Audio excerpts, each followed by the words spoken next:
Hello, snacks, and welcome to my web. I'm a spider girl, cutie pepper pebbles, and today is more Homestuck. Nice to meet you, everybody. Hello, hello. Hi, Rhea. Hi, Stuck. Welcome to the stream. It's Homestuck Day. Let me put on some music.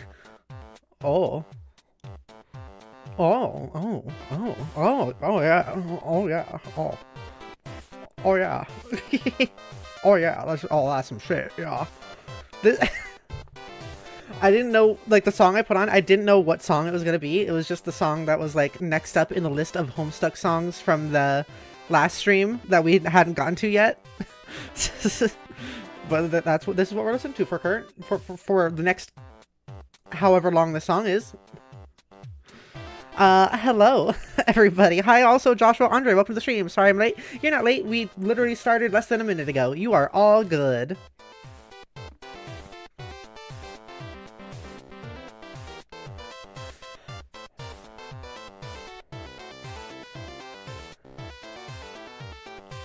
All right, anyways. So last time, we met Jade. Jade Harley, who is another one of the, human characters. This is kind of what they're just called, as the human characters. Like, the human kids. So we met Jade Harley, who is seemingly living with her, grandfather on her island.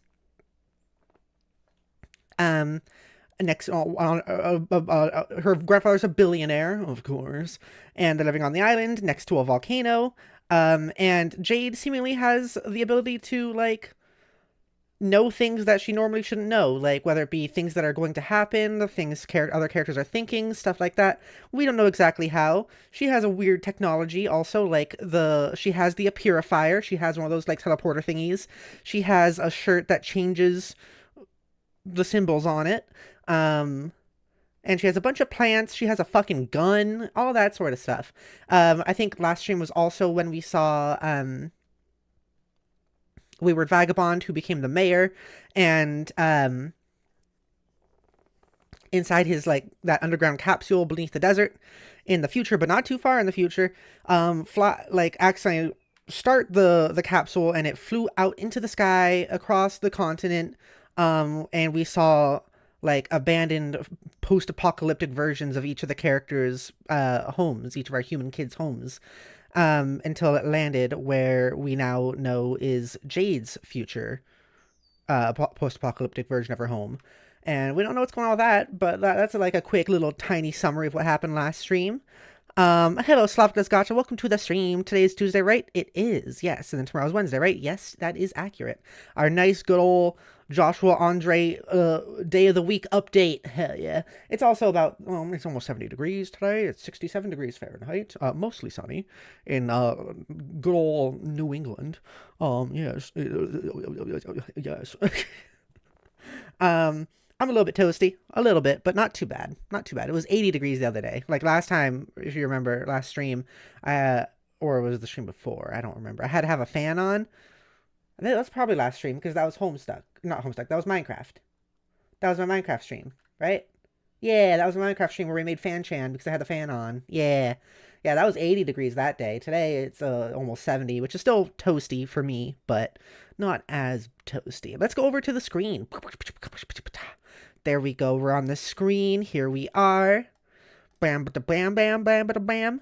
I'm gonna put the visuals up so you can all see. That it is. That it is. Yes, indeed. Yes.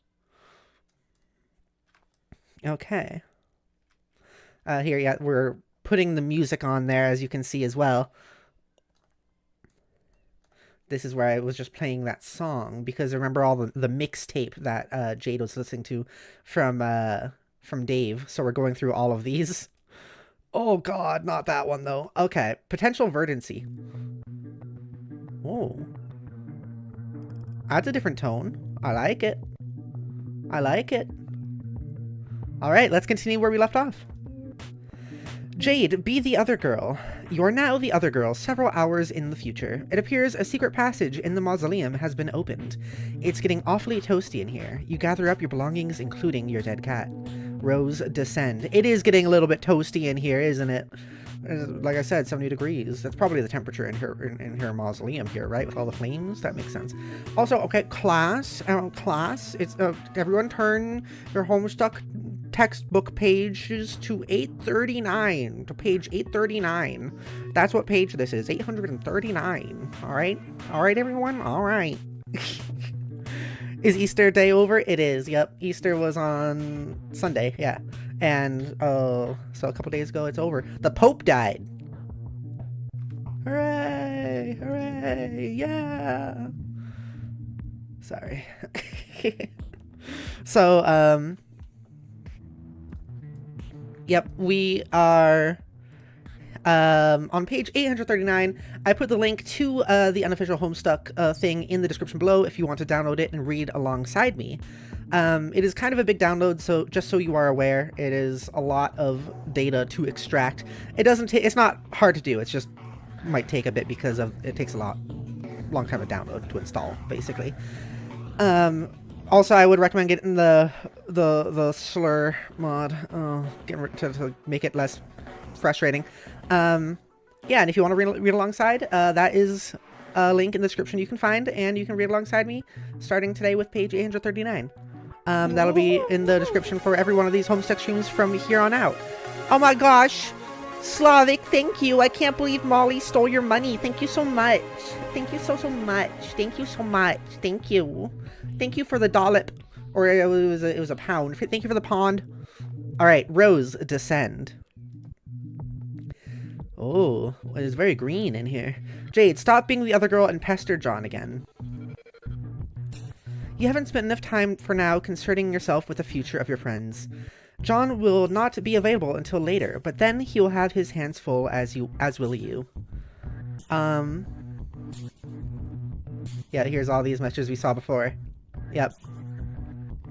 Is your audio muted? No? Can you hear me? Can you hear me, Snacks? It looks like you should be able to hear me. Alright, let's continue where we left off. Yeah, you can hear me. I just listen to myself. Is it the music you can't really hear? Because the music is a little bit quiet.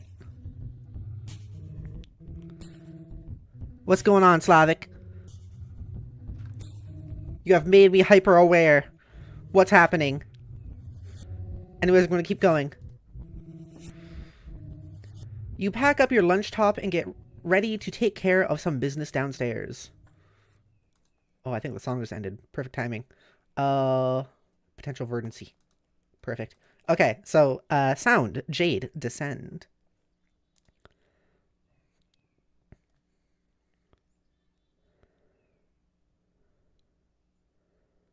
That didn't have any sound. Oh, okay. Here we go. Strife. Yeah, boing, boing, boing, boing, boing, boing, boing, boing, boing, boing, boing. Yeah, go for it, June. Oh, no. Oh, man.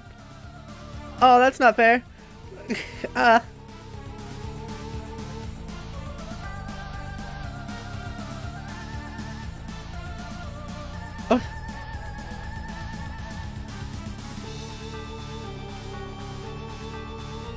Yay! Thank you, Nana.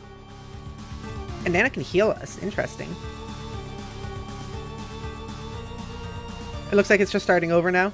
Yeah, it's just redoing the whole animation. Alright. That's pretty good. So Snacks, can you hear the Homestuck audio and also, like, me? Please let me know. Please, anyone reply? Because Slavic said, is your audio muted? And then I haven't heard anything since. Please, please, is everything good? Also in the future, but years, not hours, under bare white branches, a sentry awakens. Worm. Confused worm. And this thing, with also a little bit of a confusion. It looks like a panda. It's a panda right there. Let's see what this is. Oh, it's this one. I forget the name of that one. Big worm. No! Oh, shit. Got a blade. Let's put on more music too. Oh God, what remix? And here we got the actual game facts again. Some stuff about CAPTCHA codes and punch card alchemy. Is anyone actually reading any of this? Or are they all dead? I don't know if anyone besides us is even alive and playing the game, or if anybody even really cares what we have to say. Who's writing this? That doesn't sound like... Oh, it's Dave because of all this. Yeah, okay. Dave's writing this. Rose said I should add some stuff to this fact if anything occurred to me, so I guess I'm doing that. I figure at the least it will be a good reference for just us to use. But Dave probably won't read it. But Dave probably won't read any of this because he's sort of this whopping stupid horse butt, whatever. Okay, so it's June writing this? I finally figured out what those weird codes on the back of CAPTCHA cards are for. Well, maybe not what they're always for, but a way that Spurb has exploited them for an in-game purpose. Every CAPTCHA item stamps the card with a unique code, and a gizmo in Spurb called the Punch Designix will punch a unique pattern of holes in a card which is derived from that code. The punch card can then be used with other gizmos to duplicate the item and or combine it with another item. I got to thinking about this, and with my amazing hacker skills, I noticed a trend. The whole pattern is based on a fairly simple cipher, converting the CAPTCHA code to a binary, and then the binary pattern is punched when 1 is a punched hole and 0 is an unpunched slot. So, here's the table just to be clear. That's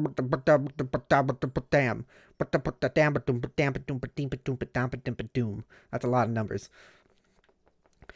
There are a couple oddball characters, exclamation point and question mark at the end to bring it up to 63. 0 through 63 equals 64 total, i.e. 6 bits. 6 bits! Because the binary representation of the CAPTCHA code cards are 6 bits each, which have a range of 0s to 63. So for instance, the CAPTCHA code for the hammer is... Look up at the index for N first, which is 49. The binary of 49 is... And just keep doing that for all the cars and you get it. Oh my gosh! Oh my gosh!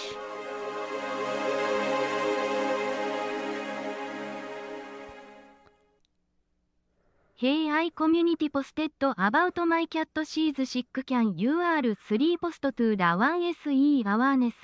Sorry, this donation is a bit of a gamble. I just don't want to lose her. Yeah, where did you post that? You said you community posted it? Oh, like on your channel? Is that what you mean? On your channel? Let's take a look.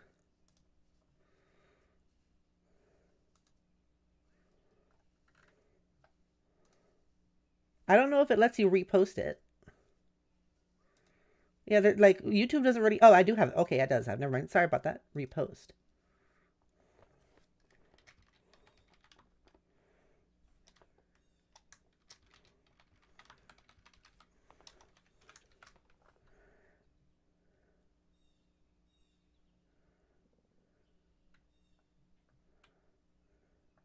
Okay.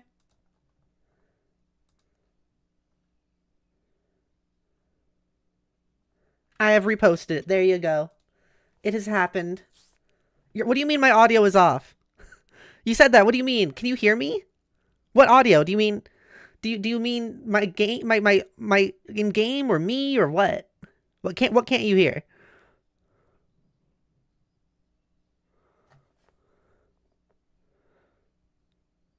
Or are you just trying to prank me?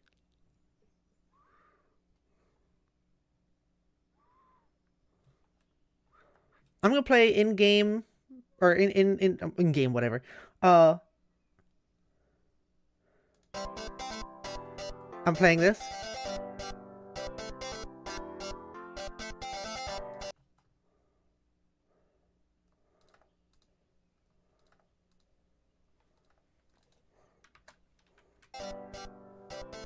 Yeah, it's hearable. What are you talking about? The stream can hear it. I just listened, and also they can hear me. What audio is off? Slavic, I demand answers. It was a glitch on my phone. My bad. Okay. Goodness gracious. I was like, what's happening? All right, next song, Rediscover Fusion. Okay.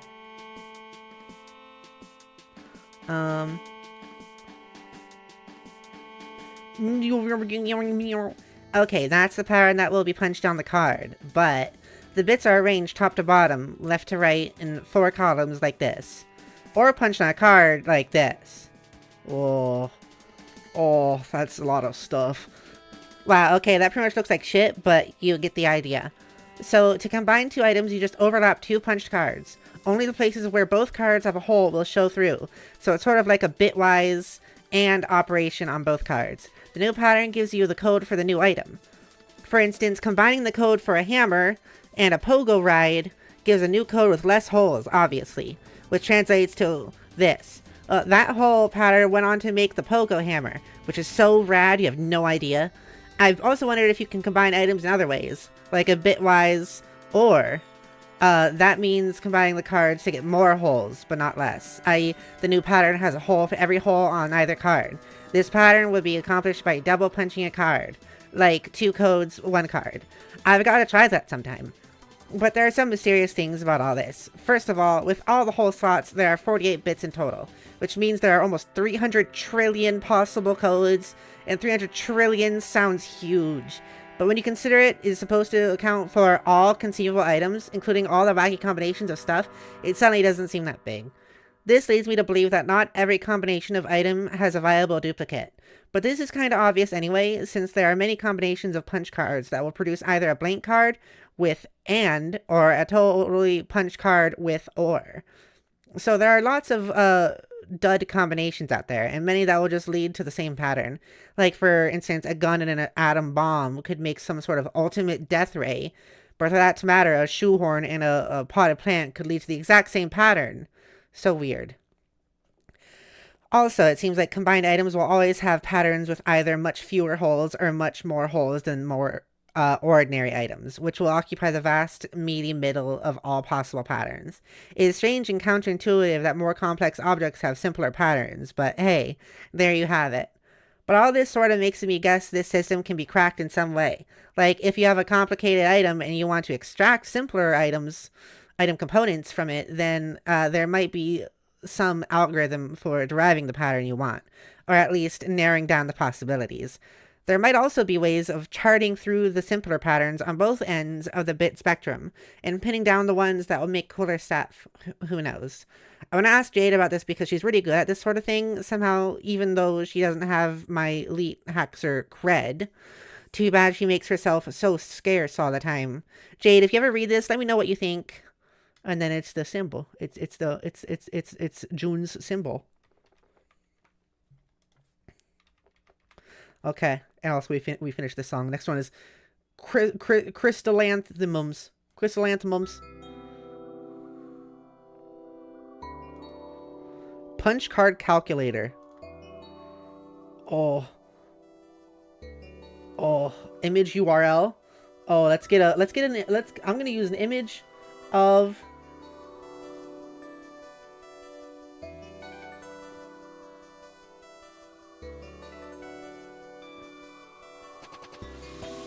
I'm gonna use an image of me. I'm using an image of me to put in here. Oh, hang on. Oh, geez. Give me my picture.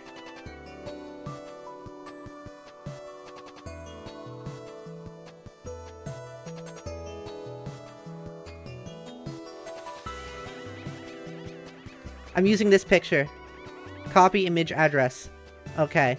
I'm putting it in here. Oh yeah, there it is. Cool. Now what?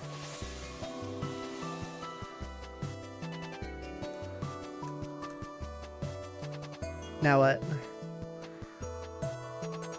4. Can I add a 4? I don't know what this means for me. Is this just what is this the thing? Is this it? What if I had a 7? Okay. Every time I delete the 0, it's a different pattern. I don't know, whatever. We've tested it out. We see what this is about now. All right. Anyways, that song's over. Explore remix. Let's do it. Okay, next page. SN, Supernatural. Oh, this is just like Super Hulock? Oh my god. Oh. You enter the laboratory. Rose, look for mad scientists.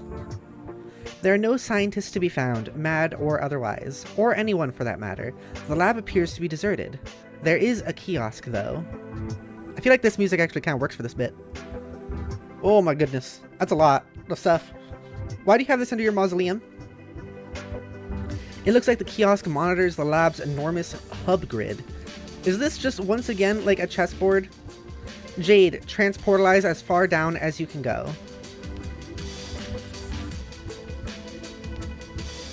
This is a good song. A lot of animal heads again. I think that wolf head might be a little bit too big compared to the rest of the animals. I don't know if these are accurately sized. This is as far down as you can go. The grand foyer is still a few floors down, but the transportalizer on that level is blocked by one of Grandpa's impressive big game trophies. And you just don't think he would cotton to someone moving it. Speaking of which, here are some of his trophies now. He has a million of these ghastly things. You really dislike them. Also, so the stream title is Best or Worst Character. Or Characters. I'm gonna start a poll that I want to run throughout this whole stream of, like, who's your favorite of these 4 Homestuck kids?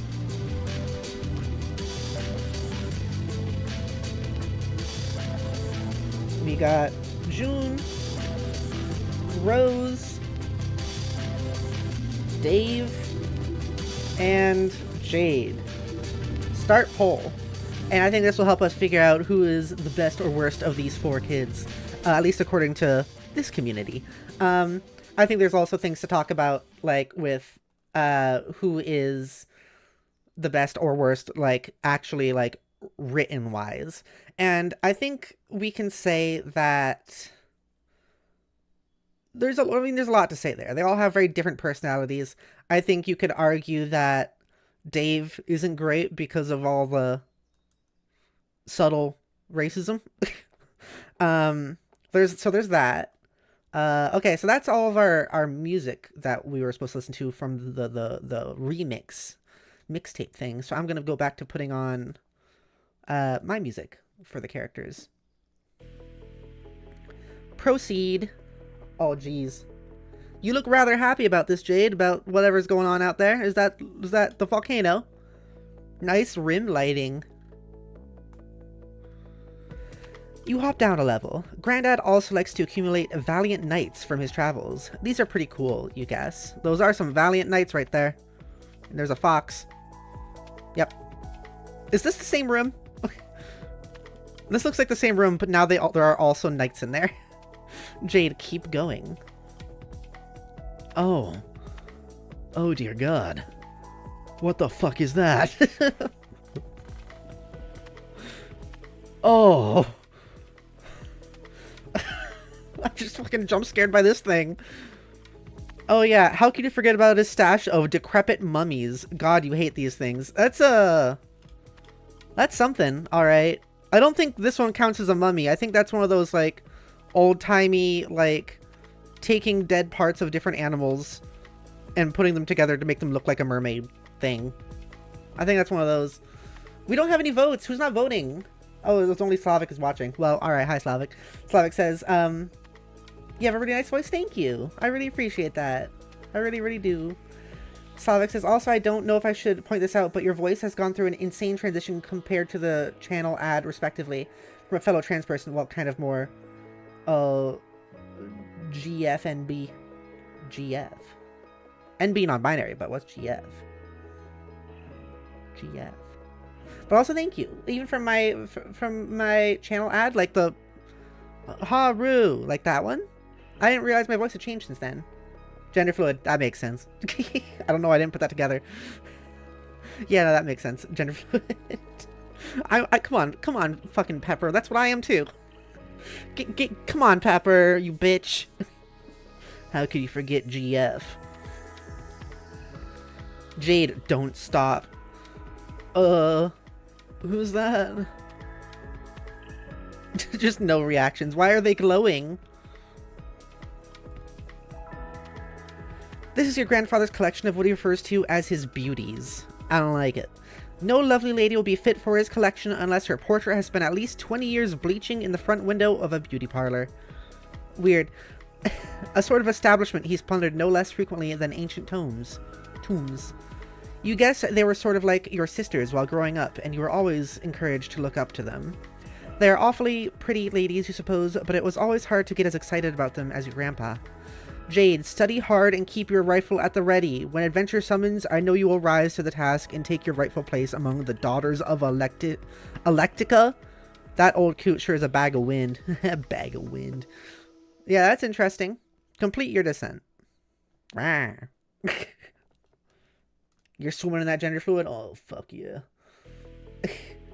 I'm still taking the big T and can't hear that much of a difference, to be honest. Hope it works soon. It should. I know that with testosterone, it does change your voice. I know estrogen doesn't. You just kind of have to do that yourself. But, like, I know testosterone should. Is this the worm that we saw a bit ago?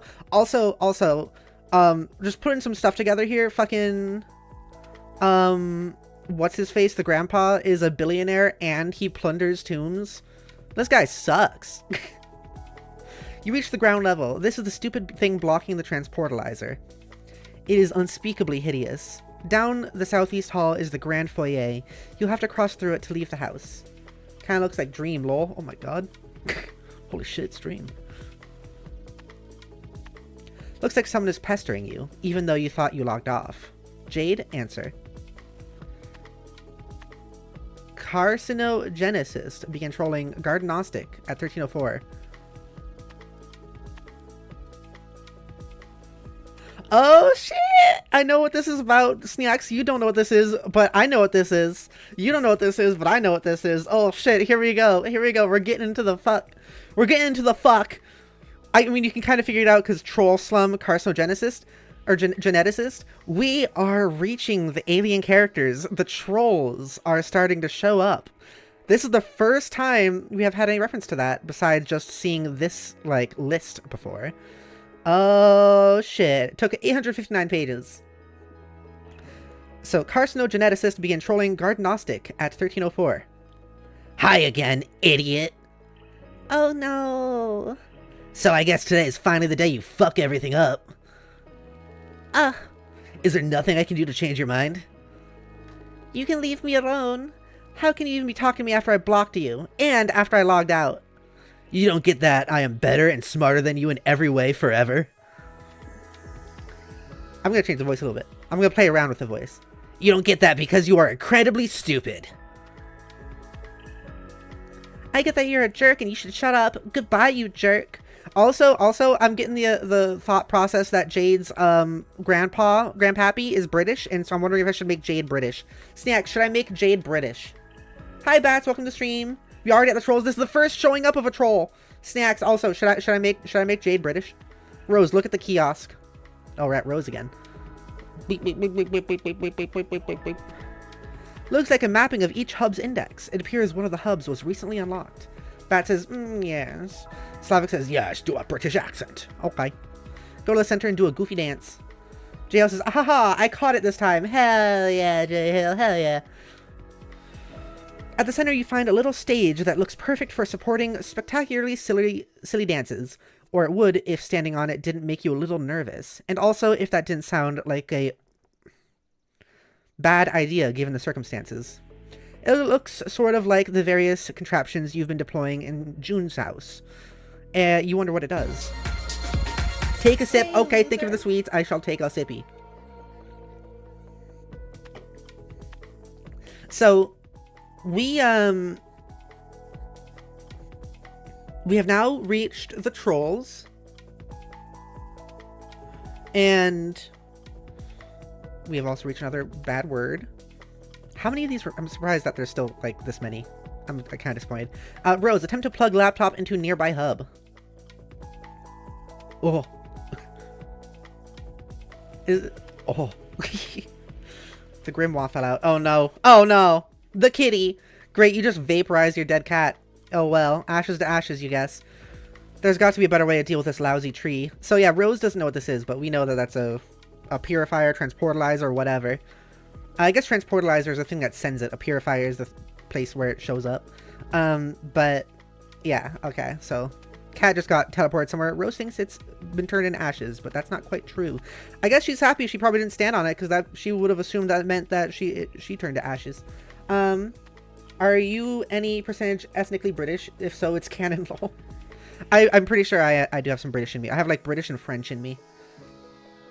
JL says, ooh, we have the trolls. Kind of. We had like a text message from a troll and that's it. I want British pepper. I've done British accents so many times, but I will do it for this too. Yes. Bat says, wait, I know this is probably annoying, but can I get a quick recap? I missed the last Homestuck 2 stream and I didn't have time to rewatch them. The last 2 streams? I don't know how to summarize specifically those 2. I can summarize the last stream. Well, first of all, how about this? I'll explain what is happening with each character when we see them. Rose here, her house is kind of surrounded by fire at the moment. She lost power to her laptop when she was trying to help June some more. So she came down into the mausoleum because she noticed that a secret chamber had opened, and she walked down inside of it and came into this area. I will say more as we see the other characters again. I'll say like what has happened with them. Bat says, oh, thanks, Pepper. Hell yeah. JL says, I'll never not love the random, just real life PNG sprinkled about. Yeah, it's pretty good. That fucking umbrella right there. Rose, examine fetch modus. Eject, root, leaf, auto balance. Looks like you can choose between picking leaves or awkwardly uprooting the whole tree, as you've been doing. You select leaf. You also turn off auto balance, since its consequences can be a little mystifying sometimes. I can tell that like this whole like captcha log thing, which is apparently like a computer code thing, is just something Andrew Hussey is a fan of, just because of like how integrated it is and like descriptive it is. The story is about these things. You gather up all your items again. Oh, I should switch to the Jade music also, actually. Shouldn't I? Or the Rose music. There we go.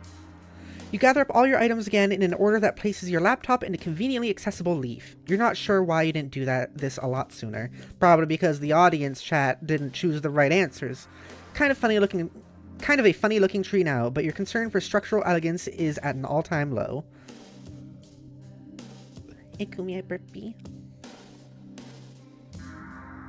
Yes, already I couldn't tell he was a fan. Yeah, I know, right? Rose, find the unlocked hub. As long as you're going to plug in your computer, you might as well find that hub. I gotta turn this music up a little bit. There we go. Here it is, hub SN Lab 0413. Of course it's 413. It is unlocked and thus removable from the grid. You suspect this was the same beacon transmitting the unsecured signal you were using earlier. Snax, by the way, have any of you seen my Halo ASMR on my other channel? Because I have a thing I want to, like, bring up about it. Have any of you seen it? Also, looks like we're getting some votes. We have 3 votes. 2 for Rose, 1 for Jade. Okay. So Rose is the popular character so far. You pick the laptop leaf from the tree. Nice. I want to see that animation again. Yeah, there you go. You plug your laptop... Wait, does that mean that it's, like, physically floating in front of you? Is that what it means, Rose?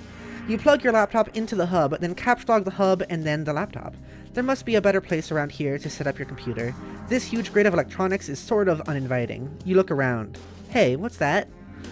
So you don't seem too phased about this being, like, underneath your house. JL says, I'm not a big ASMR. That makes sense. That's fair. I'm asking because there's something I want to bring up. I'll just bring it up anyways. In one of my Halo ASMR videos, the like first one I had, people are quite a big fan of it. It's the one that actually showed up on this channel before I made my ASMR channel, and it's with the the medic Devin. I almost said the Devin medic. The medic Devin, and he talks about being on. What was it? Is it like the ship Rider of Rogue 413? I think is the ship name or something like that. And I just remembered that recently because I went back to look at some comments of the video, And I was like, oh shit, I was still doing Homestuck stuff even then. Oh my god, it's everywhere. What have I done? Look what I've done to this horrible place. Okay, next page. S. Supernatural. Skya Net Laboratory. Unestablished in... Oh. I don't like that. Unestablished in... Uh-oh. Also, what is this doing underneath your house? Freaking Resident Evil Rose? It's another one of those ominous countdowns. You didn't notice it when you first entered the lab about a minute ago. It looks like this one may have been ticking for years. Yeah, it seems that way, and it's not looking good. Whatever it's ticking down to, there isn't much time. You can only hope that when you turn on your computer again, there will be a connection invitation from one Mr. Strider. Again, in the future. Another timer winds down sideways. 4, 3, 2, 1... 9. Aw, it's broken. Aw, they killed it. It was just a fucking... Aw, you piece of ass. Oh, there's more. Ooh, they're a little wormy. This reminds me of that one Incredibles thing. The robot from Incredibles. Whoa. Oh. Clicking on that does nothing, but it looks like we're going in that direction. Similar to the other one that came from, I guess, Rose's house with the Wayward Vagabond in it, except that one was more of like rocket boosted. This one is coming from Jade's place, and it has just a big fan. Okay, interesting. Keep getting fucking jump scared by Sweet Bro and Hella Jeff. Alright. Nice timing for the music to pause because... Or to finish that song because we have another sound page. Sound, Dave, abscond. You good, Dave? There's no music.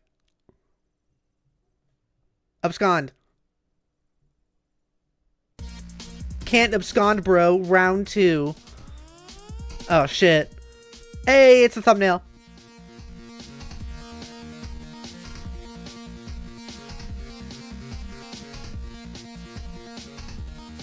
This seems rather violent for you two to be getting up to as brothers. I don't know, maybe this is just typical behavior.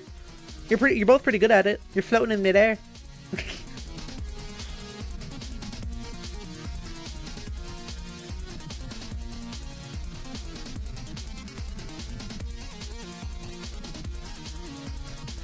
Oh, flashing lights warning. There's a second one. Oh, shit. This is just like Naruto.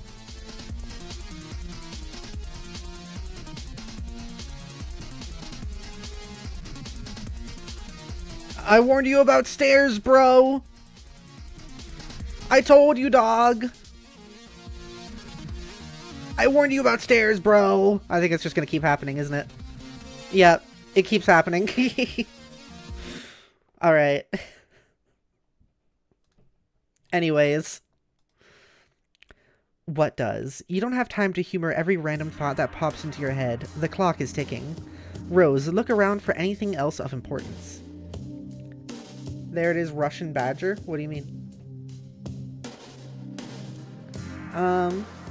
Slavic says, this is genuinely such a friendly community. Hell yeah. The word Resident Evil came to my head. That's pretty good. It's bigger. It's better. It's better. Yeah. Yeah, that's the thing from Incredibles. Slavic says, this is... Oh, I read that. JL says, Syndrome was such an interesting villain, arguably the best of Pixar villains, in my opinion. Yeah.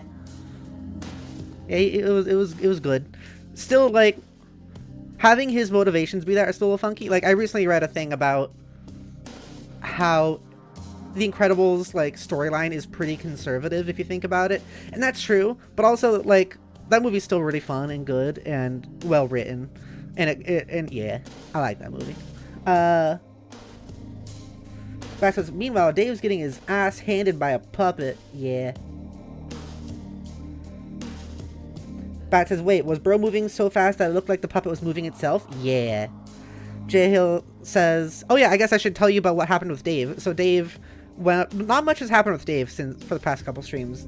He went up to the roof of his apartment where he saw his brother, and they fought, and that was the fight you just saw. Like, that's literally all that's happened. The brother has been like kind of like pranking him by using the puppet to like freak him out a little bit as well, like scare him. JL says, I love the fact that there's also a I warned you about those stairs, bro, was also in Henry Stickmin. Make sure you bring more maca next time. That's so true, isn't it? See you in a burb, J Hill. Slavic says, I got rejected by my idols, but now I have better idols like Pepper, genuinely the nicest, most humble of others out there. Yay, I'm really happy I can be cool and supportive and happy here. And I'm glad you can be happy here. Heck yeah. Rose, look around for anything else of importance. This looks like something of importance. It does. There's a lot of circles there. Someone's playing, like, Agario. Remember that game? I remember that game. That's a big Agario game. A lot of players. It appears to be Skynet's primary session terminal, monitoring a great number of SPURB sessions in the northeastern United States and parts of Canada. Upon further investigation, you draw some logical conclusions. Very interesting. Very interesting. Huh.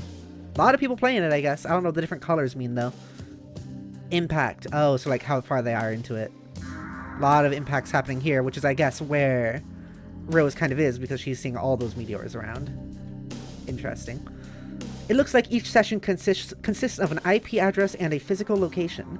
The colored dots on the map appear to be meteor impact sites. It seems each session corresponds with a meteor, but not all meteors have sessions.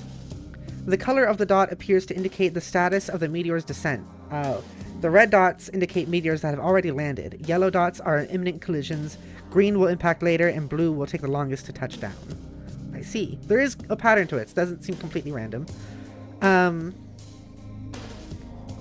So the whole thing mentioning each session corresponds with a meteor, but not all meteors have sessions. So some meteors are just happening without someone playing a game. That's interesting. Okay. Uh-oh. You use the panel to center on your present location and zoom in. So I guess that was, yeah, that is this area.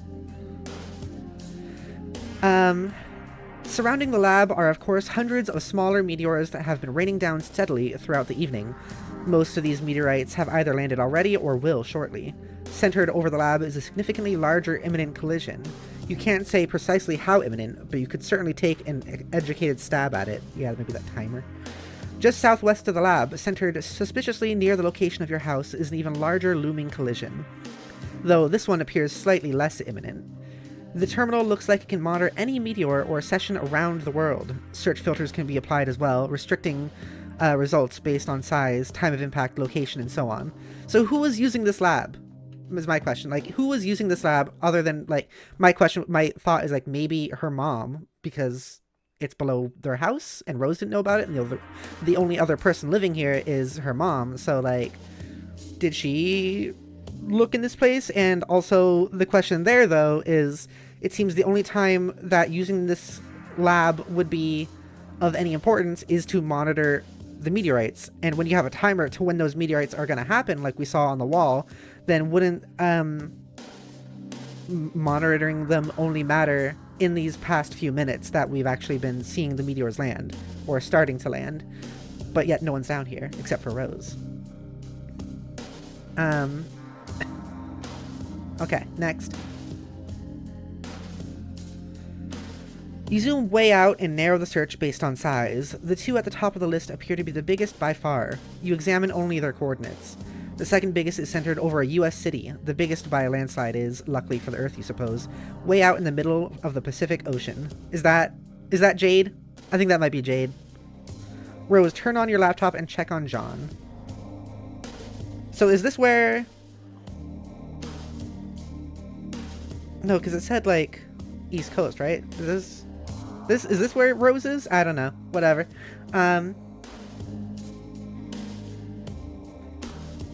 Bat says he's got a video on He'll Reach. He says that when they get to the objective survive part, and I remember the stairs bit from the You Can't Stop the Fire Homestuck parody. Wait, who's got a video? Oh wait, I gotta turn on to live chat. What are you talking about with Halo? JL says, never forget that there is an actual song that has a Homestuck video as the official video. That's how powerful the Homestuck community was, that the song Little Pistol has the official video made by the Homestuck fandom. That's interesting. I don't know if I know the song, but that's neat. Rose, turn on your laptop and check on John. You plug the laptop into the hub again and turn it on. It is now powered and connecting to the wireless signal and the hub is broadcasting. Your Spurb session reconnects. Oh shit. No sign of John here. You wonder why the house is shaking. Last time you saw him, he was on the roof platform. You will have to navigate via the Spurb interface to find him. Well, we know where she's at. Rose, ascend. Another sound page. Oh, I can click. Navigate. Navigate. Navigate. Navigate. Navigate. Navigate. Still going. Yep. Yep.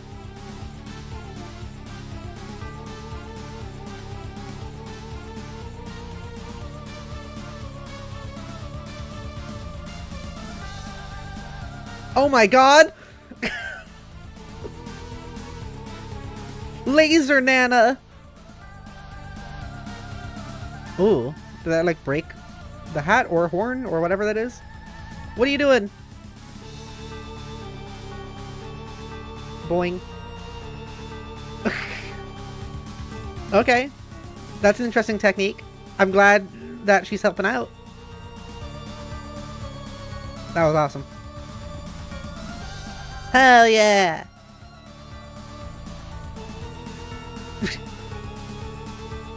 Oven laser! Yay! Good job, June. Yeah, that's a lot of stuff. It's a lot of points.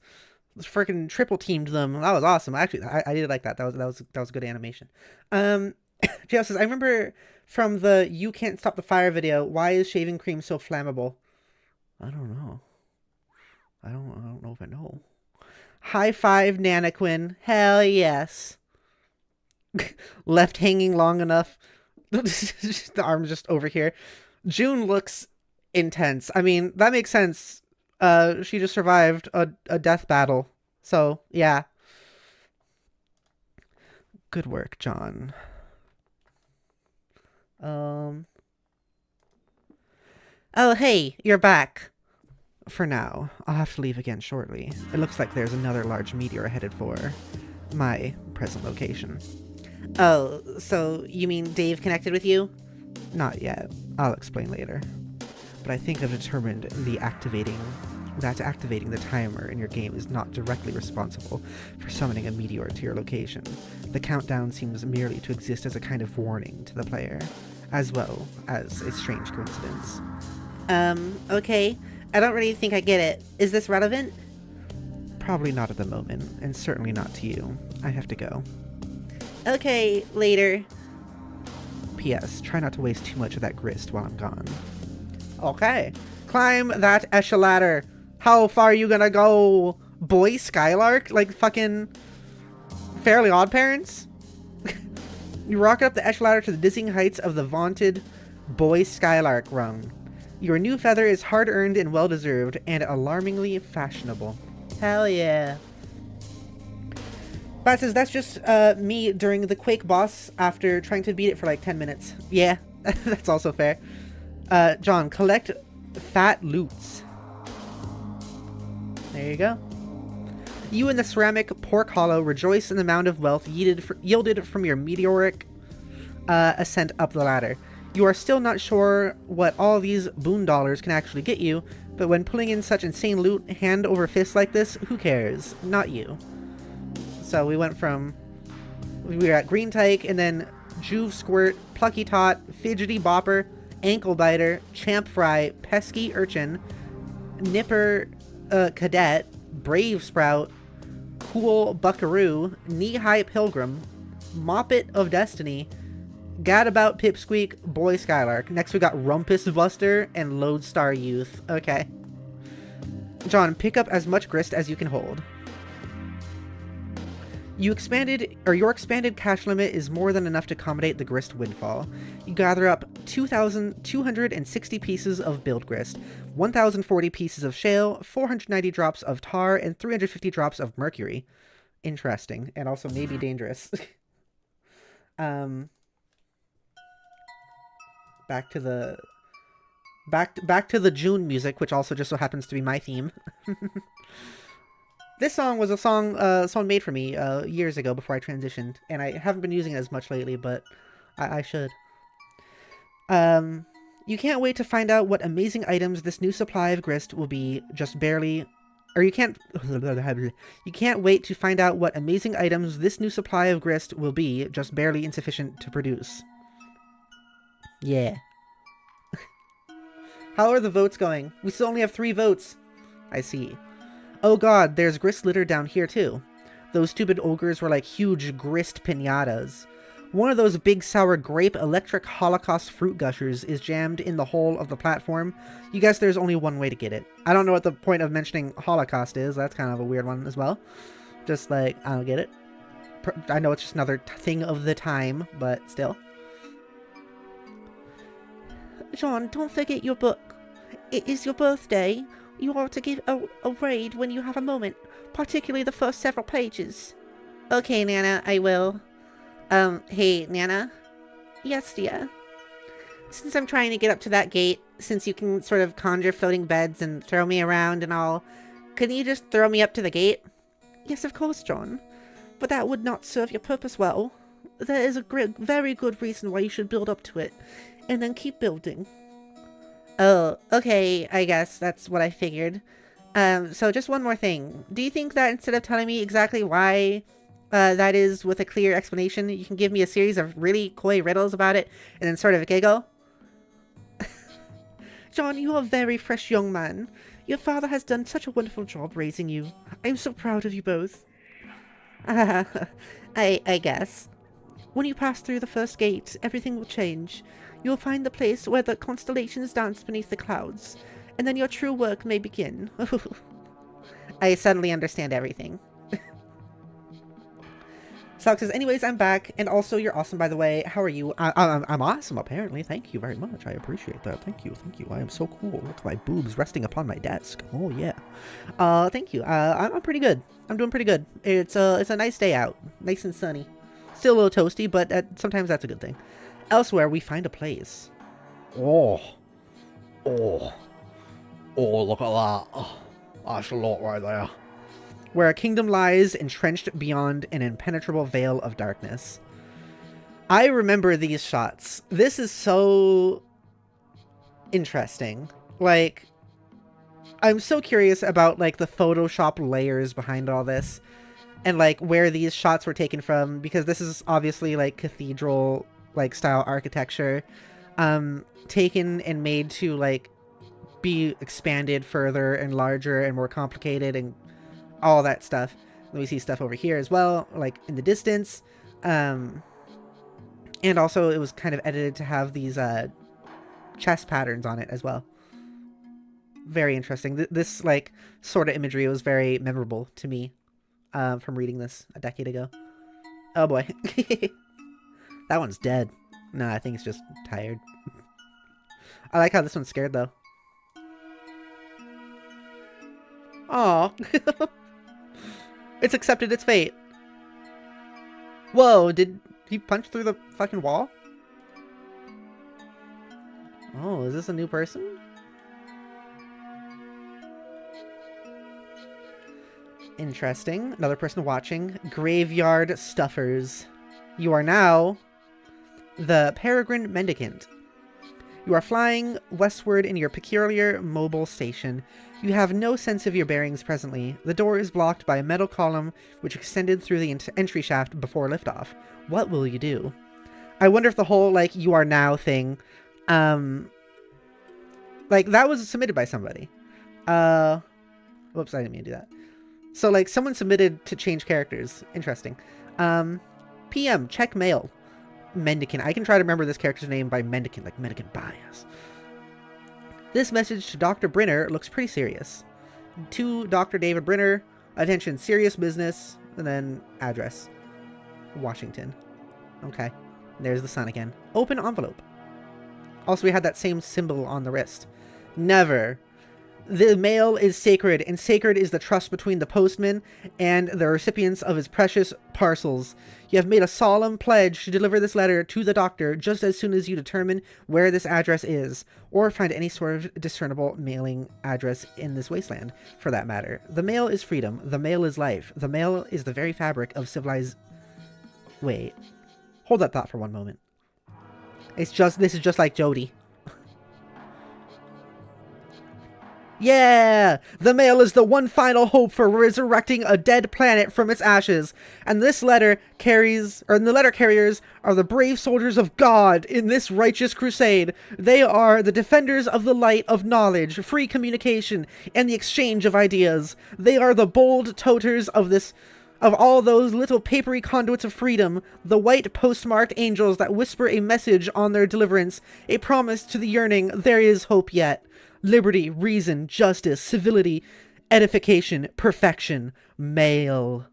In a single teardrop. Yeah, this is Jodi, right? I gotta bookmark this. Someone clip this for Jodi. PM, examine keyboard and screen. It's the terminal you use to activate the station's homing mechanism. It looks like it has now returned control to you. The default viewport displays commands previously entered, including your last and only command, home. Type view. You type another one of the previously entered commands. It switches to the view of a young girl standing alone somewhere. There is a heavy amount of video interference of some sort. The girl seems familiar to you. It's Jade with a gun and interference. Greetings. Thank you for the hearts, snacks. Greetings. Don't I know you? So the characters do, like, hear these words. My question, though, is, like, do they hear them, like, audibly in their heads? Do they see them? I wonder what. Uh-oh. Uh-oh. Uh-oh. I hope PM is okay. Rose, refuse to acknowledge the absurd tea set. What?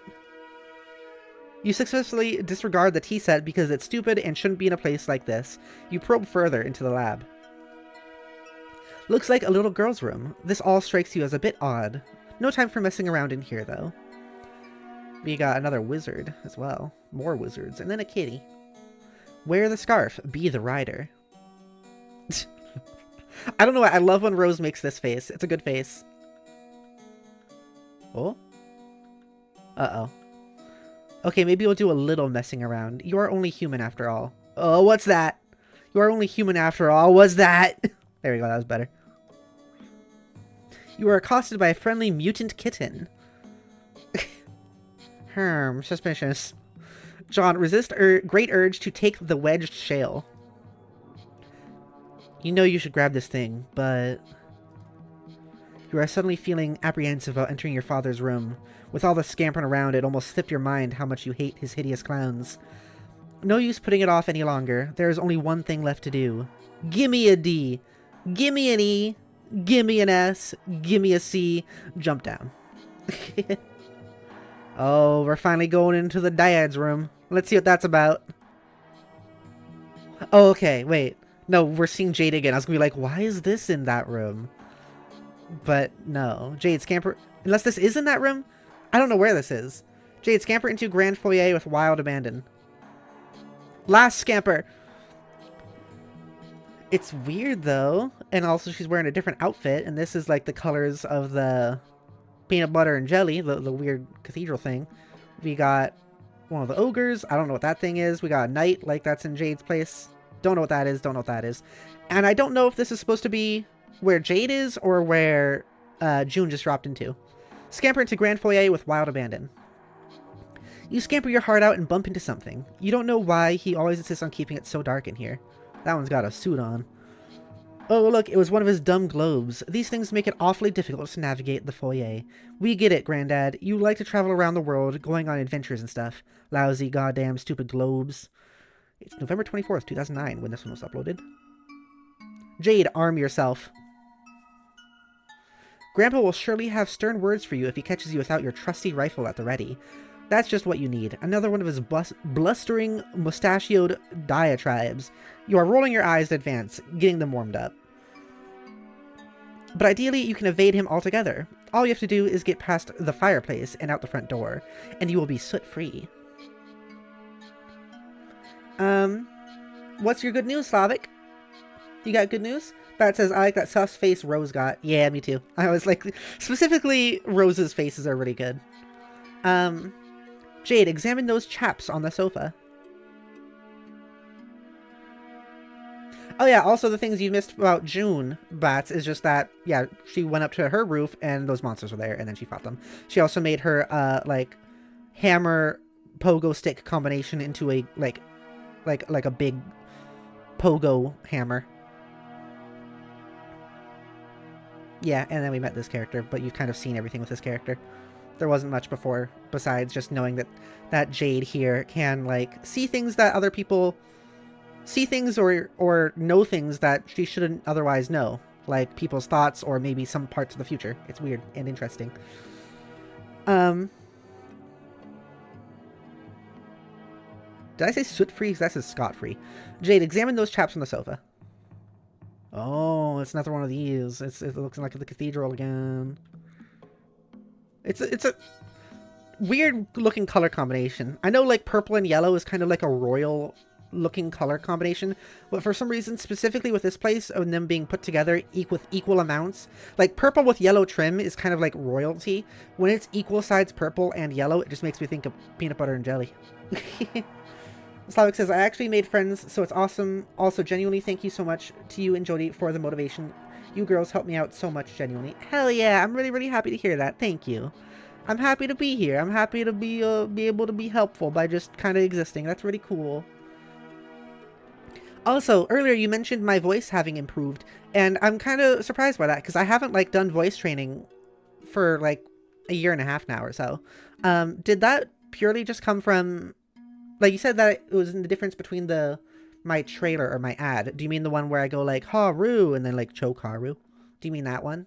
Is that the one you mean? Like, since then to now, my voice has changed? Because I didn't realize that.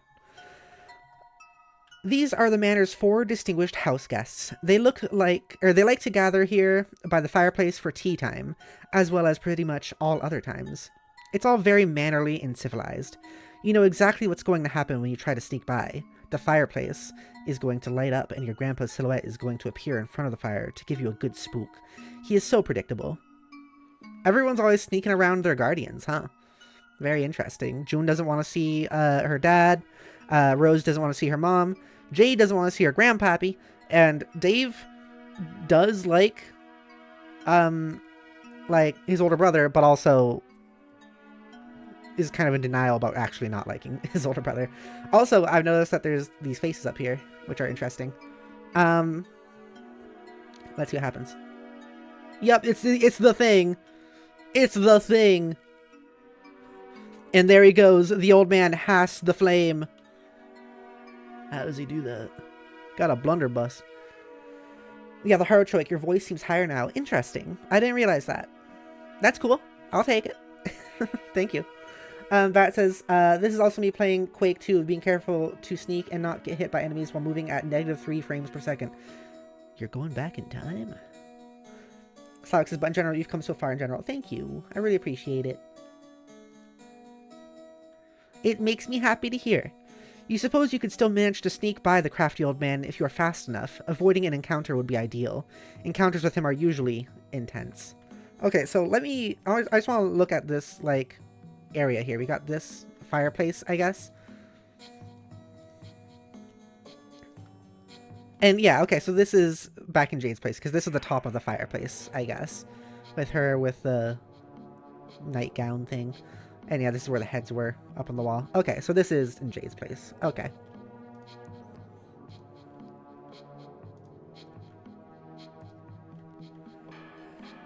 I don't know if I read this or not. I'm gonna read it again anyway. If I did already, whatever. You suppose you could still manage to sneak by the crafty old man if you are fast enough, and avoiding an encounter would be ideal. Encounters with him are usually intense. Jade, leap dramatically across the divide. Shit. Whoops, you guess an encounter with him is almost certain now, but most likely not for a while. Time to see what someone else is up to. Oh, let's say Dave. Okay. Okay. Let's see some Dave. Sound strife. Dave is still fighting, apparently. Stretching. Stretching. Stretching. I might turn the fan on, because it is getting toasty in here again. It always gets, like, it's toasty in here. Not, like kind of normally. But when it gets to summertime, it's, like, extra toasty, you know? We get some extra toast.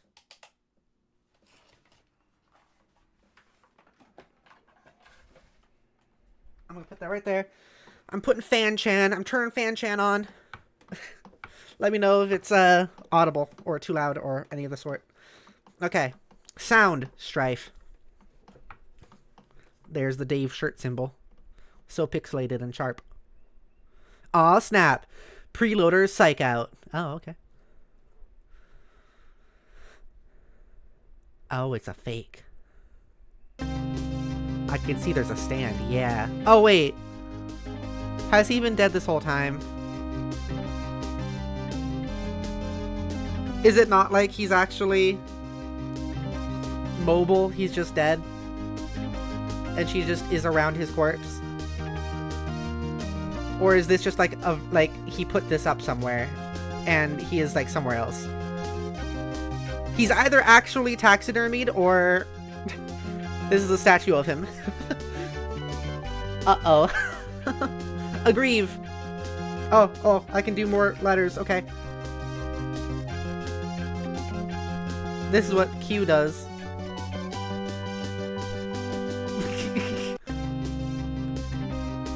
Poo. Don't jack him off. Stop doing that. You can't do that to your grandpappy. That's what happens if I hold it.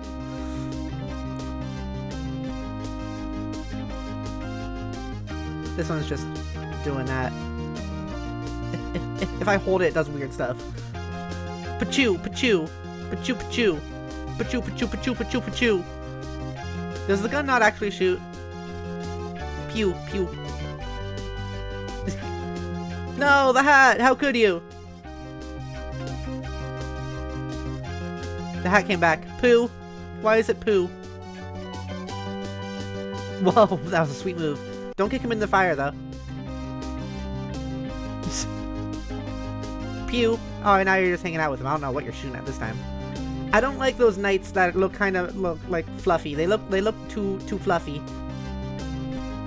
Oh, be careful. That's a gun. Okay. Oh, you took the hat. Nice. Okay, now you're just chilling. Now you're not doing anything. You're just kind of chilling out. The hat's on there now. Also. Now it's there again. Kablam! What happened? It just launched you backwards because of the recoil, I guess. Pew! What are you doing? What are you doing?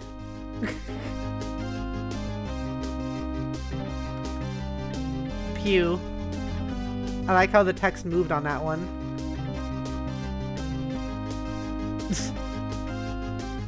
I don't... Okay. You are on top of him.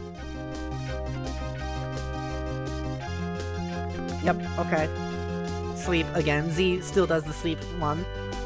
Oh, that's a sweet flip that never ends. Oh, nice rolls. Nice rolls. Oh. Playing around with the buttons is really funny. Don't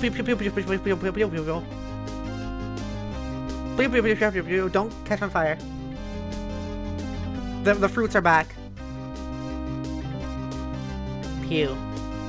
Pew. Okay, now I'm gonna spam the buttons. Because we just saw all the animations, now I'm just gonna, like, do this. Ah, and then we ended sleep again. Okay. Uh,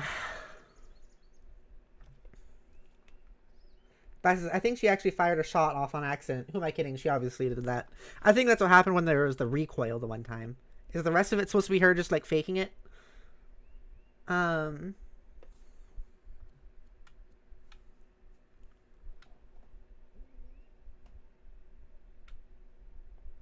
Okay, let's look at this. Yes, I'm going out with this gun. No, I will not go get a bigger one. No, I will not take yours. I can't even lift it. Oh, that is so preposterous. Okay, I guess this is... I'll do this in Jade's voice. I'm going to add a British accent to it. Yes, I'm going out with this gun. No, I will not get a bigger one. No, I will not take yours. I can't even lift it. Oh, that is preposterous. Do you even hear what you're saying? I will be fine. This is a perfectly deadly gun and it shoots lots of incredibly deadly bullets. Oh, will you stop it? I'm going now. Goodbye. Love you. Abscond. I don't want to sound too much like Nana, so I'll work on it. He was so much easier to deal with when he was alive. Oh, he is dead. What do you mean by that? He was easier to deal with when he was alive. PM, miraculously survive. Unlocked page blogspot. Interesting. Andrew's blog. July 6th, 2010. We're not there yet. Peer out explosion hole. Oh dear. At least PM is live. Such white girl core. Oh god. Oh god, you're right. I don't want to be British. I don't want to be British. Then who's taking care of her? That's a good question. British Pepper. Oh no, what have I done? What have I done to myself? That's a big hole. Oh, thank you. Oh, you brought the mail back. Aw. You killed one of these things earlier. It's kind of messed up. Rose refused to acknowledge the absurd kitten. Okay. You fail miserably. Oh look, there's some mad scientist crap over there. Insert coin. That's just an arcade machine, but like science-y. Interesting. This weird arcade gizmo adapted to this setup obviously doesn't take coins anymore, assuming it ever did. Besides, you left all your coins on the fridge, remember? Is this kitty like a reincarnation of your dead kitten? Of your dead cat? Rose, let's play it. Let's play a game. This doesn't appear to be a game. It appears to be a purifier. Rose, screw around with the purifier. Oh shit. You mess with the controls. Hey, Jaspers is alive. Or at least he was in the past, according to the timestamp. This was almost 9 years ago. You try to move the crosshairs with the joystick, but it seems to be permanently locked on a specific target. You might be able to unlock it, but you clearly don't have much time to horse around with this thing. Oh, you little baby Rose. You zoom out. It looks like you and Jaspers were having one of your sessions. You weren't making a lot of progress, though, because Jaspers was no doubt being characteristically, recalcitrant.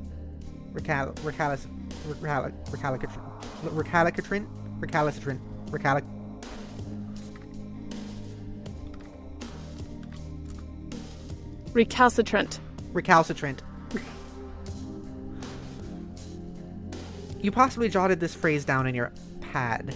It's hard to remember, though. Wait, could this be that day? So, fun story, this made me think of, because we're seeing baby Rose. I had a dream last night, and this is just like, you know, I don't know. It's weird, since it's both a thing of, like, becoming an adult and also transitioning. I have dreams sometimes about having a baby, and I had a dream that Jodi and I adopted a baby, and we had it and took care of it for a little bit, and it was just getting used to taking care of a baby, and then but it didn't cry ever. It didn't cry, and it didn't poopy, and that was like interesting and weird. And then on like the third day of having it, it started to grow kind of like into a fat baby. It was just got a big tummy. It was kind of chubby, and I was like, oh. I looked at it and pointed and said, "The sphere." And then the baby went, "The sphere," and I was like, oh my god, the baby's first words are "the sphere." The baby's first words are repeating the thing I said, all echolalia-ing. Oh my gosh. and I was like, Jodi, it said the sphere. The baby said the sphere. And that was pretty funny. Yeah.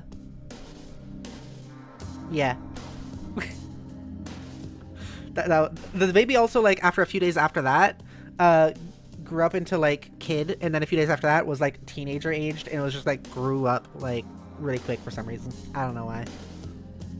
Weird dream.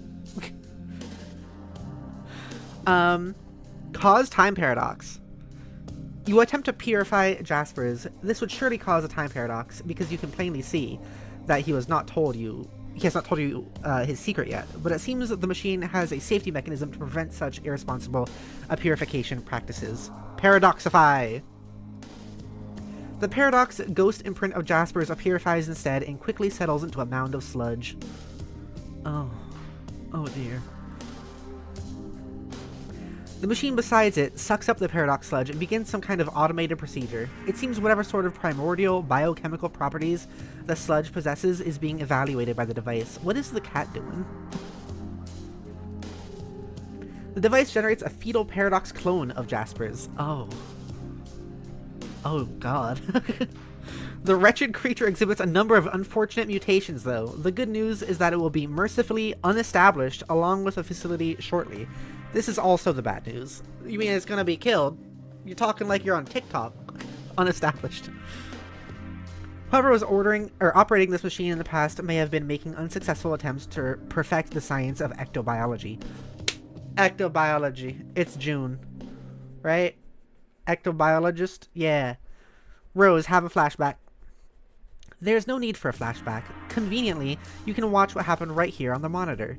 You roll the clock forward a few seconds. Jaspers reveals his stunning secret to you in strict confidence. Oh my god. Oh my god. Bat says, also funny enough, I thought that Dave's brother was the guardian that was deceased. Nah, he's fighting. He's fighting his brother. Oh no! Before you could ask him to clarify, he vanishes into thin air. You now believe you understand why. However, you are not the one to purify him from this moment. Your hand was nowhere near the controls just now. A couple weeks after he vanished, his body washed up along the riverbank. His suit was a mess. Your mother fitted him with a new one just before the absurd funeral service she insisted upon. Rose, trace Jasper's whereabouts on the machine. Oh. Ah. That sucks. You roll the clock forward to a week after he vanished. It seems there is no accessible feed tracing his whereabouts during that time frame. You fast forward another week. There he is, just as you found him. Sad. Big sad. Also, now it's time for another sound page. Sound. Rose. Fast forward to now. Oh, sludge. Oh, sludge. Oh, sludge. Oh, sludge.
Where is this? And what is that? There was a symbol down there. Did you see it? I can click. What is this? It brings me to a different page. What is this?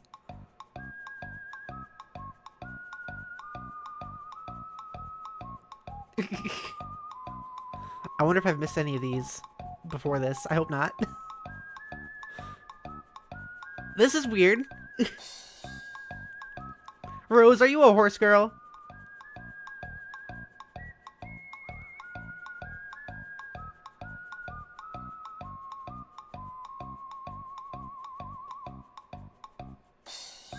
You know, the horse doesn't look like it's going fast, but your scarf tells me it is going really fast. There's a contradiction here.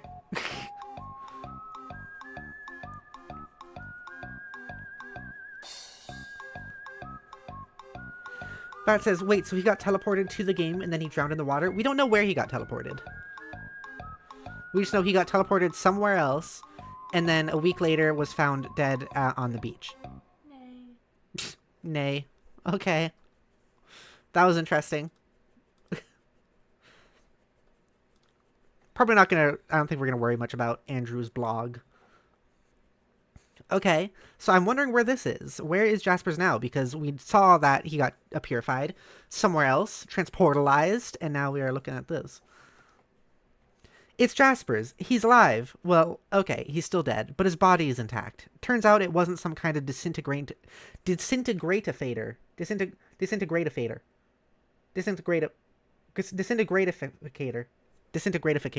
That's really good. Disintegratificator. Like you thought. It's more like an escapalizer. Okay. Rose, purify Jasper's immediately. Yay! Uh-oh. Good thing you finally got all this sorted out. You only have 10 seconds to spare. Time to stash the dead cat and Amscray. Okay. Rose, stop fooling around and transportalize out of there. Pretty decent escapalization. Jade, locate and feed the devil beast you call a pet. Good luck finding him. If he wants to be found, he will find you.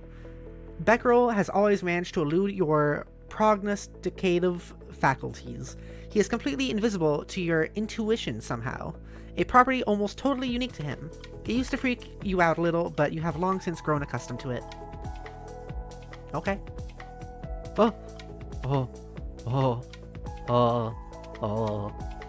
That seems menacing. Huh? Oh, it was nothing. Nothing at all. Moving right along. Moving right along. Jade, retrieve the package you expected to arrive. The birthday package you were expecting from John arrived months late, and yet right on time. It landed over there past the crumbling monument, a satellite to the great mystic ruins at the center of the crater lagoon. John, triple somersault into room, etc. Stick the landing. We are in the dad's room. Come on. I just put on the Jade music. Time to switch to the June music. Okay, you do that. You're now in your dad's room. Where are all the clowns? You spot your dad's briefcase beside you. It probably contains all sorts of clues, or at least various forms of the paperwork critical to his trade as a hilarious street performer. John, Snoop. Aw, yeah, here comes the secrets. Get ready for some major reveal. Wait a minute. These are just boring business documents and spreadsheets. What the hell is going on here?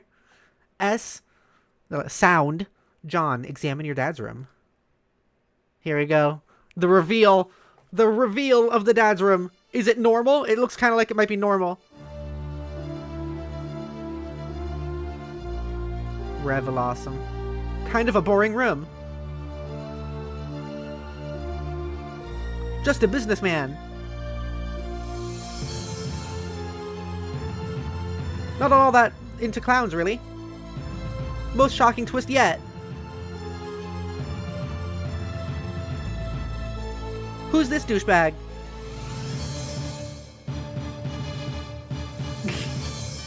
Harry Anderson. Aww, June. It is just a normal room, more or less. Lot of ties. Yep, alright. John, calm down. It'll be alright. It'll be alright. Weird. What is that supposed to mean? I wonder what we're supposed to take from that. Like, because it's been very heavily implied that, obviously, her dad really likes clowns. But now, I don't know. I do like the hanging wall of, like, pipes. John, calm down. It'll be alright. I guess it is similar to those, like, business messages that were we saw before that they shared, remember? Remember those? I remember those. So all these years, while you believed he was out busking up the corners with hilarious antics, he was working as an ordinary businessman all along. He was just a man. What?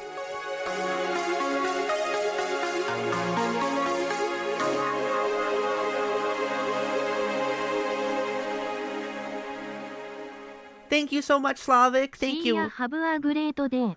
Okay, I'll see you later. Thanks for being here for a bit. It was nice to have ya. By the way, Snacks, so I have the fan on in the background. Is it making a lot of noise this time? Is it okay, or is it okay again?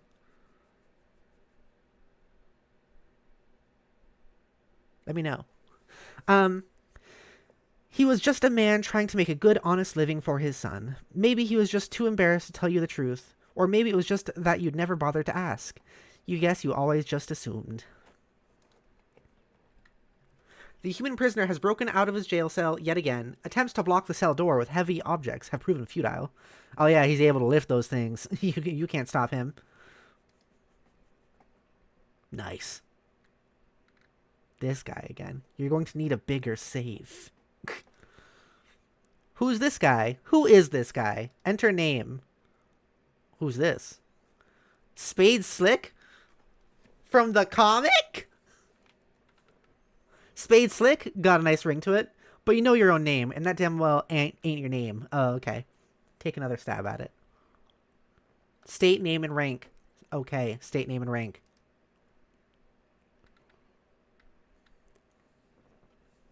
You are our Arch Agent Jack Noir. You oversee various affairs of a dark kingdom. Presently, you are determining how to deal with this prisoner, who has been a thorn in your side since he was apprehended. You view the affairs of the kingdom through a series of fenestrated walls. You have 3 walls, nearly enough to form a cubicle of vigilance, which is full and proper enclosure for an agent of your stature.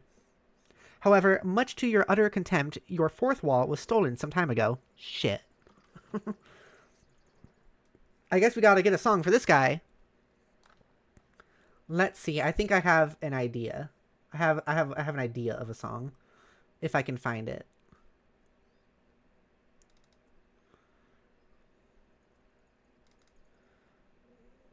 Let's see here. I'm gonna have to go through a few to make sure I find the right one.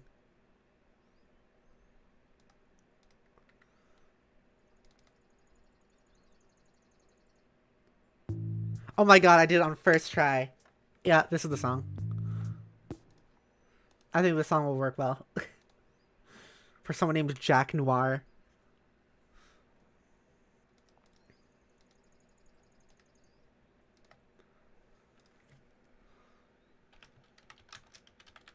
Okay.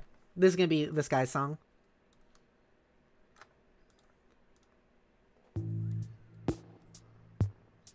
Yep, there you go. Jack, don comical hat. This frivolous headdress turns your stomach. You'd sooner stick your head in a furnace than coax it into this monstrosity's loathsome, colorful maw. It's bad enough that your exalted ruler ordered everyone to drape themselves in these hideous rags the moment the troublesome human with a pipe and his child showed up. But you draw the line at the hat. Interesting. So, like, they weren't always wearing this. They were made to wear this after the game started. And this also implies that they did exist before the game started. Jack, call a minion.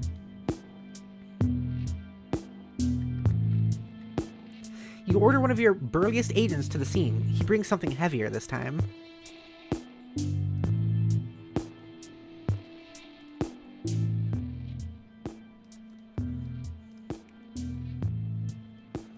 Oh, snap. That's a pointy finger. I like that finger. That's a good finger. I like pointy fingers. Your transmission is interrupted. It seems your glorious monarch has concerns over your wardrobe. Fine. You begrudgingly don the comical hat. Stupid, lousy, wise, and just leader. What a royal pain in the ass. Look at that face. A good face. I like the expressions. The expressions in Homestuck are really good. Jack, throw down hat in disgust. You fully intend to once your superior stops breathing down your neck for a second. Wait, what now?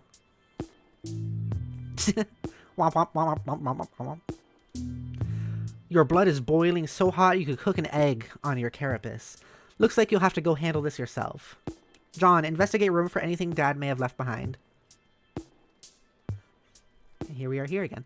It seems there are some unopened birthday presents which Dad didn't get around to giving you yet. Present time. Open a present, see what's inside.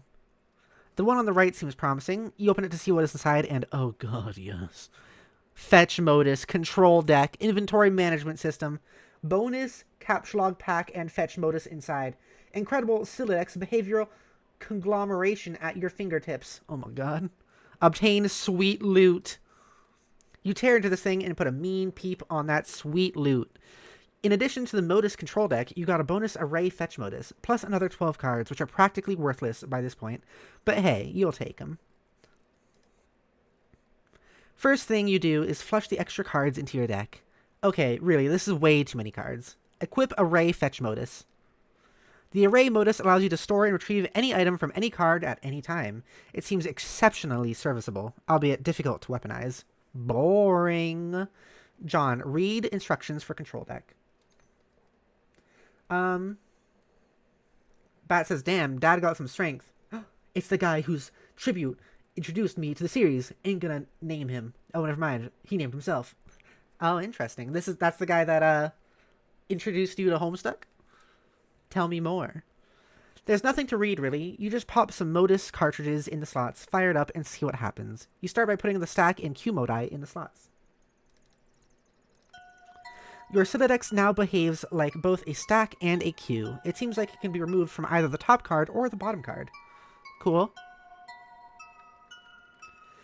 You see no reason at all to jam the array cartridge in there too. You make sure to blow the dust out first, of course. The Silex reconfigures itself into an array of distinct queue stacks. Now we're talking. This is just the sort of needless complexity you have come to expect from your inventory management system. Yeah. Yeah. John, unwrap the smallest present first. You have a staunch policy of always saving the biggest present for last. Always. You receive a box of delicious fruit gushers. Could this birthday get any better? You don't think so. Your house is in a different dimension, June. And your dad's been kidnapped. Best birthday. John, open the big one. You thought wrong. Oh, it's a suit. That's pretty great. It's a very baggy suit by the looks of things. Yeah. Fill up an entire Q stack with shoes. Okay, awesome. Q stack full of shoes. Awesome. Q stack full of shoes. John, capsulog fruit gushers. Dang, you spaced out and put it in the wrong Q stack. Don't worry, you'll get the hang of this thing.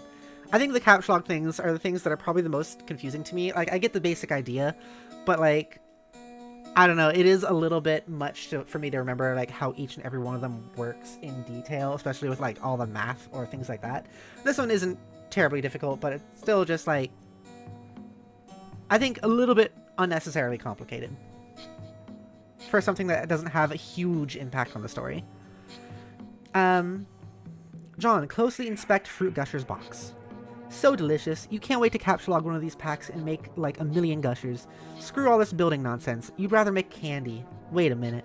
Also, I will say though that like it is still very creative and good. It's just also, you know, made with real fruit. Excellent source of vitamin C. Fruit snacks, fruit gushers, massive tropical brain hemorrhage. Okay. Wait a minute. It can't be. That's not true, is it? It can't be.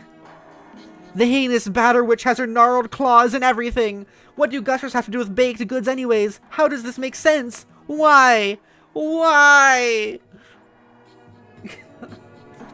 John, mental breakdown. You were just having the best birthday. I actually want to search up fruit gushers real quick. Are they even made anymore? And I also don't think Betty Crocker has anything to do with them. Wait.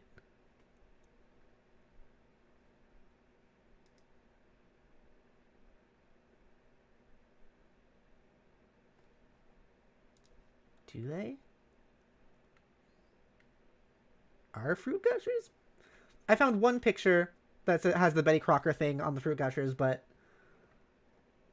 I can't tell if it's real. or if it's like specifically a Homestuck thing.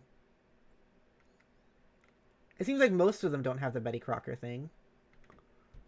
So I'm going to assume that it's probably not Betty Crocker. I'm searching it up on the Googaloo. Yeah, I don't see Betty Crocker on most of it. I think this might specifically...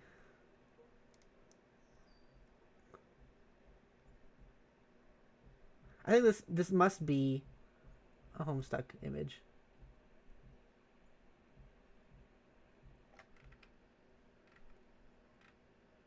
Yeah, I don't see any Betty Crocker ones except for this one. Alright. If I search up Betty Crocker Fruit Gushers, what comes up? There's something on Amazon that has it. Okay, this Amazon page has it with Betty Crocker, but... Well, is it real?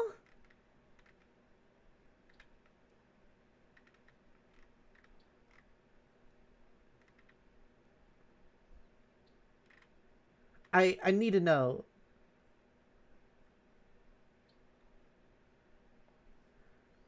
Oh. So when I search up, like, Fruit Gushers Betty Crocker, I am finding actual things on Amazon.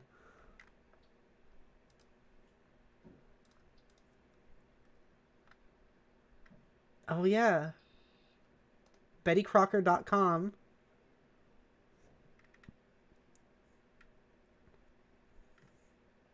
BettyCrocker.com has like fruit snacks, but I don't see any of them being labeled Fruit Gushers.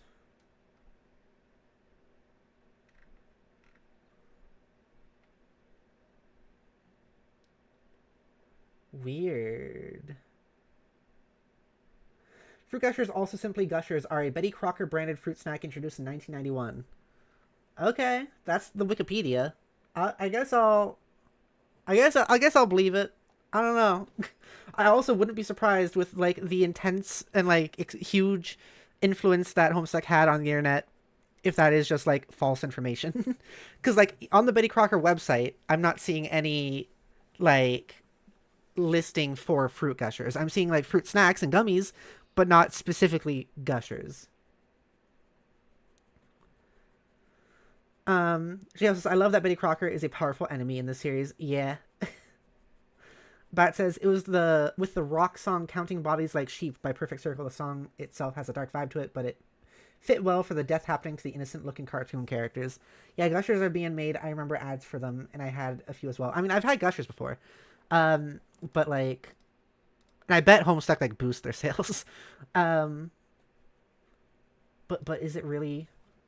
Are Fruit Gushers made by Betty Crocker?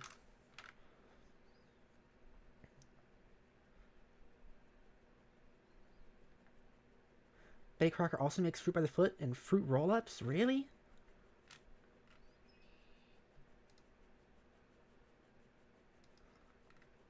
Interesting.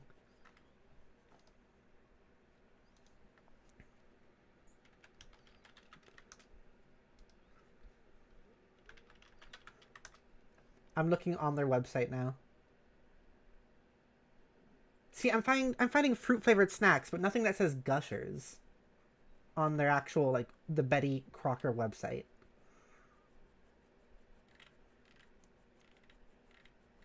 And I'm genuinely curious how much of this is actually because like misinformation from Homestuck, if that is what has happened, or if they actually do make Gushers, or did, or whatever.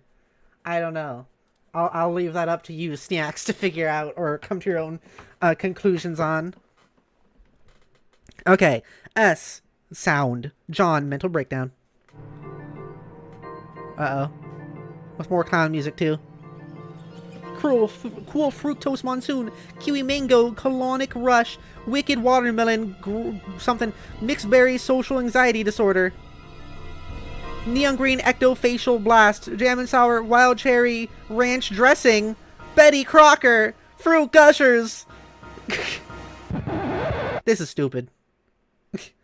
Sound, Jade, retrieve package. Loading.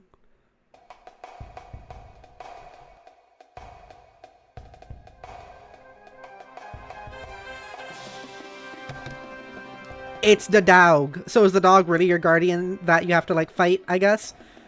It seems a little bit scary. And, godlike. A rain. In the butt. That's not the butt. Oh. Arsenalize. In the foot. That's not the foot. What?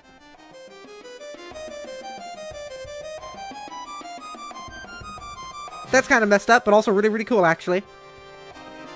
Artillerate. In the ear. That's just space. That's just literally space. That's just all of space. We are in Star Trek.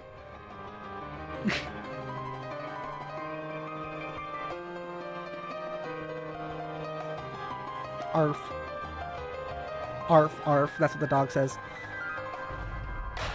Armamentify. What if I just, like, can I just, like, okay, I have to shoot the dog. I can't shoot anywhere else. In the snout. That's not the snout. Whoa, I saw Dave's place and Rose's place and June's place. Oh dear. We're back where we were before. Hey, dog, you seem a little bit... You scare me. Arf. Yep. Go fetch. Is this how you play with the dog?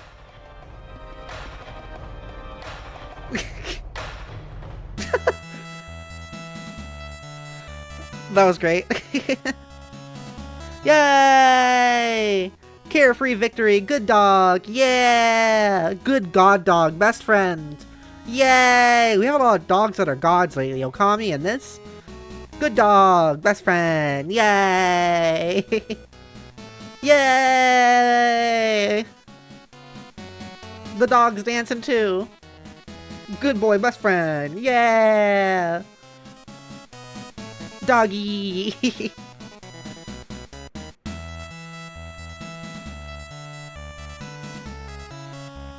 Okay, I guess it's just repeating it. Alright. Oh man, we're back to sleep again. Okay. Oh. So I'm feeling like the dog might be the guardian here. Yeah. What was that? It did the teleport just like Dave's older brother. Something like flashed also. Like over here it was... What was that? Did something... Is that the dog going away really fast, or did something grab the dog? Rose, check self for any mixed atoms with cat. Nope, no mixed atoms. Looks like you and the kitty kept your genes to yourselves.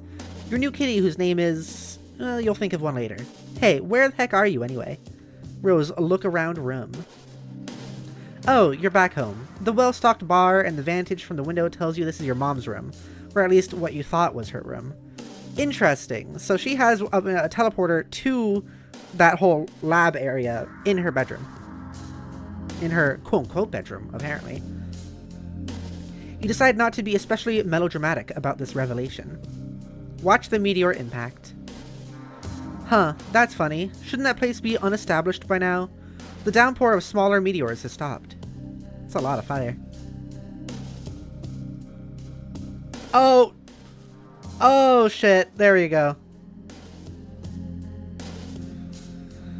Better get out of here. This room is a powder keg with all this booze lying around. That's a good point. This doesn't seem pleasant. I'm sorry, Rose. You're the only one that's actually having to experience the actual meteor impact so far. John, get down to business. Alright, that's a different situation. Suddenly you feel Suddenly you are feeling very businessman-like for some reason. You just punched a shitload of cards in anticipation of making a whole lot of cool stuff. This time, you didn't foolishly destroy any items. You just looked at the codes for some objects you rounded up and punched them on the blank cards. You wonder how much alchemizing can get away with before Rose gets back. As if she's got any right to tell you what to do with your hard-earned grist. You're the one running around here putting your ass on the line. All she's gotta do is mess around with her computer. Anyway, you better hurry. Yeah, June, if only you knew. If only you knew the previous fucking this. I know that's the joke. Jade, dream. Oh, now we're going to Jade again immediately. Okay.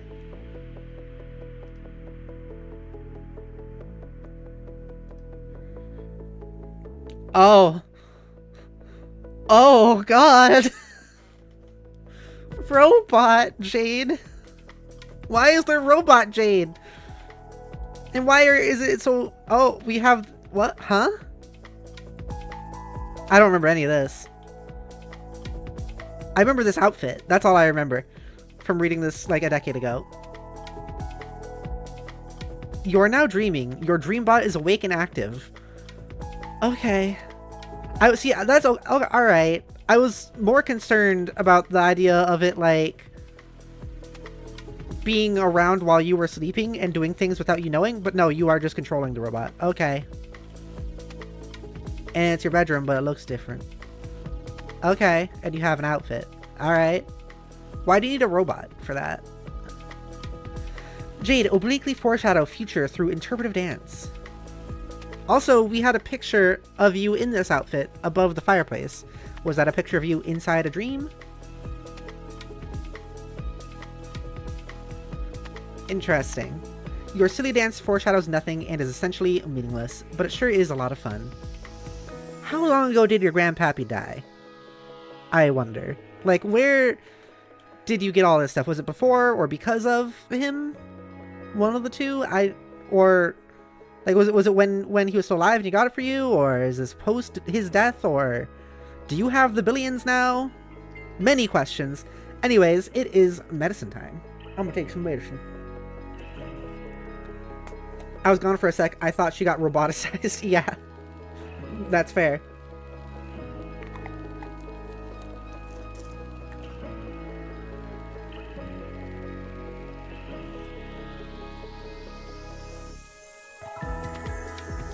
I'm very curious what the point of this robot is. Because I'm assuming you could dream either way, right? Also, I just feel the need to say this again. I think this song is maybe the most fitting for... that I've chosen for one of the characters so far. I think this is very fitting to Jade's atmosphere. Jade, quick, get into bed. I like the face. You climb into bed and try to get comfortable, but some sort of invisible force is pressing down on you. A strange feeling of cold, heavy metal. This happens every time you try to get into bed. No wonder you can never get any sleep. That's funny. Once again, the faces are great. It is just literally the same room, but just with different, like, textures. You just put a texture pack on. Jade, you just put a texture pack on. Jade, realize you can fly. Wow, that's awesome. Does it create a real loud rocket noise? There's not much to realize. Of course you can fly. Jade, open the package. You stop all this flying around nonsense and examine John's birthday package. And I want to check something. Okay, see, look at this. This is very particular of me. See how this is smooth, right? Like a can, like a cylinder. But then in the next page, when her legs come back, it's like flopped over her feet. Does that imply that this is actually a fabric? This bottom part, even though it looks metal. Does that imply it's a fabric? I know I'm thinking way too much into this, but I'm curious. This may be a fabric, metal fabric. Maybe it's tinfoil. You stop all this flying around nonsense and examine John's birthday package. To GG from GT. Unfortunately, you cannot open it yet. This package has an important journey to make first. You are planning on delivering it momentarily. Good thing you already know what's inside. Otherwise, you could surely be consumed by curiosity and suspense. You sincerely pity anyone who might be forced to endure such a fate. Ha, it's us. So here's another thought. If she has this weird dream tech. if she opens it in the dream, like, let's say she doesn't know what's inside the box, right? If she opens it in the dream, will she know what's inside it then? Or will her mind create a fake idea of what's inside it? Or will the robot, like, send to her brain what is actually inside it? Because the robot's opening it in real life. I don't know. Bat says possibly, maybe it's chainmail. That could make sense. That's pretty hardcore. Robot with chainmail on? Fuck yeah. Months in the past.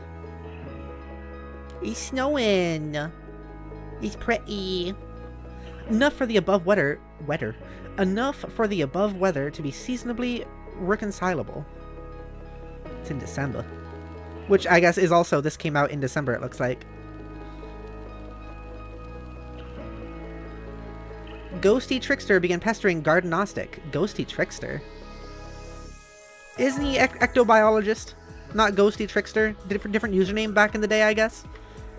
Hey, happy birthday, Jade. Yay, thank you, Sean. Phew, okay, I got your present in the mail just on time. Plus, I sent roses and Dave's, too.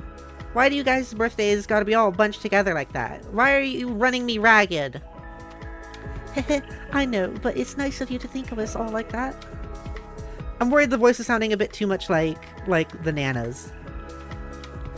I know, boy. I know, but it's nice of you to think of us all like that. I know, but it's not... I know. I know. I know. Oi. I know, but it's nice of you to think of us all like that. I know, but it's nice of you to think of us all like that. I know, but it's nice of you to think of us all like that. I know, but it's nice of you to think of us all like that. Doing accent practice. Trying to get a voice. I can't wait for you to see what I got you. I don't want to spoil it or anything, but hopefully it'll help you solve those problems you've been having lately. A mysterious wink. I'm sure it is great. I can't wait either. It might take a while to get here from there, but it will be worth the wait. Oh man, I am such an idiot. I forgot about how long it takes you to get stuff. John, that's okay, really. I'm sure it will get to me exactly when it needs to, and it'll be a nice surprise when it does. Okay, well, I hope so. Hold on. I'm back, sorry. I had to tell someone to go away. Oh god, the trolls again? Yup. The trolls! I like how in this, though, June probably assumes that it's actually, like, internet trolls and not literally aliens named trolls that are called trolls, you know?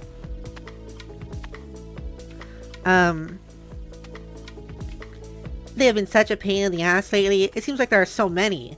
There are either, like, 50 of these... Nah. There are either, like, 50 of these guys, or it's just, like, one guy with a lot of alt accounts. I've never had any sort of feeling about them, or what they want, which is kind of weird. But it seems like they are probably all different people and not one guy. I've counted 12. What do they all want with us? Some people just like to needle others for some reason, John. It is like a game, I guess. They're like pranksters. Oh, hell no. Shittiest pranksters ever. But I think they are mostly harmless. Every so often they manage to get through my block filter and hassle me. It's been going on for years. Actually, some of them are kind of funny, I think. Oh, wow. What? Years? Okay, well, I am sick of them. I've been thinking of changing my pestritrum handle to throw them off the trail. So, I guess I'm gonna do that. Okay, so June has been talking to the trolls too, apparently. Interesting. Make totems. Oh, now we're back in normal time. You have already carved a few totems, but you have had to return to the living room for more crooksite dowels. Your carving work is not nearly complete. Every time you re-enter your room, you shudder at the recent handiwork of some mischievous imps. You just can't turn your back on them for a second. Rotten imps. Those posters are like children to you. Fool. Lame kid. Duh. Wow. Rude. Rose, flee room. At long last, you have returned to your bedroom with a stable power supply and internet connection. Vodka Mutiny purrs at your side. That's the name, interesting. Vodka Mutiny. You suppose you'll call it Muty for short. Okay. Rose, pester John. That's quite a totem collection. What are you planning? Oh, whoa, hi. Oh, gonna make some stuff. Are you okay? Hasn't your house been on fire for like 5 hours now? No, that was the nearby forest, which up until quite recently would have been the best described as on fire. But you may be excited to learn that just as recently, my house finally notched that achievement. Wow. Congrats, I guess. Thank you. Have you seen Dave? Nah, his bro is probably busy kicking his ass. That's probably all there is to say on the matter. Okay. I'm going to start putting this grist to good use. Let's be sparing with the frivolous and knick-knack breeding and focus on getting you up to the gate, okay? How's the audio? Do I need to turn the music down a little bit? Looks like. Yeah, okay, I hear you, but I think we'll have plenty. I've been killing imps all over the house, and now it's lousy with gushers. Gushers? I mean, grist. Serves them right for ruining my posters, the bastards. Which posters? Don't you see? My sweet movie posters. Look at them. They're fucking ruined. John. Ugh. Are you suggesting that imps are responsible for defacing your movie posters? Yeah? Your posters have looked like that ever since I first saw your room. The moment we started playing this game. I thought you had defaced them ironically to mock your father's interests. John. Very funny, Rose. Ha ha ha ha ha ha ha ha ha ha. Nice joke. Great joke there, Rose. Top of the line prank. Hee hee. Ha ha ha. Ha ha. This is good. Laughter is probably the best way to avoid being especially melodramatic about the revelation. Yes. Yes. Let's keep this joke going because it is such a good one. Ha ha ha. Oh my. Ha ha ha ha ha. Ha ha ha ha ha ha ha ha ha ha ha ha. WV descend. We're back to the mayor. With the dog. Pumpkin. You cannot descend from the top of your mobile station. The loose cable you gathered up and tied together is not yet long enough to allow you to reach the ground safely. You have used all the cable you can find. You'll have to come up with another plan. Sacrifice your mayoral sash for more cables. No way! Absolutely not. What? Are you crazy? A mayor does not relinquish his mayoral sash under any circumstances ever. Period. WV, purify the temple. That's such a dumb idea. Not as dumb as using your sash, but it comes close. That temple is way too big. You'd probably just end up purifying a chunk of useless, boring rock. See, though, this is the temple we saw from outside of Jade's house. In the normal present time. Wait, what's that? There's something dangling from the top of one of the towers near the temple. Command Serenity to carry the rope to you. She's a tiny insect and cannot possibly lift more than the weight of a pumpkin seed. She does, however, inform you of what the ledge contains through a series of informative blinks. There is an old, rusty harpoon lodged into the crumbling rock. Tied to it is a bunched-up jumble of handy cable. This strikes you as convenient. It is almost as if someone knew you would need a bunch of cable, and that you would have a mayoral sash made out of cable that you were particularly attached to, that mayoral sash, and would stubbornly refuse to use it. Anyone who knew that much would surely possess a special gift. Alas, it seems a bit far-fetched. Unless it's Jade, of course. It's John, Homestuck again. Whoa. WV, get ye rope. Okay, we just established it was a cable and not a rope, but that's okay. You take a hasty swig from one of your delicious ponds and put down. And then you quickly adjust the coordinates to purify the jumble of handy cable.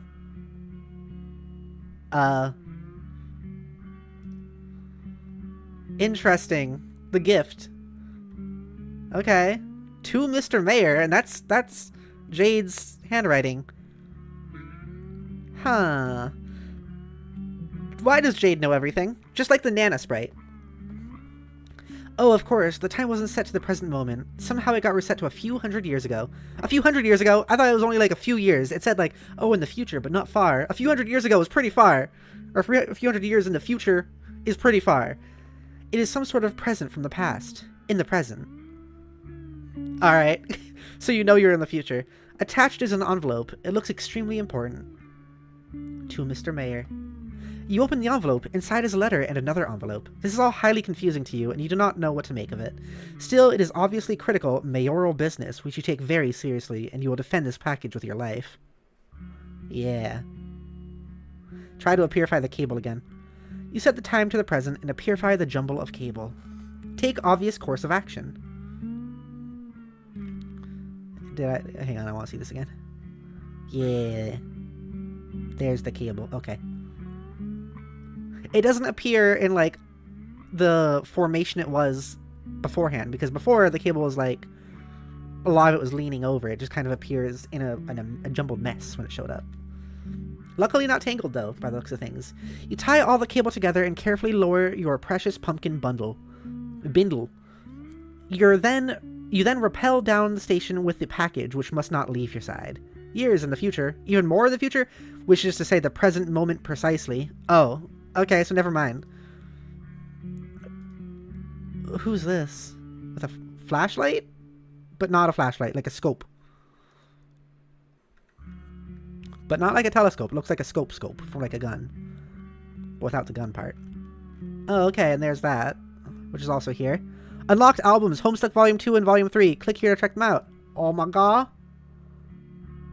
Interesting. I mean, it's just probably all the music we've been listening to, right? An aimless renegade prepares for company. Another name. Oh. No, that's just a gun. There is a gun attached to that. Holy shit. This one has a lot more detail than Jade's gun. Okay. This tactical guy over here. Holy shit. Also having a similar get up, except it's caution tape. There wasn't more to that, was there? No, okay. We also have passed into the thousands in terms of pages. We are over 1/8 of the way into the story. Rose, build as much as you can, as fast as you can.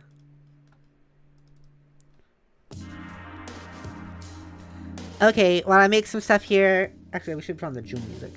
Okay, while I make some stuff here, can you keep an eye out for imps? I'll just keep the safe or tub handy or something. It'll serve them right for trashing my posters. I keep telling you that the posters were always like that. And I keep telling you, haha, very funny. Here, look. And there's a couple of links. Sprite prototype once more with her grandmother's remains. She treats John to some helpful exposition in a friendly and grand maternal manner. Did we... That's interesting. Is this from... like, we saw this picture before in some of her, like, Rose's review stuff. Were the posters like that then? Very interesting. Co-player has displayed inexplicable, capricious behavior since arrival. Stress-related, contracted virus, indigenous to realm. It should be noted he was kind of a weird guy anyway. But was it like this before you showed up in this dimension? That's another question. Yeah, I saw those, but they didn't look like that before. You must have changed them. Even if I had the motive for such a bizarre and pointless deception, where would I find the time? I don't even have Photoshop. Then why did you tell me they were there? Why didn't you? I had no reason to think you were not aware of them. I thought they were strange, certainly, but was not struck by any particular impulse to discuss them. Okay. It still doesn't make sense, though. Implying that I drew them a while ago and then forgot and couldn't see them and now suddenly see them? That's stupid. What would that even mean? You gotta do something for a second? Okay, bats. It looks like you were in your father's room recently. Yeah? And how did it make you feel to discover what was in there? Oh no, I just realized. You're going to therapify me. Well, don't bother. Maybe I'm just being a friend. Maybe. Eyes suspiciously. Anyway, I guess you saw what's in there. It's boring. There's not much to even see. That doesn't matter. What matters is how seeing it affected you. I think it clearly has in some way. Well, I don't know. At first I was nervous to go in and find more of his weird clowns, because of course they are stupid and I hate them a lot. But then when I didn't see any, it was weird. I felt weirdly, like, disappointed, almost. Is it fair to say this changed your perception of your father? Yeah, I guess. Is it such a stretch to conclude it changed your perception of other things as well? No. Maybe not. But what are you getting at? It sounds like you're saying I'm crazy. John, alchemize. That's a hat. I don't like to use the word crazy. Oh god. See, this is therapy bullshit. That was a joke. But anyway, whether it means you are crazy or not, consider this theory. Hang on. There's air in me. There's air in me. I got air stuck in me. Oh, the vote has changed. We have 4 votes now. Oh, 2 for Rose. 1 for Jade, 1 for June. Nice, nice. I would put my vote in for June as well. Can I vote? I don't think it would let me vote, right? Probably not. I don't think it would let me vote, right? Can I? No. I'm gonna go on my phone. I'm gonna do my own vote because I want to vote too.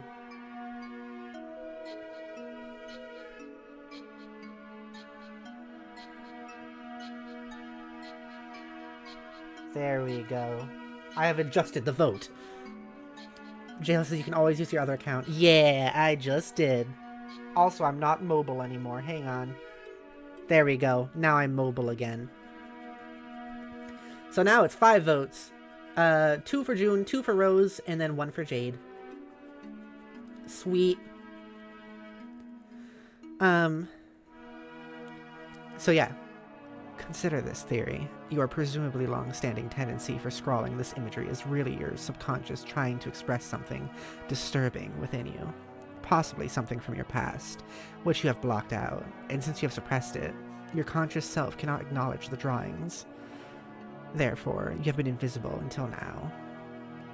Why now?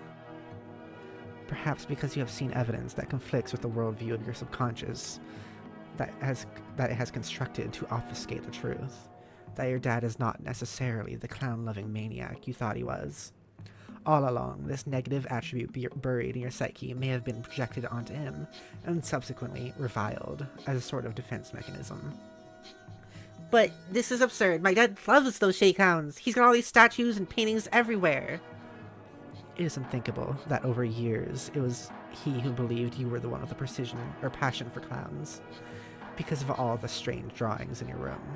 A father then embraces a son's hobby to establish a stronger bond, or wages a campaign of passive-aggressive mockery of your interests. Either is plausible. I don't know your dad that well. I don't know. Not sure about all this, but I think we need to stop and acknowledge the bunny Sassacre fedora I just made. It's awesome. Yeah. it's pretty good. Oh my gosh, the structures are rising. Interesting layout, also. Oh no, we got more of the ogres. That's no good. Pretty high up. Wow, what are you doing, by the way? Rose, sorry to say this, but this is all looking kind of silly. I'm trying to spread the upward construction around, so there's more substantial foundation for later on. But I'm starting to wonder if it will be strong enough. It's kind of starting to wobble a little. I don't think brick chimneys were meant to serve this architectural purpose. Yeah, no shit. I might have to adopt a personal... where are these words coming from? I might have to adopt a different building strategy. Stick to more load-bearing walls and blockier shapes, especially since grist has been easier to come by lately. Okay, but you really must be running low on time by now, right? Right. Strider! Yeah, Dave is kind of just not doing much. We have no votes for people saying Dave is their favorite, by the way, so far. Which I'm going to start to conclude that Dave is the worst of the kid characters. Not necessarily bad, but maybe the worst. Our title is coming to a conclusion of an answer. Sound. Jade. Dream up extra arms and play advanced bass solo. Okay.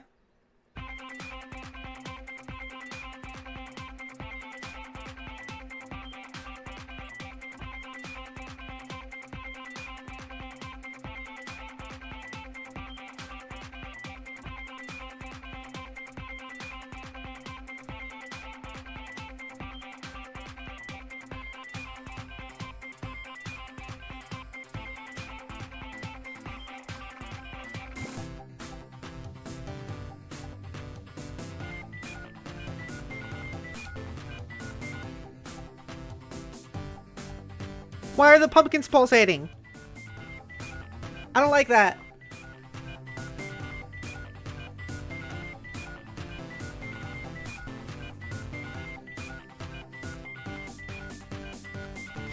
Hey, hang on a second. That looks a lot like the purple place we saw earlier. Prospit?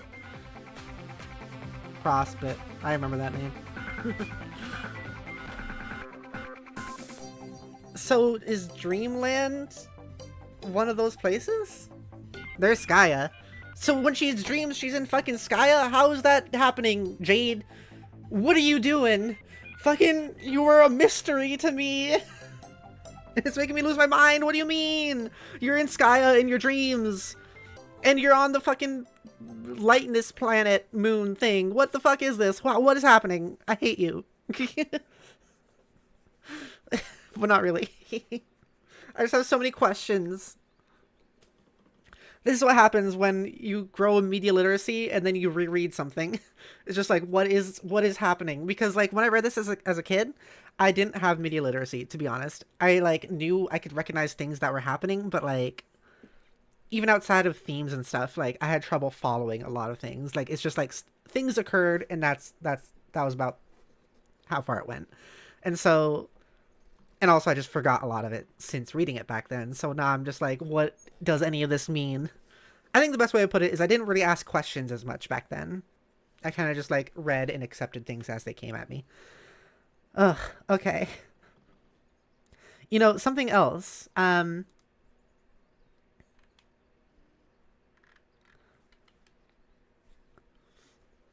Something else. In a separate server that I am in that includes Jodi and Minal and me and some other people, Minal has decided to also start reading Homestuck alongside these streams and is going to be updating as we go. And I might ask if Minal is okay with like sharing these updates as he goes along, because that could be interesting.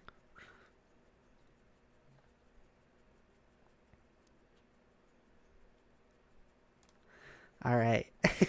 Anyways, Jade, change wardrobifier to cycle through Star Heart Horseshoe. Okay. Okay, good idea. You leave the moon in the cycle though, because you like it. It's just like Lucky Charms, the cereal. Go explore the Golden City. So it's your room inside and you're kind of your house inside, but outside it's this. Yeah, that. Where did Andraste like get the images for all this?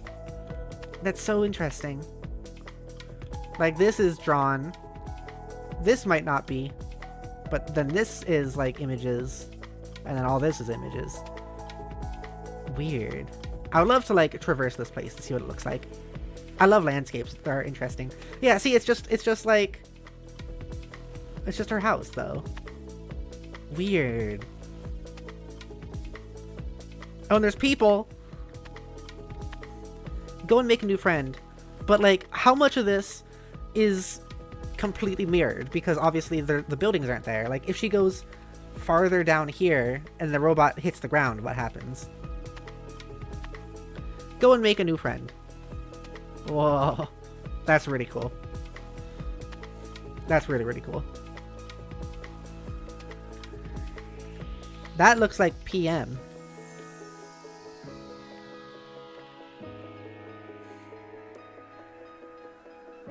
Huh.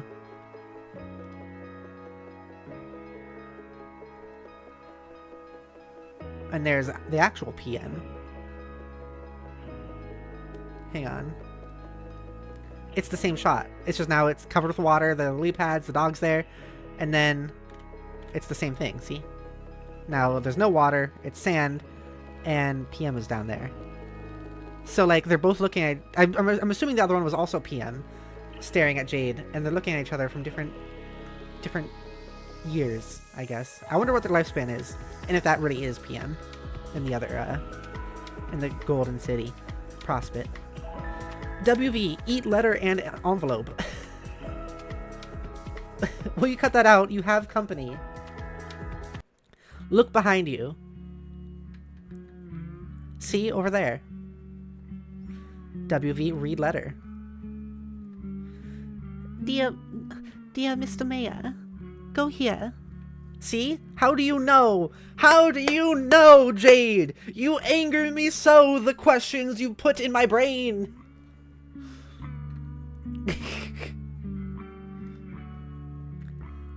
Give present. Hooray. Go here. Oh, please do this. The freedom of your people depends on it. Your friends. Uh-oh. Uh-oh. Please don't hurt anybody. Ah, the mayor, please be safe. Cover. Oh, come on. Hurry. Oh, they're gonna take cover together and become friends. Friends to lover arc. That's a little awkward, isn't it? So also, PM has an actual sword, while WB just still has this thing. WB, give present, hooray! To Miss Mail Lady. I almost read that as Jodi, which could have been really funny. Jade, gracefully fly to the other golden tower.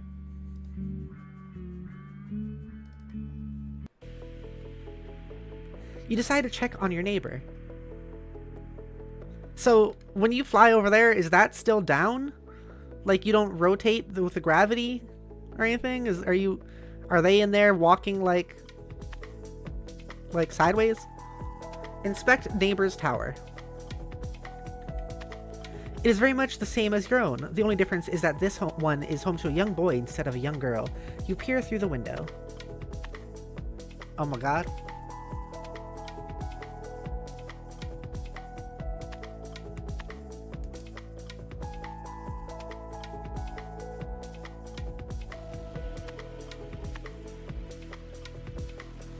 Okay. Interesting. Very interesting. What does this mean?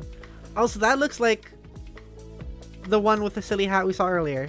That's like has kidnapped June's father. Also, it's to a young boy instead of a young girl. That's what you think, bitch. Josh Andre says, do you like Lucky Charms? I do. It's a good cereal. I like the marshmallows. JL says, I think that from Russia, actually. What's from Russia? JL says, the architecture, I think it's layered on top of each other. Oh, okay. It looks like it's, like cathedral stuff. To me, that's how it's always come across. Joshua Andre says, do you like to read letters? Not particularly, I guess. But they're showing up in the story, so... John is, of course, sound asleep. It looks like he's having troubled dreams as usual. What do you mean troubled dreams? The other side is like, this is the dream, isn't it? What do you mean? What do you fucking mean? What are you talking about? No, this is the place that's the dream, right? Huh? Right? Correct? Of course, right? Do you not realize you're dreaming right now, Jade? Because you specifically went to sleep to dream. Although I guess then afterwards she did try to lie back on the bed and sleep more. I don't know. Ugh. You cannot disturb his slumber, though. He will wake up when he is ready. Okay. And there's also the stuff all over the wall, which is confusing me. Did you do this? Did you do this, June? Did you do this yourself in this dimension? Whatever. I don't fucking know what this is. Speaking of John, you wonder if you got the birthday present you sent him, or for that matter, if you even remember to send it. Darn, you get so confused sometimes. If only you had some system in place to help you remember things. Your moon is getting very close to Skya. You had better go inside soon.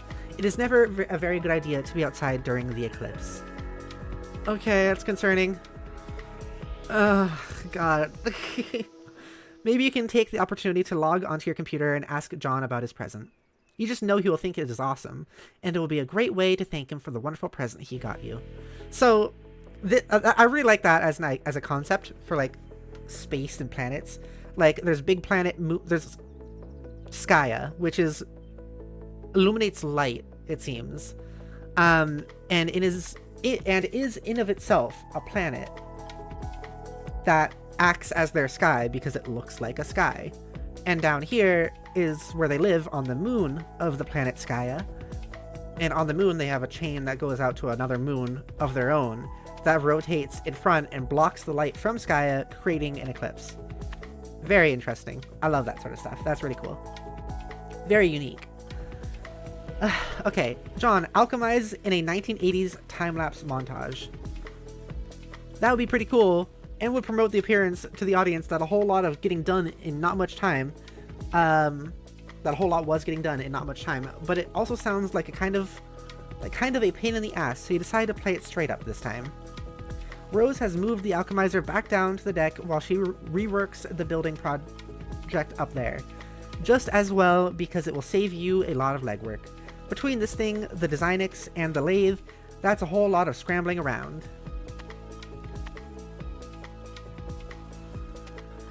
John, recombine hammer and pogo ride.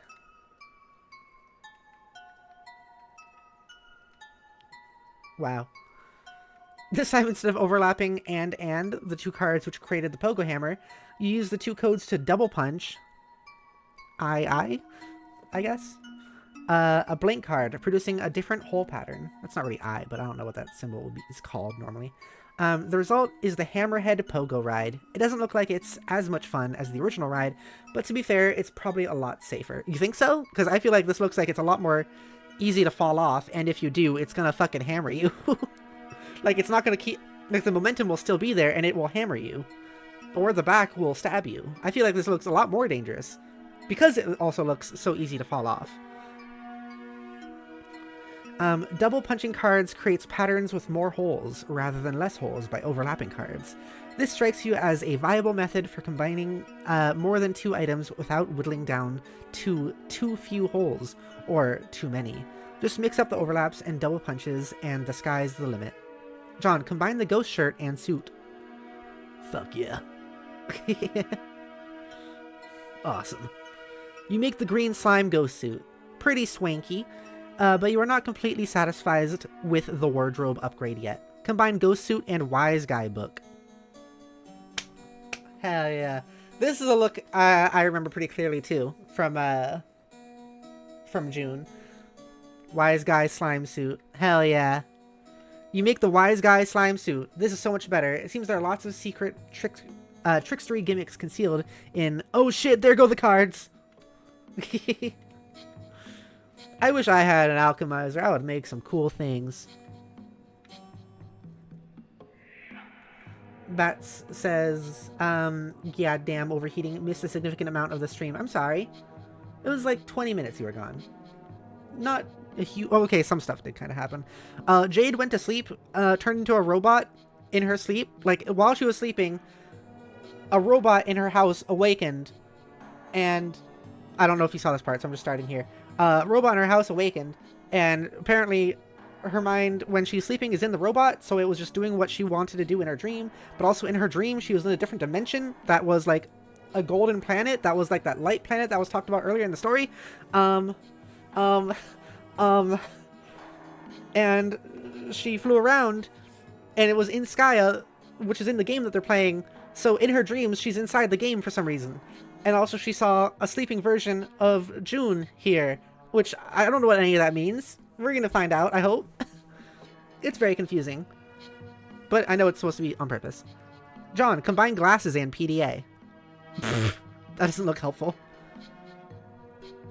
You make the serious business goggles. I thought it said serious business gogglers, which I think would sound funny. This is a pretty nice hands-free communication solution, and it makes you look way cooler. Like one of the kids from Spy Kids or something. God, that was a good movie. Real spies, only smaller. Alright, June. I love you, June Egbert. Fucking Spy Kids. You remind me of Badams, in a way. Badams likes movies like that a lot as well. Thanks, Ep. You're welcome. Combine Sledgehammer, Telescope, and Saskar text. Oh my god. That seems dangerous. You make the telescopic Sassa Crusher, a pretty considerable expense. This thing could probably pound an ogre into a crude burger. Of course, you have no hope of lifting it whatsoever. Yeah, it seems large. Combine gushers and blue ectoplasm. Why is she on it? It has branding. The alchemizer knows how to create branding. Oh my god, it's AI. It's making AI artwork. Hellacious blue phlegm aneurysm gushers. Oh. Okay. You mix your gushers with some of the blue slime Nana left on the wall to make a box of hellacious blue phlegm aneurysm gushers with ghostly healing properties. These should be convenient if somewhat unappetizing. You've made healing gushers. Hellacious blue phlegm aneurysm. Amazing. Quite amazing. Combine fake arm, blue ectoplasm, and PDA. Oh, June's winning! We have 6 votes and June is winning! Hell yeah! June is my favorite. If you can't tell. I've already talked about how there are 3 characters in Homestuck that I really identify with, and one of them is June. John, combine fake arm, blue ectoplasm, and a PDA. That's pretty cool. Oh! Nice. You make the remote ghost gauntlet. It looks like when you put the special computer glove on, it lets you control the big slimy ghost hand. The ghost gauntlet appears to have a considerably higher lift capacity than your own puny arms. That's really cool. Combine ghost gauntlet and bathroom mirror. June, you are leveling up. You are getting some high levels. Combine ghost gauntlet and bathroom mirror, which is interesting because I considered the pogo like hammer to be a pretty big thing, but now you have this, which seems to be a lot more, you know, useful. Left-handed remote ghost gauntlet. Using a lot of this stuff. You make a left-handed remote ghost gauntlet to complete the pair, because you don't see why the hell not. I don't like that you're like going for like a tickling motion. That's pretty neat. John, combine umbrella and straight razor. Oh god. You make the barber's best friend. It suddenly seems worthwhile to you to nab that umbrella kind strife specibus that's been lying in the study for a while. That's terrifying. What was that horrified voice for? I don't know. When did I do that? It was 2 minutes ago, apparently. I don't remember what was happening. I don't know, like, what specific thing I was looking at.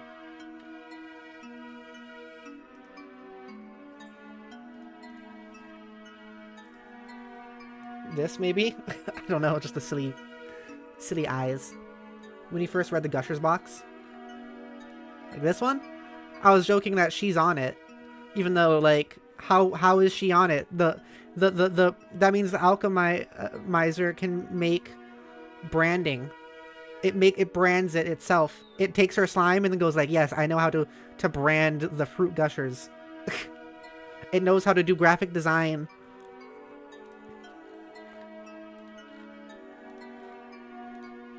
Okay. Combine gushers and shaving cream. That seems awful. You make a deadly Betty Crocker Barbasol bomb. Be careful with that thing. Jesus. Okay. Why is it shaking? I feel like I was worried that it was just gonna make like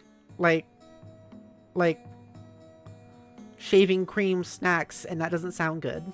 Combine Ghost Dad poster with...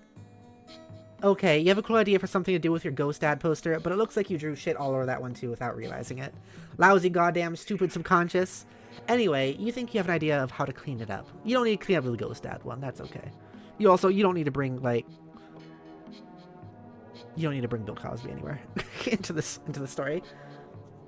Oh, you looked up the word phlegm? Yeah, phlegm is, yeah, like mouth snot. Yeah. Caps Lock Punch Heath Ledger Joker figurine. Oh, hell yeah. If you can somehow subtract the code of the Joker figurine from the code of the poster, it might work. Luckily, the Joker code only has 2 holes, making the task very simple. The defaced Cosby poster shares those holes. You determine that the defaced Cosby could only result from a double punching with the Joker. If your theory is correct, this means the original Cosby poster had one of those holes punched, or the other, or neither, making 3 total possibilities. You try out all 3 possible codes, yielding 1 potted plant, 1 painting of a horse attacking a football player. Alright. 1 clean Cosby poster. Nice. Okay. Weird. Imagine, like, turning the Joker figurine into a sprite. Would then the Joker just be helping you around in Spurb? Combine Cosby poster with computer. Oh, God.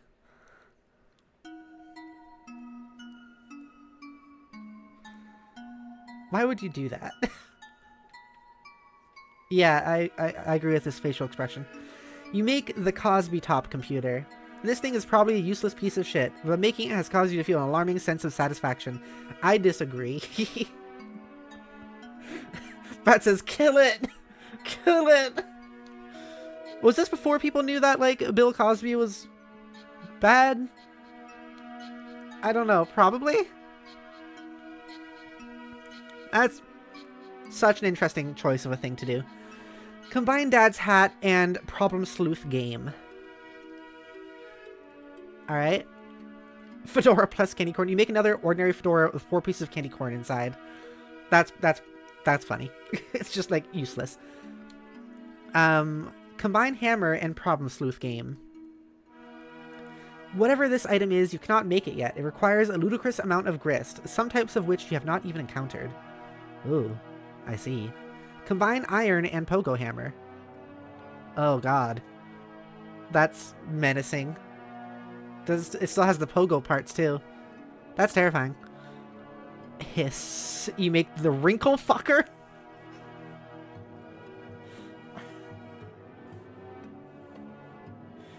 The what? You made what, June? Excuse me? You look so happy to have the wrinkle fucker. Alright.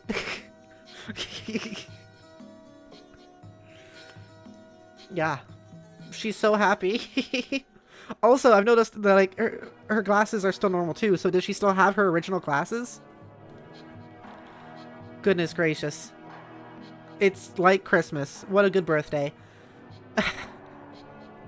Oh wait, so it creates something, but it keeps your original. Like, you still have the pogo hammer over here, plus this hammer. Okay. So the other stuff doesn't disappear when you do it, I guess. This is something. So much sweet loot. You'd almost think it was simultaneously your birthday and Christmas or something. I kind of made that joke. Of course, you know that is ridiculous and could never conceivably happen. 12/22/2009. That's a joke about the date this was released on. Time for a Sound Dave strife. Still fighting. He's been fighting on top of this rooftop for like 2 streams.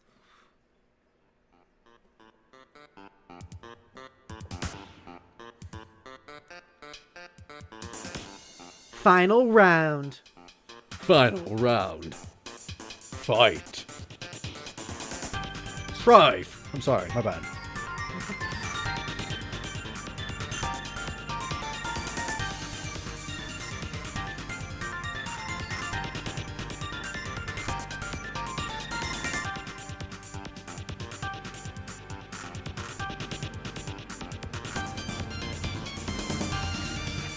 Oh, snap! Cheap piece of shit! Oh! Nice rolls, though. Dead. How do you have a hoverboard? You just leave him, just like that. Alright. Well, Dave's dead.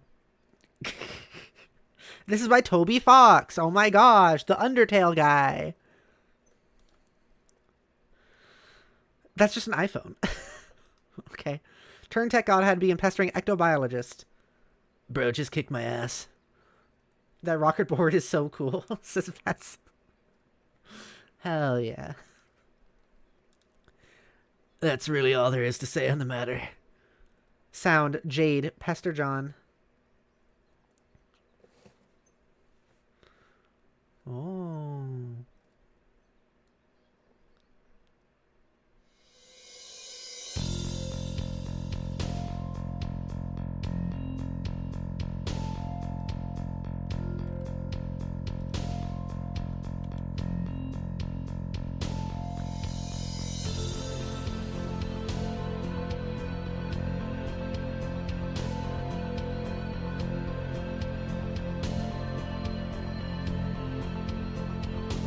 So this is where the eclipse happens, I guess.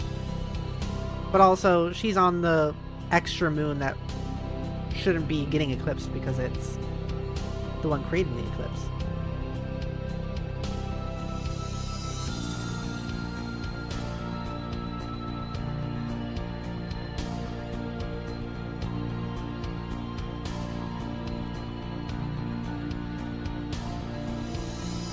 Space cloud, June cloud, Squiddle cloud.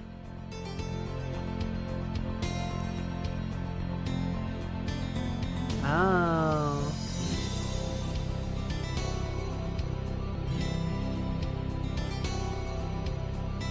Jade house cloud, June house cloud.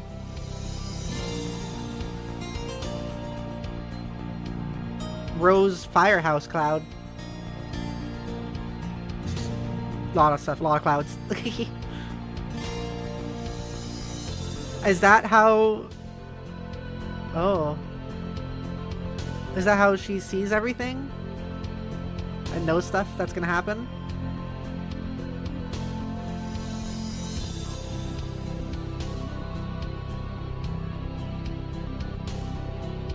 Oh, I remember that.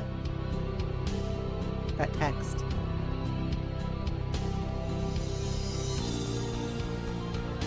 What are you doing in the lava?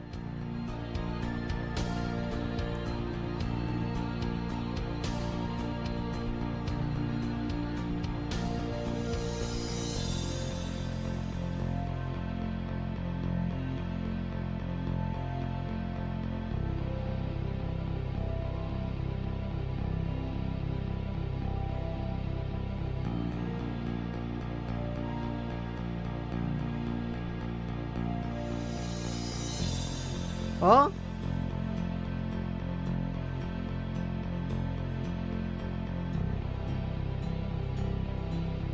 This is so weird.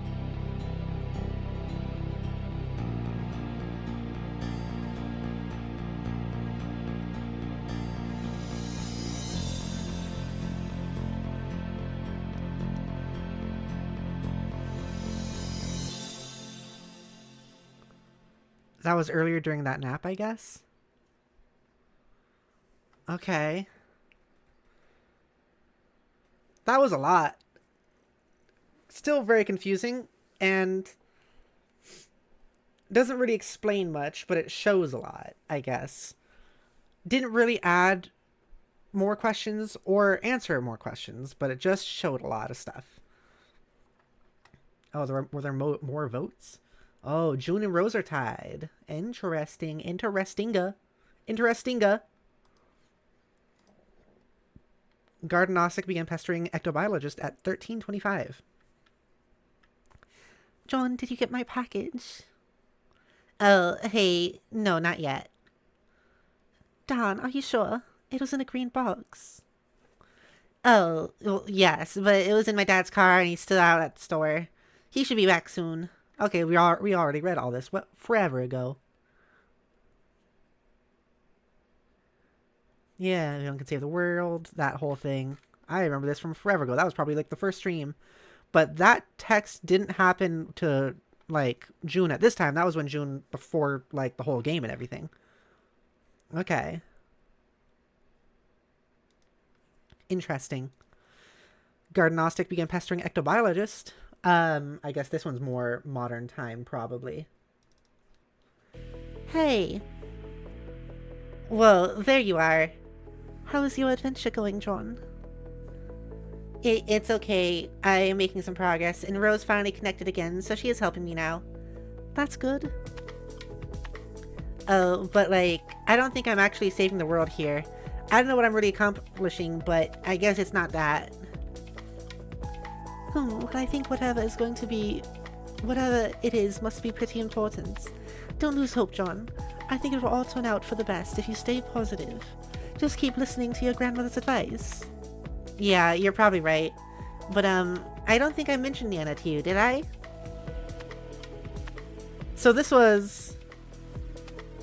We also read this already.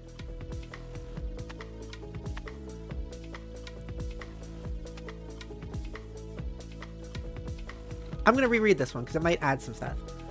I might reread the other one too, actually, just because this has that, so I'm gonna turn off the audio for it.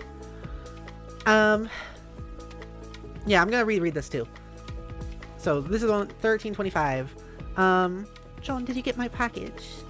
Oh, hey, no, not yet. Don, are you sure? It was in a green box. Oh, yes, but it is in my dad's car and he's still out of the store. He should be back soon. Great. So what are you up to today?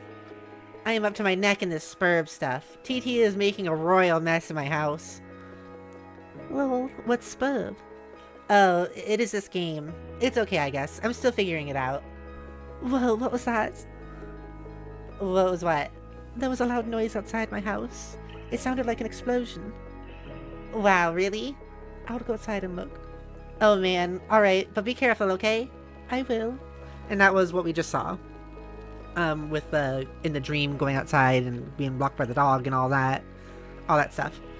Gardenostic began pestering ectobiologist. I'm back. Oh, hi. I went to investigate the explosion I heard. Was it by any chance a meteor? Yes, how did you know? Oh man, it's kind of a long story. Anyway, are you okay? Did it blow up your yard or start a fire or anything? No, I'm fine. I'm fine. It landed a pretty good ways away from my house, and I went to go look at it. And it's pretty big, but Beck doesn't want me to go near it, so I came home. He seems to think it's dangerous. Well, gosh, he's probably right. Anyway, what have you been up to, John? Oh, did you get my package yet? Yeah, I was trying to get it, but Rose dropped my car into a weird, spooky, bottomless pit, and the package was in the car, and I'm really sorry about that. Oh no.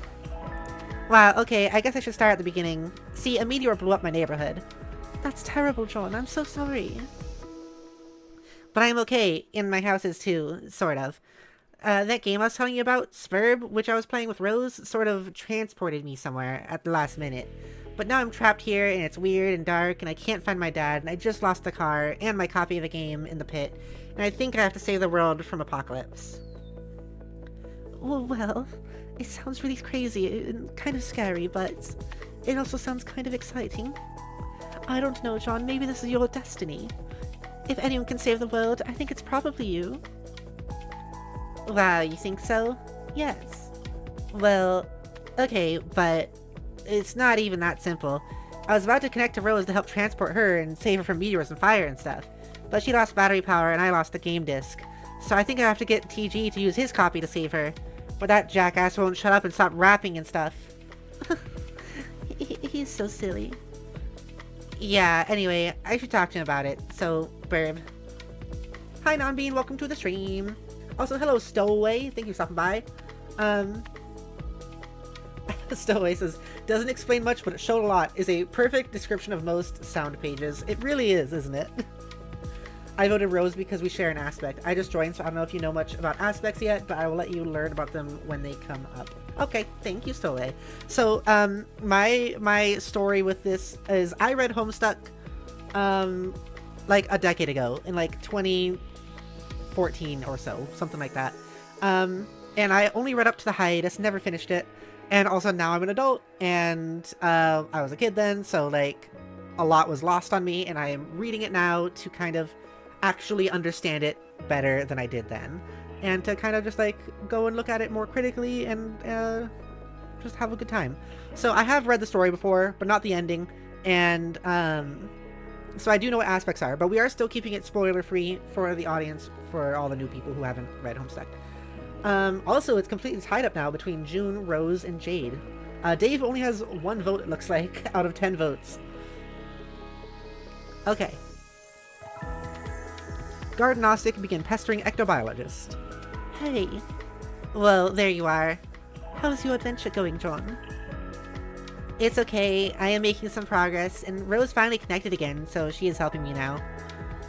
That's good. Oh, but, like, I don't really think I'm actually saving the world here. I don't know what I'm really accomplishing, but I guess it's not that. Well, I think whatever it is, it must be pretty important. Don't lose hope, John. I think it will all turn out for the best if you stay positive. Just keep listening to your grandmother's advice. Yeah, you're probably right. But, I don't think I mentioned Nana to you, did I? Oh, I don't know. Didn't you? I don't know. Maybe you talked to Rose or Dave about it or something? Yeah, maybe that was it. They're really weird when they talk to me about you. Like, they're always trying to convince me you have some spooky powers.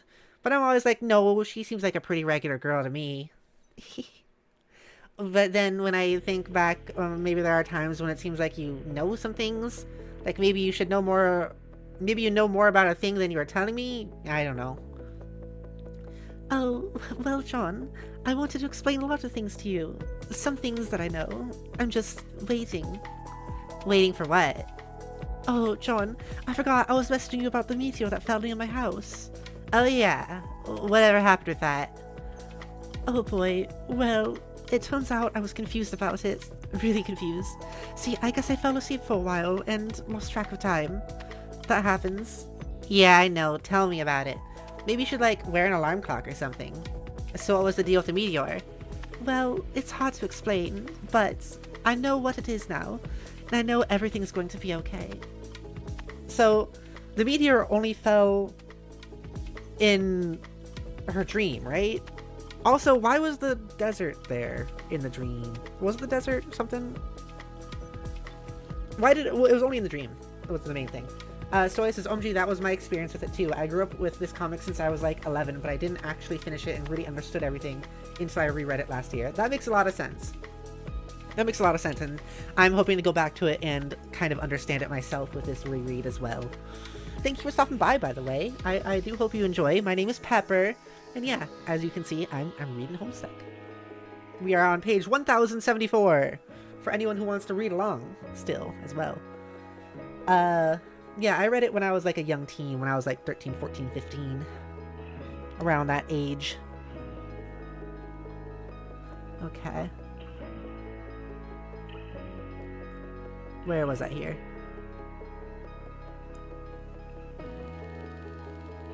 So, what is it? Or is this just another thing where you're waiting to tell me? Oh gosh, John. I really want to tell you all this stuff, but I can't yet. I really think you need to wake up first. Huh? Well, okay, not literally. Well, okay, maybe kinda literally. Oh, stop being so confusing. Lol. Anyway, time for you to go, John. I think you have some company. Hot. So what she meant, wake up from real life and wake up in dreamland. Jade, you're driving me freaking silly brained. Like, you're so confusing. It's so confusing. Like, I'm getting more context now with the whole, like, why she said, like, wake up, because she wants him to wake up in the dream, but also I have no idea what this dream stuff is. I have no idea what's going on with that. Jade, update, colorful reminders. You take a moment to gather your thoughts after your dream. While you are asleep, it can get very confusing figuring out what is really happening and what isn't. So is every time she falls asleep, is she, like, doing that? Like, when she falls asleep on the floor and all that? Especially during the eclipse. Hang on, I'm gonna reread that part. You take a moment to gather your thoughts after your dream. While you are asleep, it can get very confusing figuring out what is really happening and what isn't, especially during the eclipse, when you are exposed to many visions of the past, present, and future through a variety of cloud mirages. So that's what that was.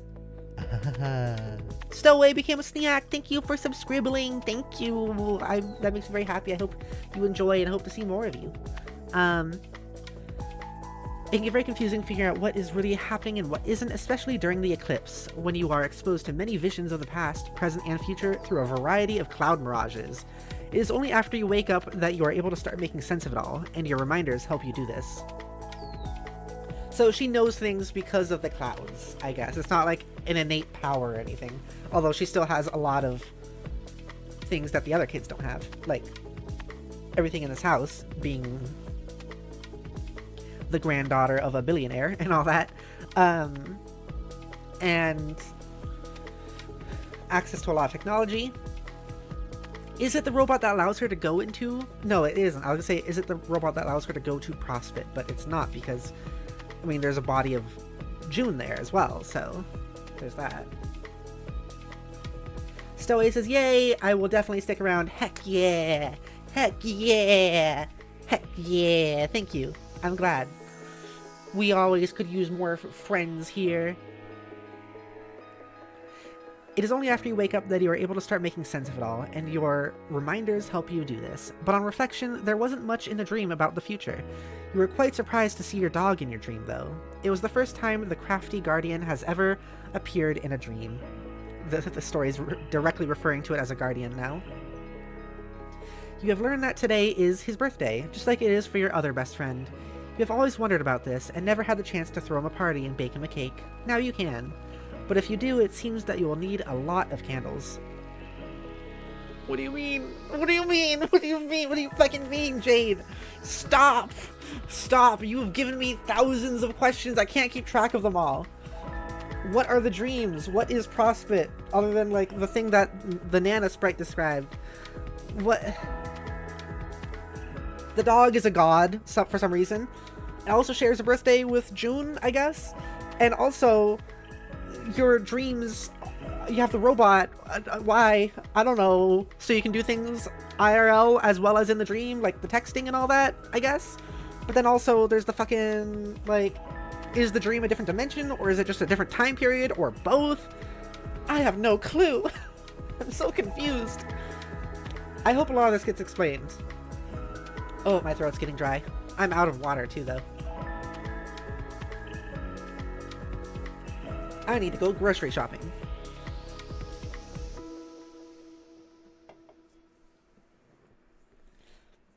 Stowaway says the clouds that Prospect goes through can also show the past, they said, by the way. That might make it make a tiny bit more sense for now. That's true. That's true. So was it that she saw her dog in the cloud, and that's why she knows the dog is really old? Or is it that she, or was it that Prospect is in a different time period, because that's what I thought initially, because she saw the dog in Prospect. And it was like, oh, hey, there's my dog in Prospect. I don't know. I almost want to watch the cutscene again, but I'm... What was that cutscene called? Oh, Pester John. Okay. Okay. I'm pulling it up on YouTube so I can watch it a little bit more with a little bit more control. I can go through it like with my own controls. Here we go.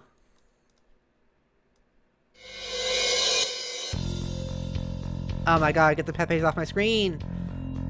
What is this? This is probably because of the some scribbles, which is still good. So I'm gonna watch this again. It's lower quality, but we don't have to worry about that.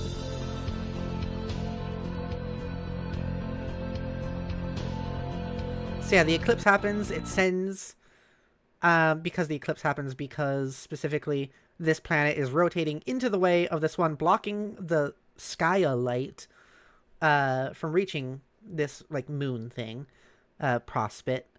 So this goes there, blocks the light, but she's in there. She's in this one, and apparently that it goes actually like into Skya.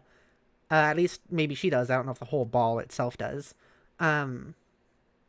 And in there, she can see clouds showing different times and events. And it's also quite interesting to me how blasé she is about it all, or how, like, normal it is, because she's just so used to it. But she knows it's not normal because she sees why... She sees, like, June being very confused by it all. Like, she knows it's not normal, but it's normal for her, so she's not going to be super, like, reactive to it. So there's all the clouds showing stuff. There's her texting June, which we saw earlier in the story. Okay. And there's a account. I like that. It's like showing her home in Prospect and in normal world. So my question about that, though, is this tower is obviously a, like, duplicate of her house, or vice versa, and the other tower, which has June in it, is very much so not a duplicate of June's house, because June's house is a house and not a tower. But we can see that there's still duplication like stuff in the room, that June is in, but I can't imagine the rest of the house is also duplicated within that tower. Just that room is, it seems, with the drawings on the wall and the door and the bed. So I am curious about that. It makes me wonder if like maybe this tower was constructed to specifically look like the towers from Prospect, rather than like the tower from Prospect looks like Jade's house. Maybe it's Jade's house looks like the tower from Prospect. Here's all my analysis.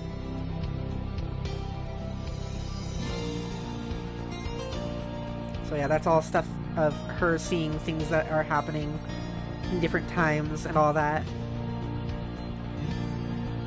Dog cloud. June cloud. Okay, so that's what I think. I think I may have blinked or something because this happened really fast. This cloud zooms out. So this is within a cloud. Okay. But why is it within the cloud that there are more clouds? More vision clouds. Like, what does that mean? Or are those normal clouds? I don't know. That doesn't look like a normal cloud. I don't know what the heck this one means. I don't know what this part means. I don't know what this means.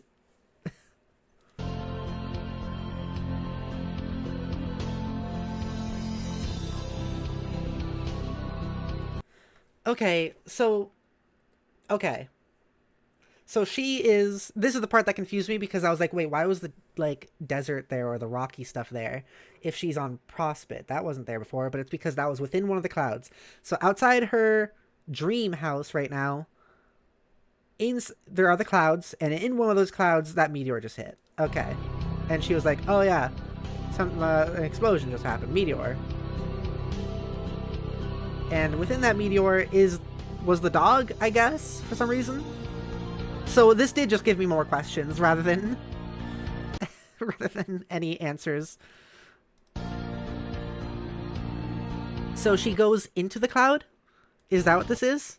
Can she go into clouds? Like, can she just time travel?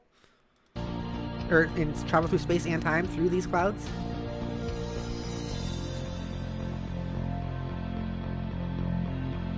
And this is just the different versions, the different, like, robo her in normal time compared to the dream her. The dog is in both places. Doesn't want to come near it, so she came home, which is just on top of the tower, it looks like.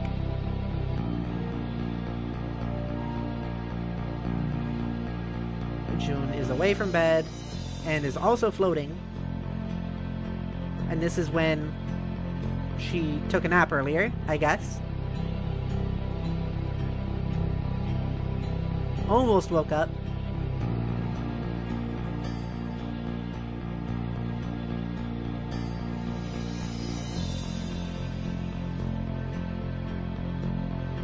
Did we see this shot earlier? Because I know we've seen the shots of, like, almost seeing Jade before Jade was actually revealed. And then June wakes up in that bed, which was a little bit in the past, and Jade wakes up in her bed. Okay. Okay, that was a lot. That was a lot of stuff. Okay. Stowaway says, I think the cloud is like covering her tower at the point, so it's more like a fog, which makes it almost as if it's real. Okay, that's interesting. I like that. So it's not like it's a portal, but like if the cloud goes through her tower, then she's in that place in a way, or at least visually seeing that place. So like it's like a 3D, like a hologram. So not a portal, and not just a 2D image or visual of the place, but like a full-on 3D version of it. And the cloud went through her house, so she was able to see it in more detail and kind of interact with it, at least visually. That makes a lot of sense. Also, yes, you did see that shot when June took the nap. That's really cool. I love that. That's awesome. That's awesome. That's cool. I love this. This is great. This is good. They just need to stop saying the R slur so much. But otherwise, this is great. Anyway, I wish I had some water. I'm doing a lot of reading and speaking. Oh my gosh, I just saw the vote is at 25% for each person. How is this possible? Are there no best or worst characters? Look at this. It's at 25% for each character. Oh my gosh. Everyone is equally loved. I wonder if that will keep up. So that's like 3 votes for each character. That's pretty great.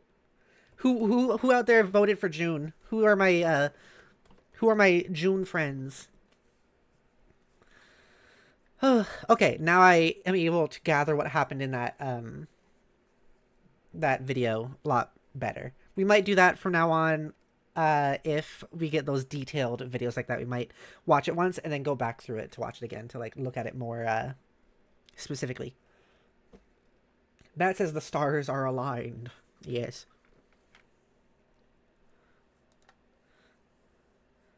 I'm still confused about the lot of candles thing. I guess because of the vision, right? Yeah, I guess it's because of the vision. And how, yeah, that's what it is. She saw in the vision in the cloud that this whole crater was made by a meteor that had Beck, the dog, in it.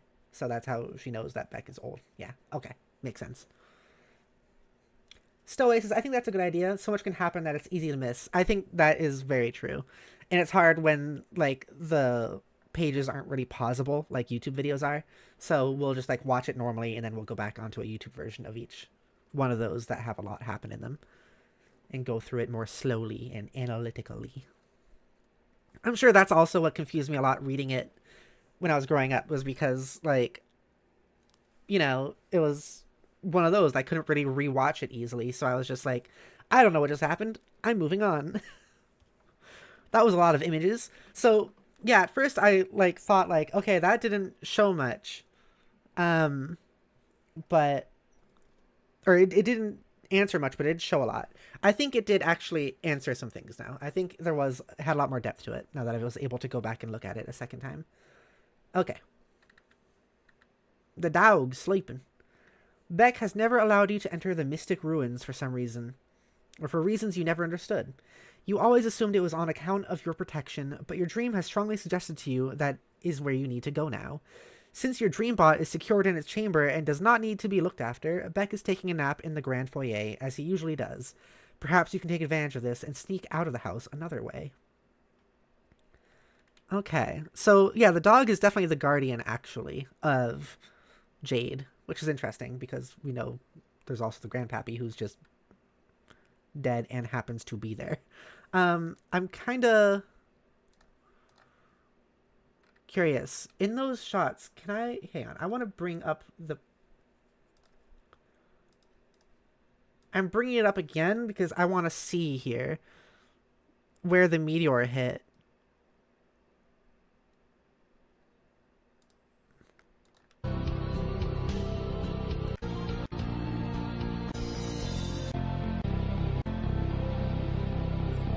Okay. So yeah, the ruins weren't there before. They're only here now. They weren't there before the dog landed. Okay.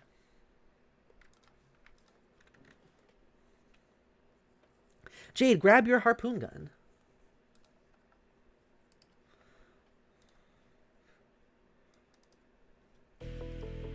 Oh yes, of course. One of your reminders reminds you that you still have a package to deliver too. This way you can kill 2 birds with 1 harpoon gun. Why are you killing birds? Why are you doing that? Jade, use harpoon to zip line into the great outdoors.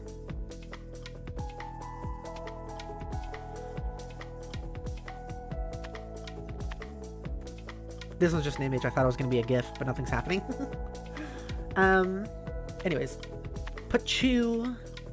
Hey, it's the cable that's there in the future. Oh, it all makes fucking sense.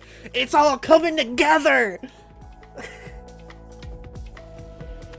What would your strife specialist be if you're in Homestuck? I have no clue. I don't know. Gun. I don't know. That seems like it'd be a useful way to fight. Big knife. I have no idea. What about you? What about you, Stowaway? Yeah, this is the cable that WV saw earlier. The mayor. That was an amazing fucking shot if you shot it from that far. Holy shit. That's spectacular if you managed to do that. That's an amazing shot, and also like that gun's got some range to it. I assumed that these were like trees. Are they just bushes, maybe? Maybe the place isn't as large as it looks. But it still is enormous if we look at the size of this. Gun sounds useful. I don't know. I think I like something silly like Squishmallows. That's funny. I don't know. Like, gun sounds useful. I don't know. Squishmallows would be funny and silly, but can you strife with them? I guess you'd have to like mix them with stuff. Zip.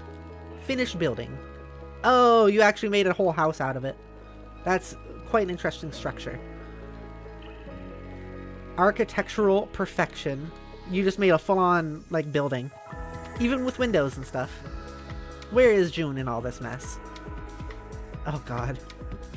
That's not a good place to be. I see her. Where's Waldo? Dave, mourn the loss of Cal. Cal. Seems like the story's kind of coming together for a piece here. Mourn the loss of Cal. You silly little dude. If you had any more apple juice, you would pour some out for your homie.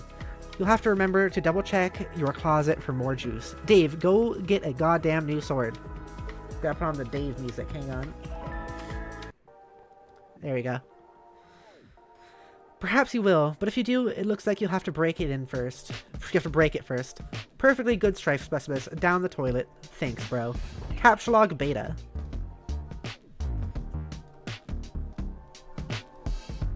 You try to grab the beta, but forget your Silodex is completely packed.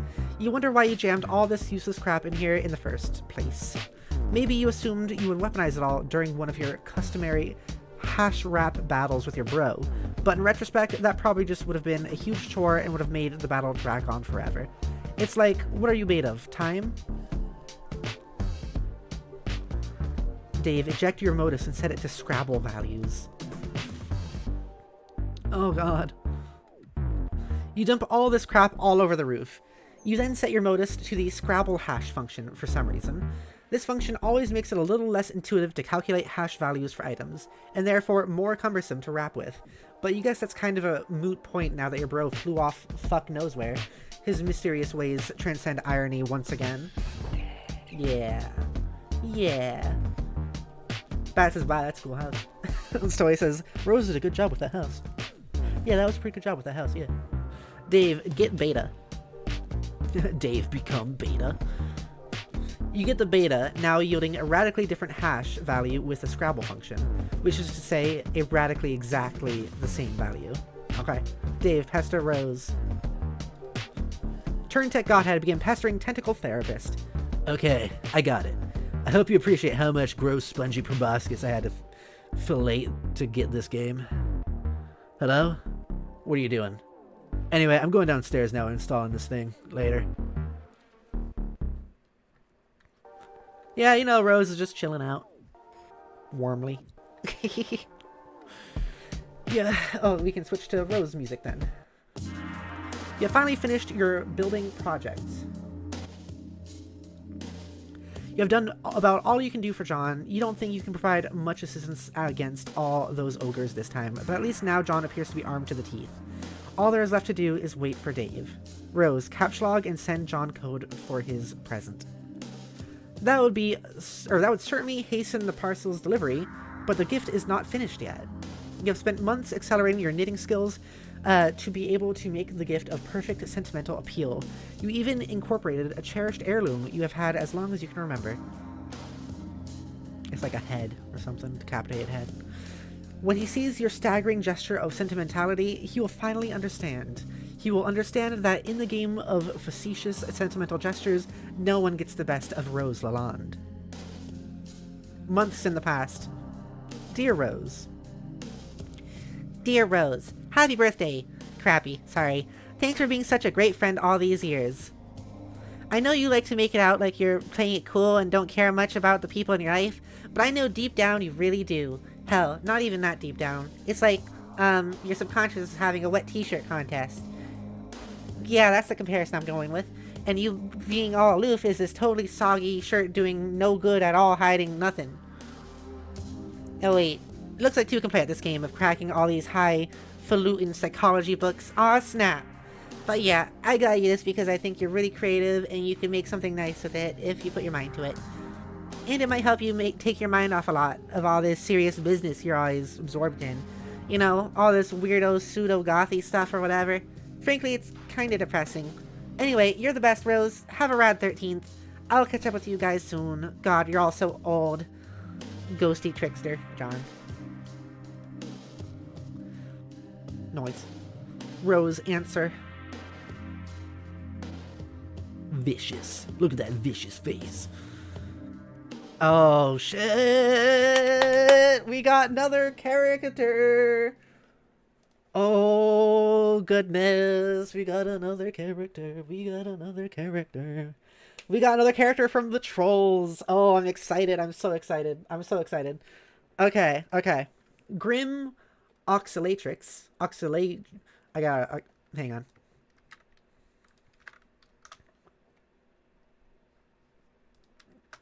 Pronounce. Auxiliatrix. Auxiliatrix. Auxiliatrix. Okay. Grim Auxiliatrix began trolling Tentacle Therapist.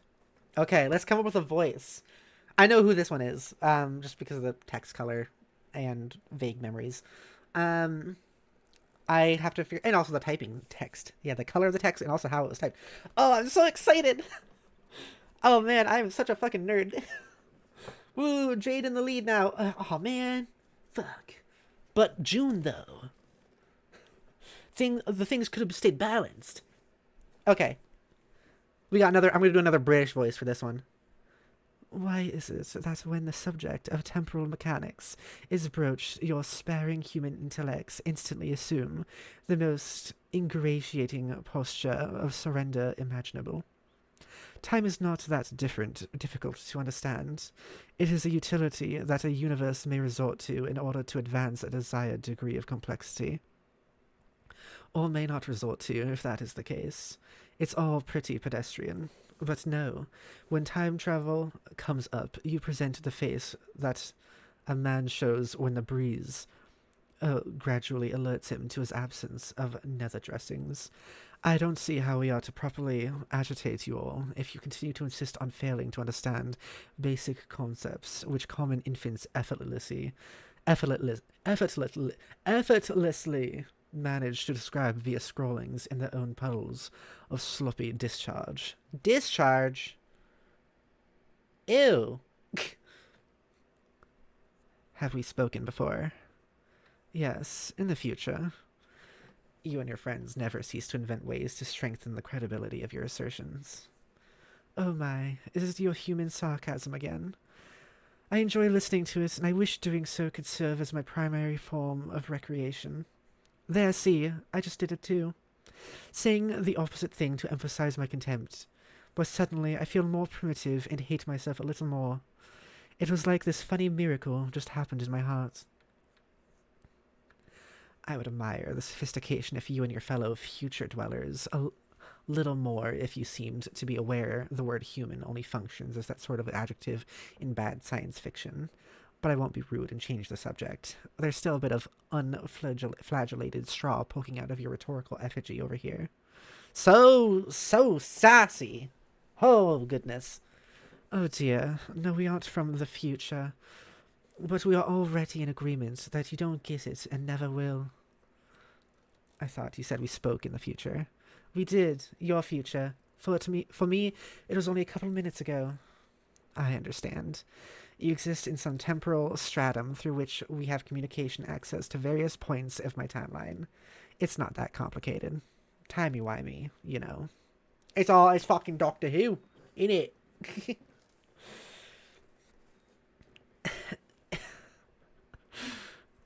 Sometimes I make myself laugh. Yes, that's right. Will you try to talk some sense into your idiot friends, so that we may proceed to bother them all on more rational terms? Bother instead of pester. Ha ha ha ha.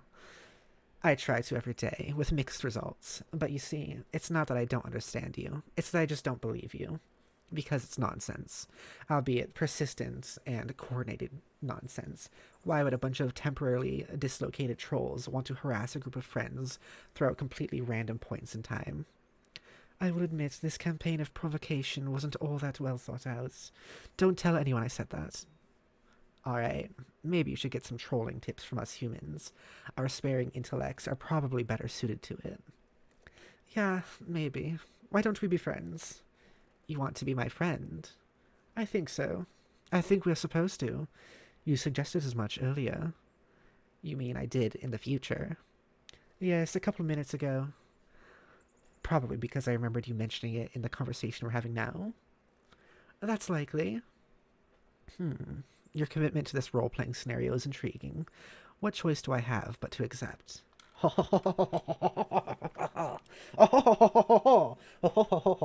Yes.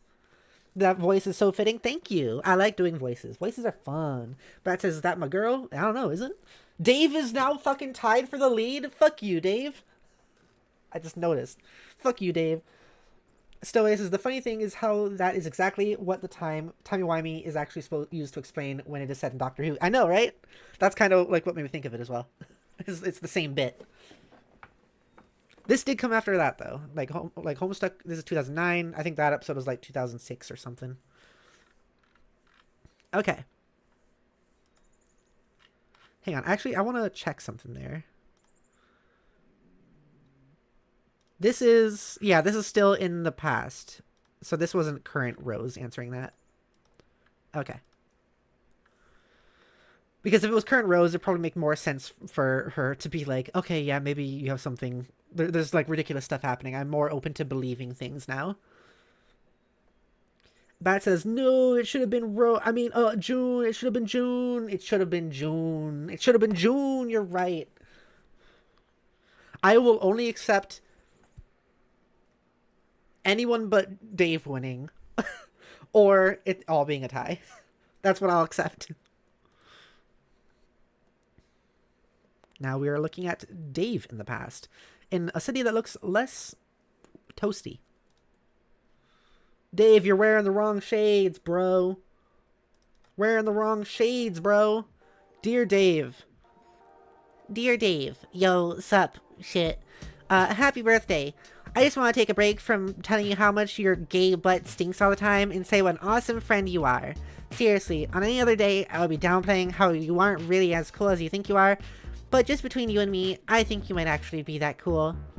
I think you gotta get out of your bro's shadow and spread your wings, dude. So, I got you these. They're totally authentic. They actually touched Ben Stiller's weird, sort of gaunt face at some point. I'm sure you'll dig them because I know you lolled so hard at that movie. Okay, so for real, this is sort of a shitty present, but it is an ironic present because I know you wouldn't have it any other way. Maybe you can wear them ironically sometime. They might even be more ironic than you and your bro's dumb pointy anime shades. Anyway, have a good one, buddy, and stay busy being totally sweet. Ghosty trickster, John. So, okay. So this is when Dave got the shades. That makes sense. just like switched. Like, it's just the exact same picture, but switched. I like that. Not a care in the world, this Dave guy. Hell yeah. Also, like, the fucking Ben Stiller shades, which movie are they talking about? I need to figure it out.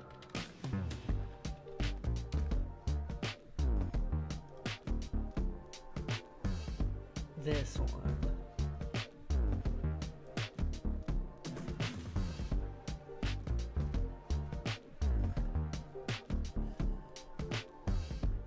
The movie Starkey and Hutch.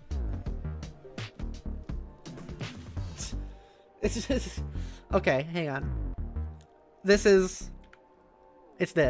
These are the shades he's wearing. But then this person down here says they are canonically supposed to be the same pair that Ben Stiller wears in Starkey and Hutch, but they don't even have the gold trim, the top bar, and aren't even really the same shape. Hussey is a fucking fraud. That's kind of funny.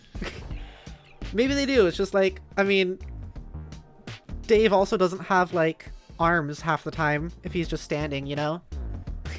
I don't think it's supposed to be like super detailed, but I know this person's also just like joking. But still, that's I guess these are the shades Dave is wearing. Neat. Dave, answer. Oh my god, we have another one. Okay, I have to I'm having to think up a lot of voices in this one. That says, I like to say this is June's way of saying, stop trying to act like a cool jerk. You're already cool when you ain't insensitive. I think so, yeah. Adios, Toreador, being trolling Turntech Godhead. Okay, let's try to do a voice for this one. I have an idea, but I'm gonna have to practice it. Hey, first, okay, I think you're awful. Let's put that fact on the table where we can both see it. Now, you've been primed for the digestive ruination that's about to take place, and the comprehensive soiling of the laundry enveloping your person. Oh my god, you type like a tool. Yeah, now you're getting it. What are you in for? Are you ready to be trolled? Within an inch of your miserable human cortex? This is so weak, I'm almost getting tired of wasting good material on you guys. It's like, you've got nothing. It's always one of you sprouting up and ranting about how hard I'm about to get trolled with no ensuing substance. You don't even know anything about us. One of you fuckers thought I was a girl. Huh. Wow. Okay, yeah, but the thing is that I don't care about your anatomical details or things like that. I know what you've done, or will do, actually. It's the most awful thing, the worst thing you can ever do. Sorry, I wouldn't cyber with you, dude. In the future, or whatever. Wait, what? Wait, what? Wait. What, wait? Oh, okay, you're the one who likes to submit innuendo. Human innuendo. Yes, human innuendo. Sorry for the lack of clarity. So at what point in the future am I supposed to look forward to you whipping up this titanic hankering for my knob? Excuse me, Dave, what was that? My friend, what do you mean, your knob? Oh. Be honest with me, because I'm busy, and I want to know exactly when I got to clear some space in my calendar for when some fuckwit blunders out of a magical phone booth and takes a ballad inspiring play for my throbbing beef truncheon. Dave, why are you talking about fucking the Doctor Who sucking you off? Why are you doing that, Dave? Should I be perturbed by these illusions? No, man, look. I just need to know when to be there. When the stars come into alignment and your flux capacitor lets you finally state your meteoric greed for crotch dachshund. Okay, Back to the Future reference that time. I wouldn't want to miss it and cause a paradox or something. It'd suck if the universe blew up on account of you missing your window of opportunity to help yourself to a pubescent boy's naked spam porpoise. That's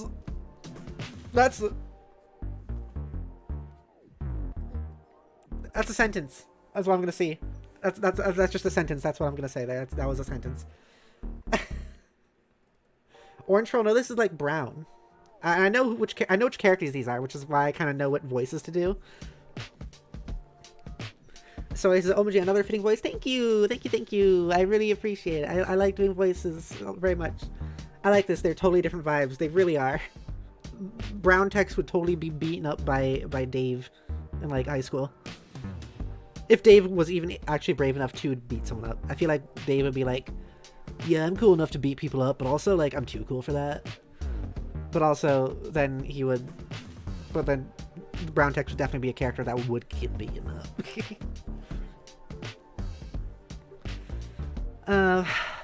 Shall I be perturbed by these illusions? No, man, look, I just need to know when to be there. When the stars... Oh, I read that part. Okay. Okay, this is starting to upset me. Jesus, you are such a shitty troll. I guess I'll have to leave you alone and find another point in time to bother you when, I guess, you're more emotionally susceptible and don't have all these bees in your bonnet about your human sexuality. Yeah. Yeah, no, that's fair. Dave is absolutely in denial about being gay. Oh no, dude, you sassed me up. We are in the shit now, together, for the long haul. What? We're motherfucking entrenched in this bitch, you and me. Welcome to Nam. Now grab my hand and shimmy your soggy ass off that muddy bank before Charlie gets the fucking drop. Who's Charlie? He's the guy who's gonna read our vows. I'm feeling pretty freaking matrimonial all of a sudden. Take a look down by your foot and see that little bottle. Stomp on that shit like it's on fire. Noisy That's another weird one. Noisy ethnic dudes are flipping the fuck out and waving us around on chairs till someone gets hurt. That's more Dave racism. Alright. I'm your 300-pound matronly freight train, and my gaping furnace is hungry for coal, so get goddamn shoveling. Oh my god. Bro, look in my eyes. That twinkle. That be devotion, you herniated pro wrestler's sweaty purple taint. Sparkling like a visit from your fairy fucking godmother. Should be pure and true. That's what you see. A kaleidoscope supernova of all your hopes and dreams all swishing together. Radially effervescing arms of more little boy peckers than you can imagine. Alright, another weird sentence that was weird to read out loud. Turning out insane corkscrew haymakers of a billion dancing Vienna sausages strong. This is how we do this. This shit's more real than Kraft mayo. Audio sorter blocked turn tech content. The perfect way for that to end. Yeah, no, that makes sense. Yeah, that makes sense. You call the color bronze? That makes sense. I can see that. Yeah. Oh, goodness gracious. JL says Dave just wrecks him in this. He picked the wrong opponent with Dave. He did, yeah. You are now the aimless renegade. We gotta get another song for this character. Probably not right now. We'll see if we'd like stay this character for a while. You have identified a couple of unwelcome rogues outside your present stronghold. They are in violation of your jurisdiction. Despite your ordinarily striking marksmanship, you have spent your entire ammo clip without recording a single kill shot. What will you do? So this is in the like temple because there's also like all these symbols over here. It looks like we got the birb symbol. I don't know what the rest are though. That looks like kind of like a frog or something. Bat says, "My God, this is almost awesome. A human kid wrecking an alien online." That design kind of hits hard. This character's design, it's pretty edgy. Yeah. AR, realize that your weapon is magazine fed, not clip fed. Wow. Fucking, of course there's fucking like immediate gun nerds in the chat. Like, not in my chat, but like in the answering things of Homestuck. I don't know what to call it. Amongst the audience. You don't give a shit about that. Yeah, you tell them. You tell them. Examine the wall behind you. The wall exhibits rows of... Also, like, can I just point out another thing? Realize your weapon is magazine fed, not clip fed. Andrew Hussey chose that response out of all the responses to respond to, just to say you don't give a shit about that, just so they could have a comeback. And I think that's funny. Examine the wall behind you. That looks like a frog. That looks like frog feet. That looks like a crocodile. That looks like the spurb. The wall exhibits rows of ancient hieroglyphs depicting an array of amphibious and reptilian life forms. This is illegal pictography. It makes you angry. Go search for more ammo. There is plenty of ammunition stored in the various ammo crates, which you have spent a great deal of time unearthing from nearby dunes and hauling back to your stronghold. You have a large variety of weaponry and ammunition at your disposal. Whether you can locate some more AK-47 rounds quickly enough is a different matter. Did we even make... We didn't make music for PM. We have some for... We have music for Dave, Jade, June, Rose, Mayor, Jack Noir. What music would be for this guy? I can take a look at some. Let's see what music I have. We can make the theme for this guy. What is this one? No, that's way too happy.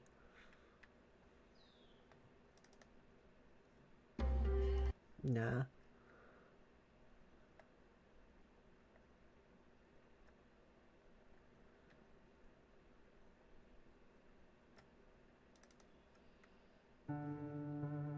Nah.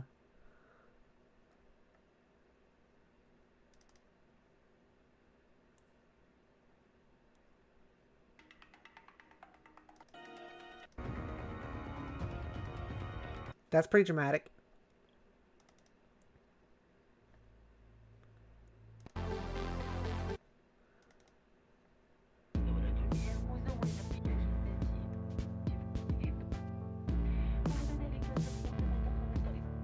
This one sounds like it could be good.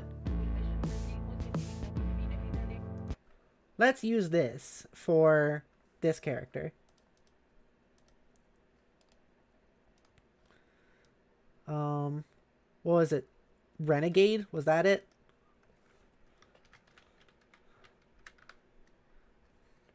Something Renegade. AR. Okay. We'll go with this music. Aimless Renegade, that was it. Thank you. Paddle says, hey Pepper, just want to check in. I'm a bit busy right now. Sorry I couldn't stick around. That's okay. No worries. That is completely okay. Bat says, yeah, this fits. Cool. I think this guy needs some cool guy vibes who is trying a bit too hard. Yeah. Just like Dave. I think this music works, right?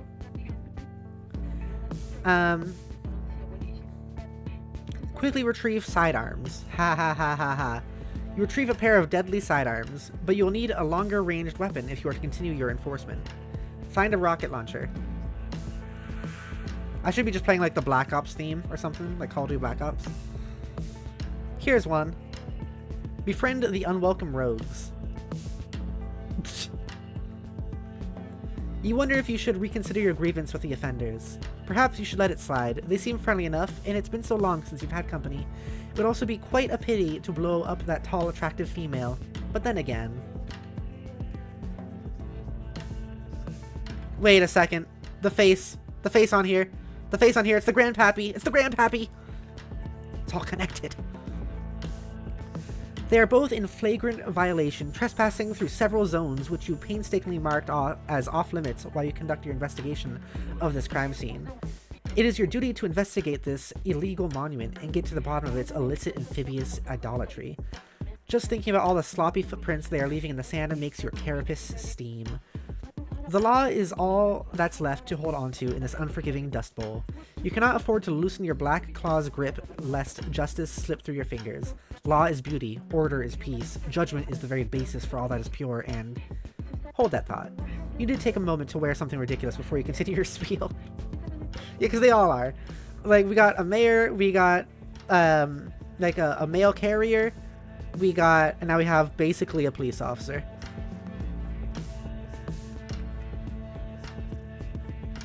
I don't know what this thing is.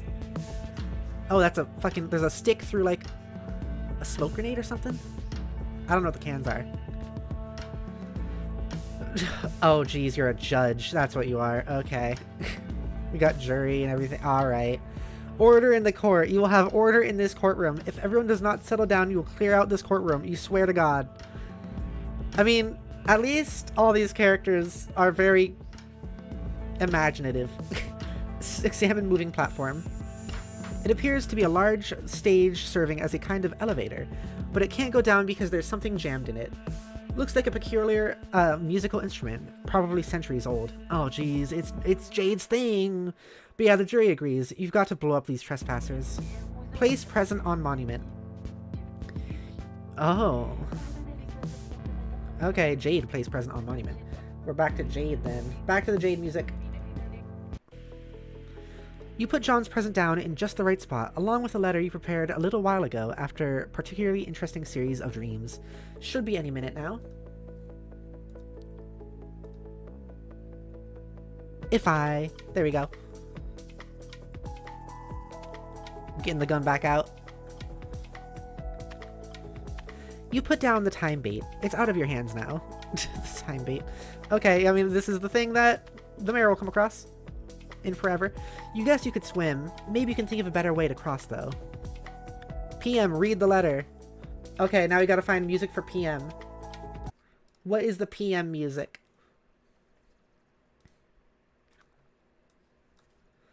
Let me see. Let me see.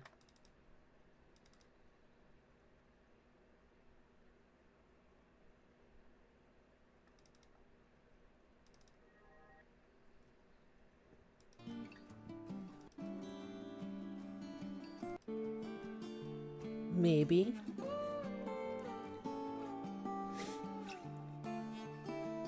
Yeah, I don't think we need anything like too specific for this character. I think this song works.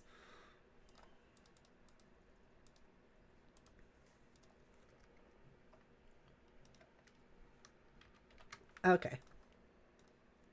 4 p.m. Here we go. This is kind of confusing. Dear Miss Mail Lady, go here. But you guess it's straightforward enough, even if the drawing is somewhat inaccurate. It's about to be not inaccurate, isn't it? It's a... The rocket. The rockets.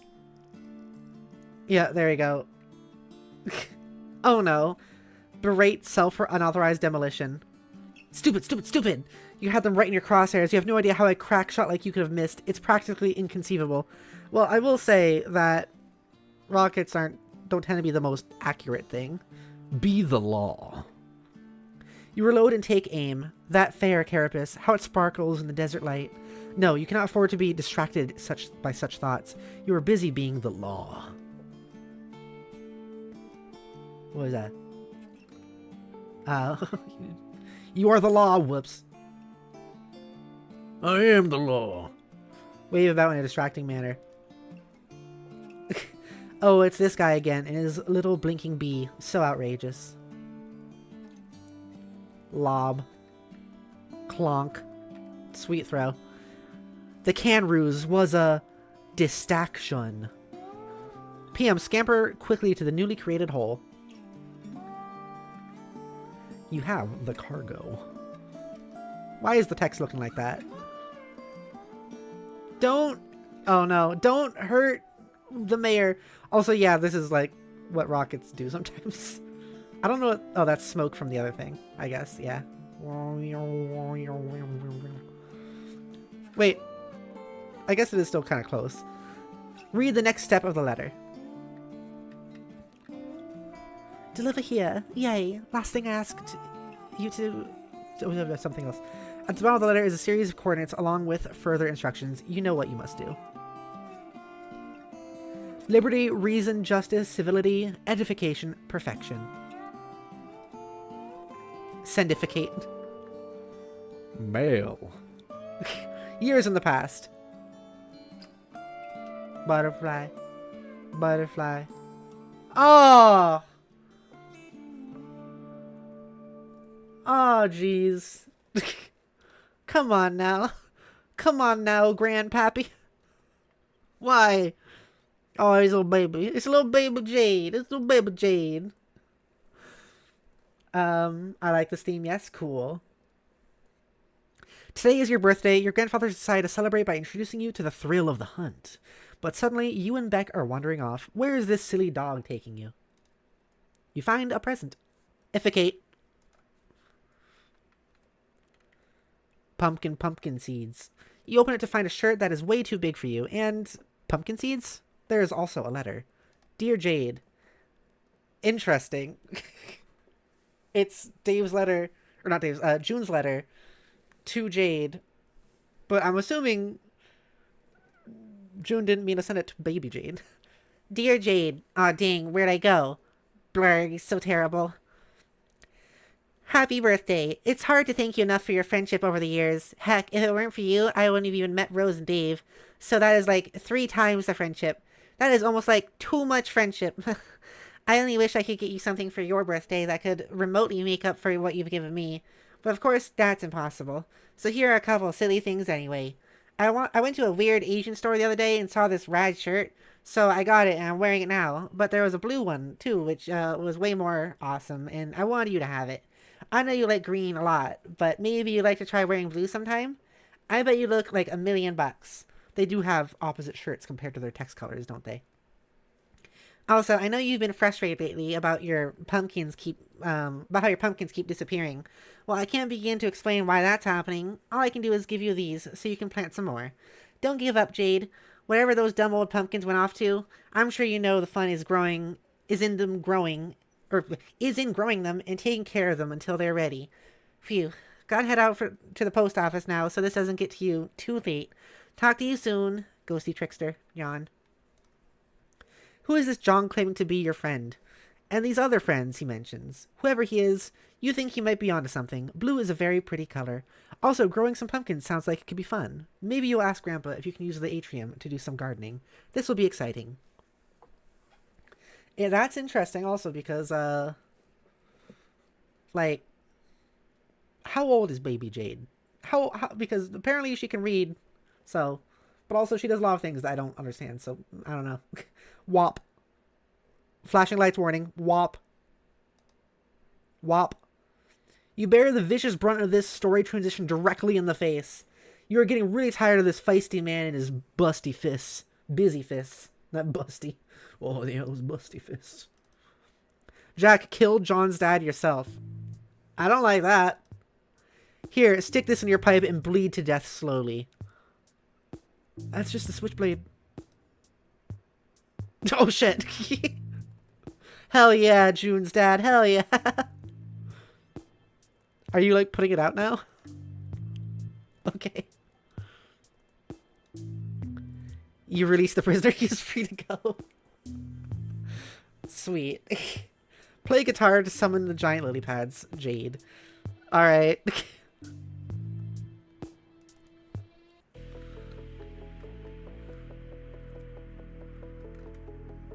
Okay. Rabbit. Why? What is this? Whoa, this is very different shot compared to this shot. Dave, install beta. Never to Dave again. Music's all over the place. Alright, I'm installing this game finally. We're doing this, man. Yeah, you can almost say, we're making this. Go on. What is it we're making this? Transpire. Sunglasses emoji. Is that like a picture? That is a picture. Okay.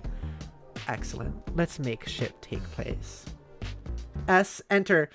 Here we go. Okay, this one looks like it is in the present.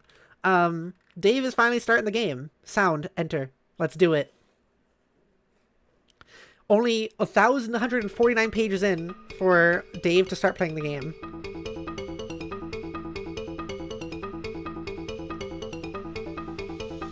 Suburban jungle.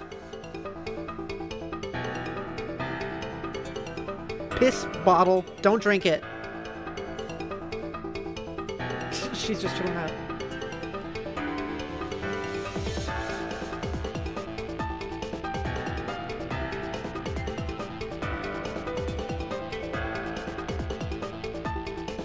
Jade's gone into the temple. It's that thing. Is Dave the author of Sweet Bro and Hella Jeff? Lowering the quality on it.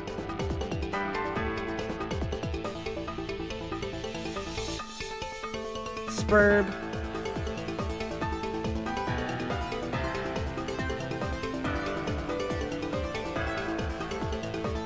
Yep, Dave's playing. Helping Rose survive. This is really cool. That's interesting. Why on the roof? Strider!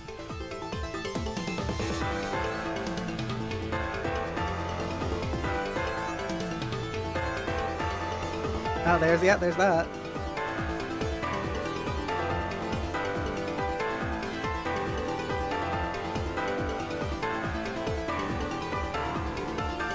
Aw, the kitty.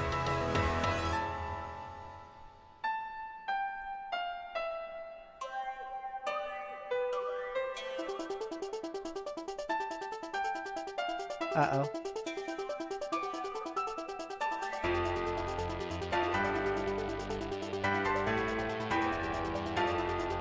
Oh, you did the message now. Weird.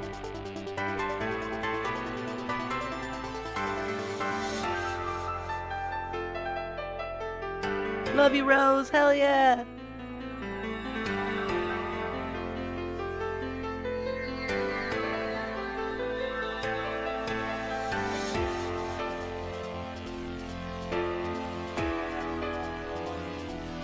Oh. Look a little weird.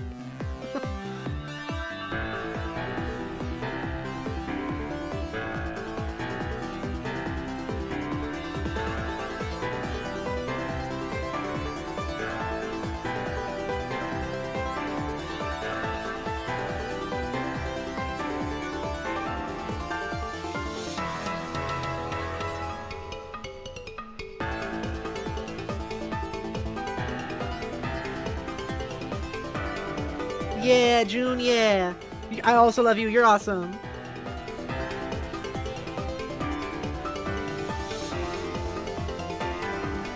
Yeah.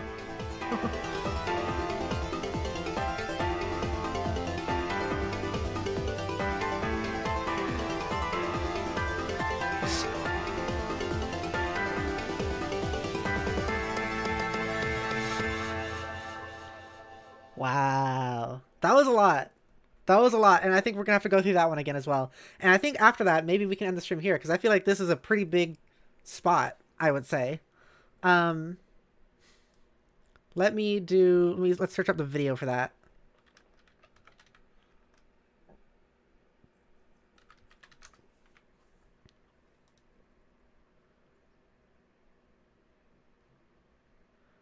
Oh, it's hard to find it because like the thing just says enter again, so it's hard to find the exact video of this.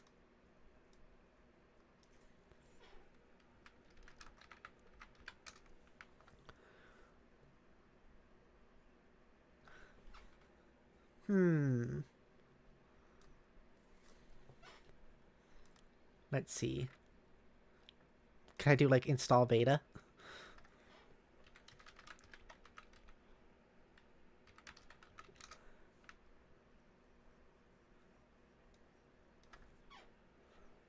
I don't know how to find this exact page. Also, we're in 2010 now, it looks like. Right here, 2010.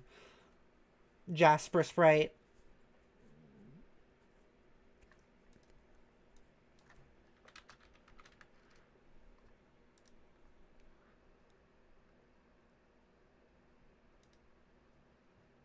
This is a different...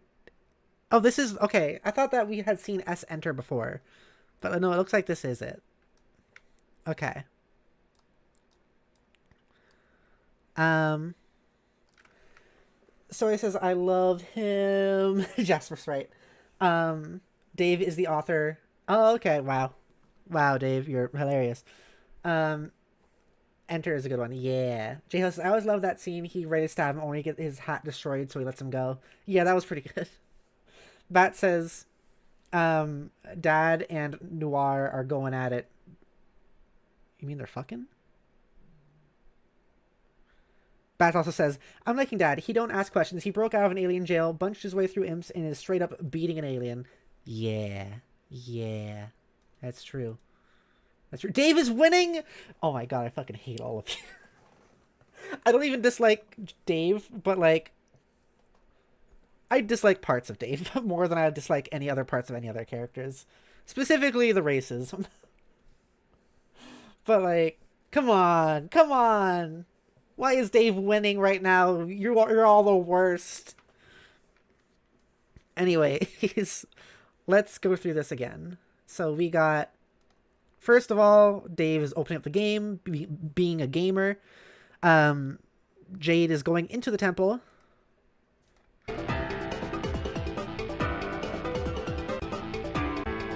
Yep, and then we just have... He's fucking making more of these while he goes. Yeah, Jade's in the temple, finds this thing.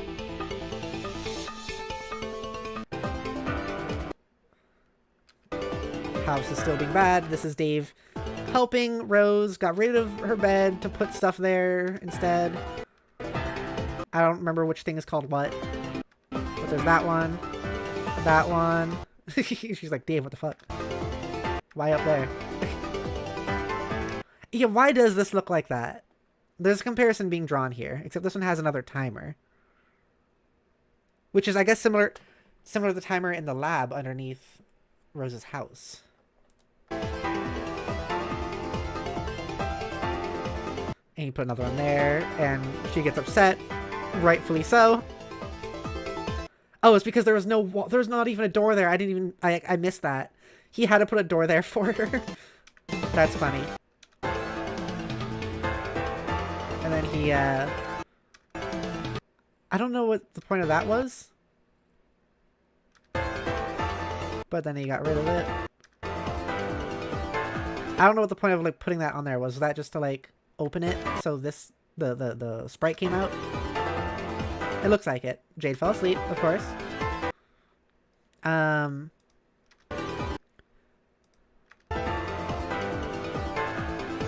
yeah, and Dave got the cylinder, put it in the thingy to get a bottle. And got a card of a bottle and got this. And Rose put Jasper's in the sprite thing to bring him back to life and make him the sprite. And there's also one of these things, I guess. The Cruxer has a lid that needs to be attacked off. Okay, that's what it was. Thank you. Just, I mean, time is a weird thing, so that's probably why. Why what?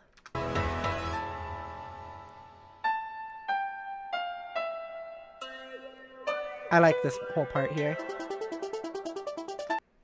Yep, and then to mix the sprite with a second thing, because that seems to need to happen, Dave grabbed that thing, which probably upset Rose.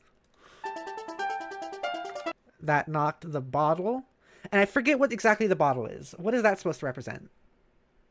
I don't remember exactly. Still, are you able to help? You're kind of like my wiki right now. You're my Homestuck wiki.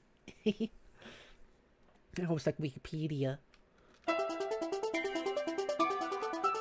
But either way, it's important, and it fell down into the river. Meanwhile, Nana Sprite is writing that message, which I had assumed was written in the past, but I guess not. Oh, that's the time thing that Jail's responding to, probably. Time is a weird thing, so the message came here. Why things are where they are, because, like, something that happens now can impact something that happened yesterday that caused something 10 years from now that caused something hundreds of years ago. Yeah, that's very true, and also, I like it because it's making me realize how much of Homestuck actually influenced my own writing, like with my own series in the Spideria world, with how it does similar stuff. The bottle is the Cruxite artifact. It represents the kid's journey into the medium, and each one needs to do something different to transport them. For Rose, it's the bottle, and she needs to break it. Okay, the bottle is the Cruxite artifact. What was June's artifact again? Cruxite artifact? I don't remember exactly. There's so much going on in Homestuck. June's was an apple. Okay. Okay. So meanwhile, Dave is fighting off more crows. Rose, so he can't help with this thing. So Rose does a big old dive with pretty music. For some reason, Nana Sprite drops that down there. Because of timey-wimey stuff. Rose gets the bottle. I guess she maybe could have just let it drop, because then it would have broken, right? But maybe she doesn't know that? I don't know. This falls into this area, which is interesting. It looks like a forest, but blue. And Rose is saved by Jasper's sprite. Yeah! Yeah! Then there's this thing, which creates the same type of, like, the spirograph symbol as when the god dog Beckerel was made, or landed. I don't know if it was made, but, like, when landed. The asteroid. Okay, yeah, she's breaking it. This is...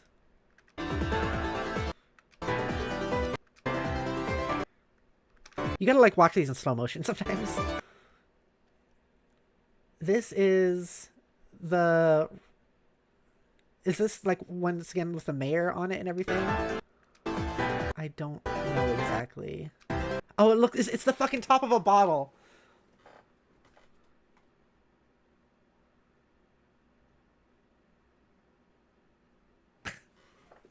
Okay. I don't know exactly what that was happening there. Is that, like, where the mayor came out, like, flew away, and then the thing exploded, but also, why is it showing it, like, as if the mayor landed there again, and then it exploded?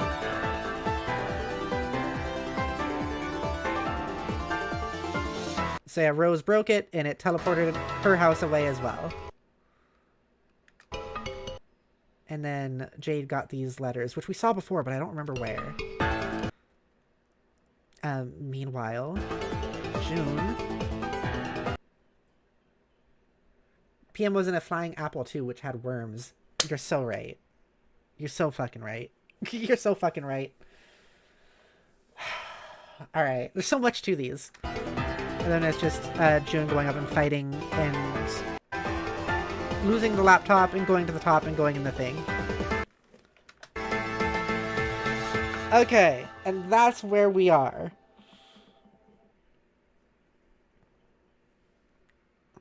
Stoy says, Jade got Dave's copy of Spurb from the Lotus. Who knows how or why yet? Okay.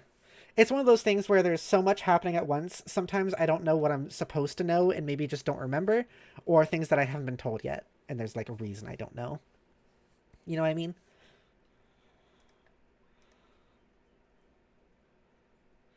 Alright. You know, I could probably go for a little bit longer if everyone's interested. I think I could go for a little longer. I thought that was like, it felt like a natural point to end, but honestly, like, I'm still doing pretty good. So he says, yay! Okay, cool. I'll take that as meaning I should continue. Oh. End of Act 3. Oh, but that's such a good timing to end because it's the end of Act 3, though. The blog of Dave Strider. Oh, God.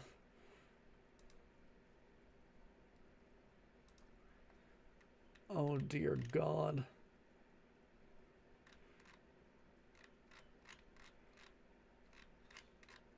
Is this gonna go back to, like... So this is 2010. So... So this says January 7th, 2010, but, like, that's not really when Dave actually wrote these, I guess, right? I guess I'm going to read these, too. The intermission is really good. Okay. I can go through the intermission, since, like, maybe I'll just go through the intermission, depending on how long that is, and then, like, Act 4 can be, the next thing. Okay, but first we're going to read this. I watched Bruce Almighty recently. This is my favorite part of the movie. Bruce is talking to Morgan Freeman because he can't make Jennifer Aniston fall in love with him for some mind-boggling reason. She'll take me back then, right? Would you take you back? How do you make someone love you without affecting free will? Welcome to my world, son. You come up with an answer to that one. You let me know. This is where we all start jerking off. What? Here, if you're interested, was that?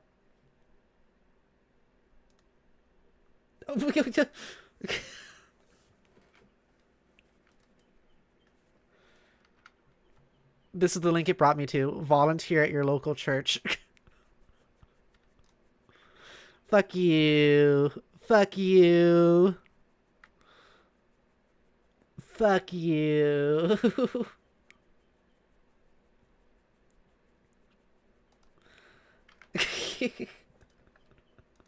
That's where we're all starting to jerk off, I guess. Why would anyone go to SeaWorld? You see a bunch of fat, wet animals, and then you go home. Who gives a crap? Well, not you, apparently, you boring bitch. This is a long one. Review of Tony Hawk.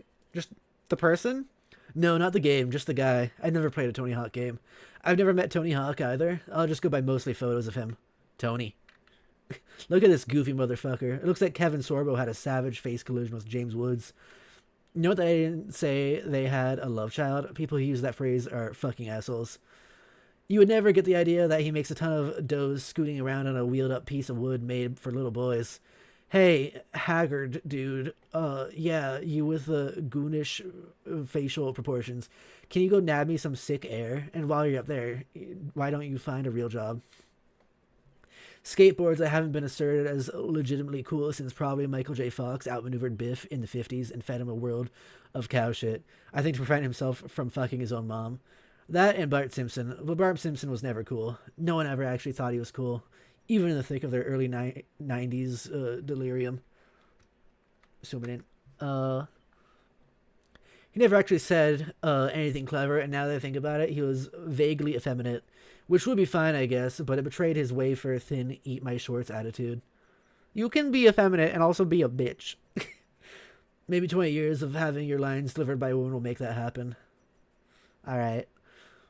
Seriously, even the idiots in the 90s weren't really sure what eat my shorts meant. It's like they were aware it was a bad word.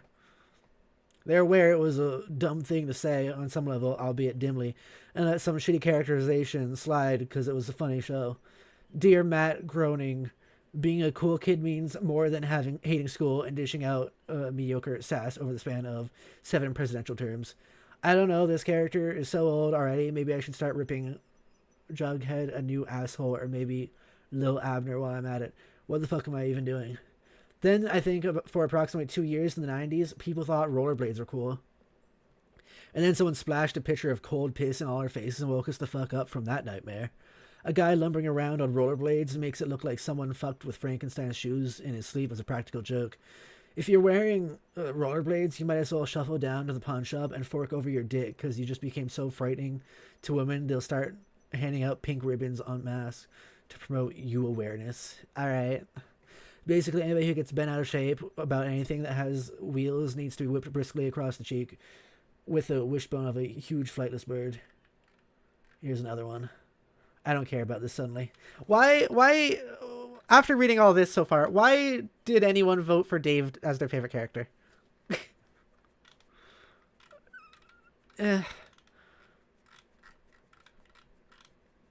February 17th. Okay, we're not there yet, so I'm not going to get there. I'm not going to read that yet. Once we get to February 17th down here, I will read that. Is this Dave talking? Yeah, that's supposed to be Dave's blog.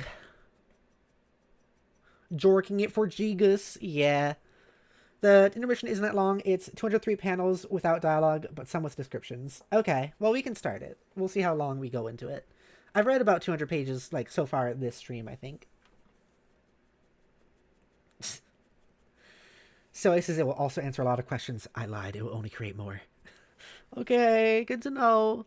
Stowaway, by the way, what pronouns should I use to refer to you? Mine are she, her.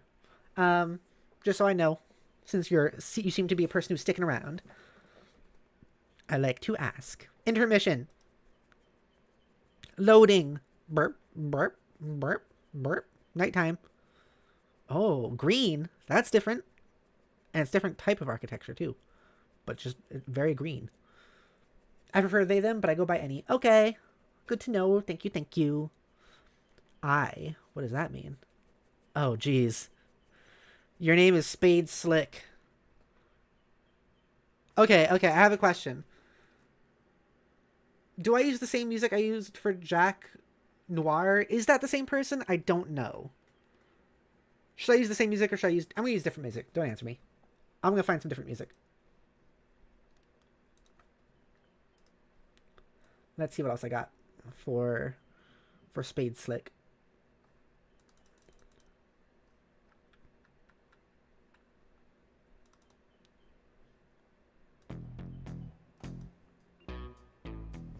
Could do this one, maybe.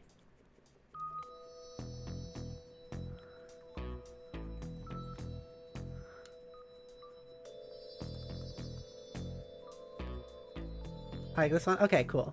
We'll go with this one then.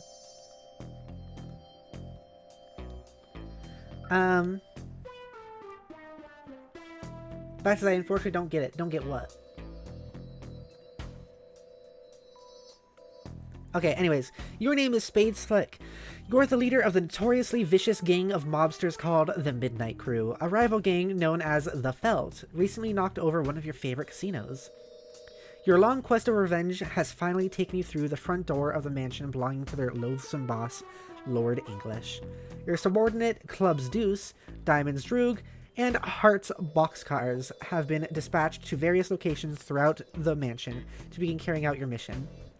Your objective is to locate and crack English's secret vault and plunder its mysteries.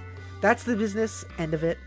The pleasure will be painting this ugly house red with the blood of those miserable green motherfuckers. Okay.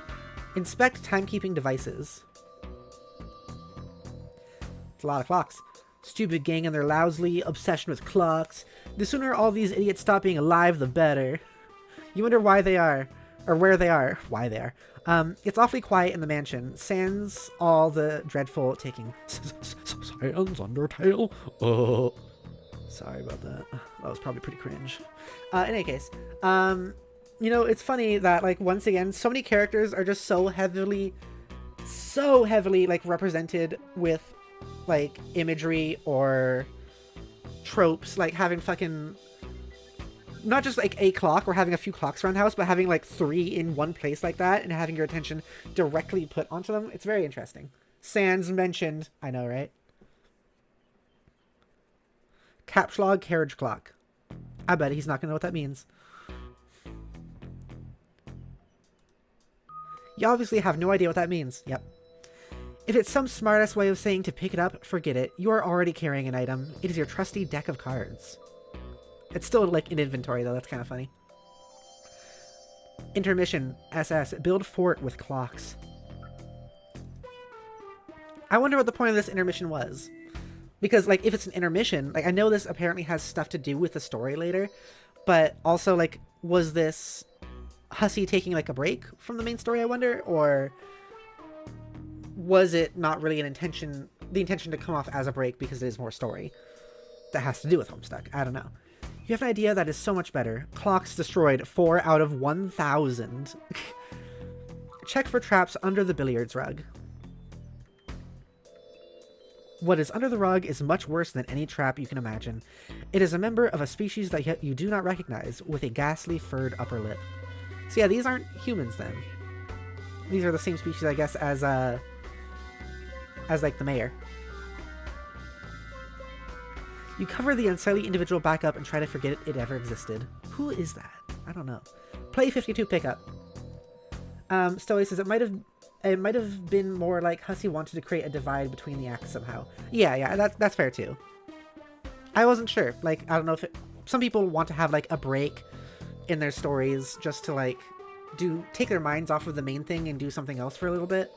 Or sometimes it's to create a break in the story, or sometimes it's just cause.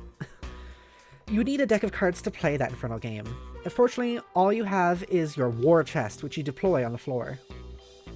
But you have the cards. What were the cards from before then?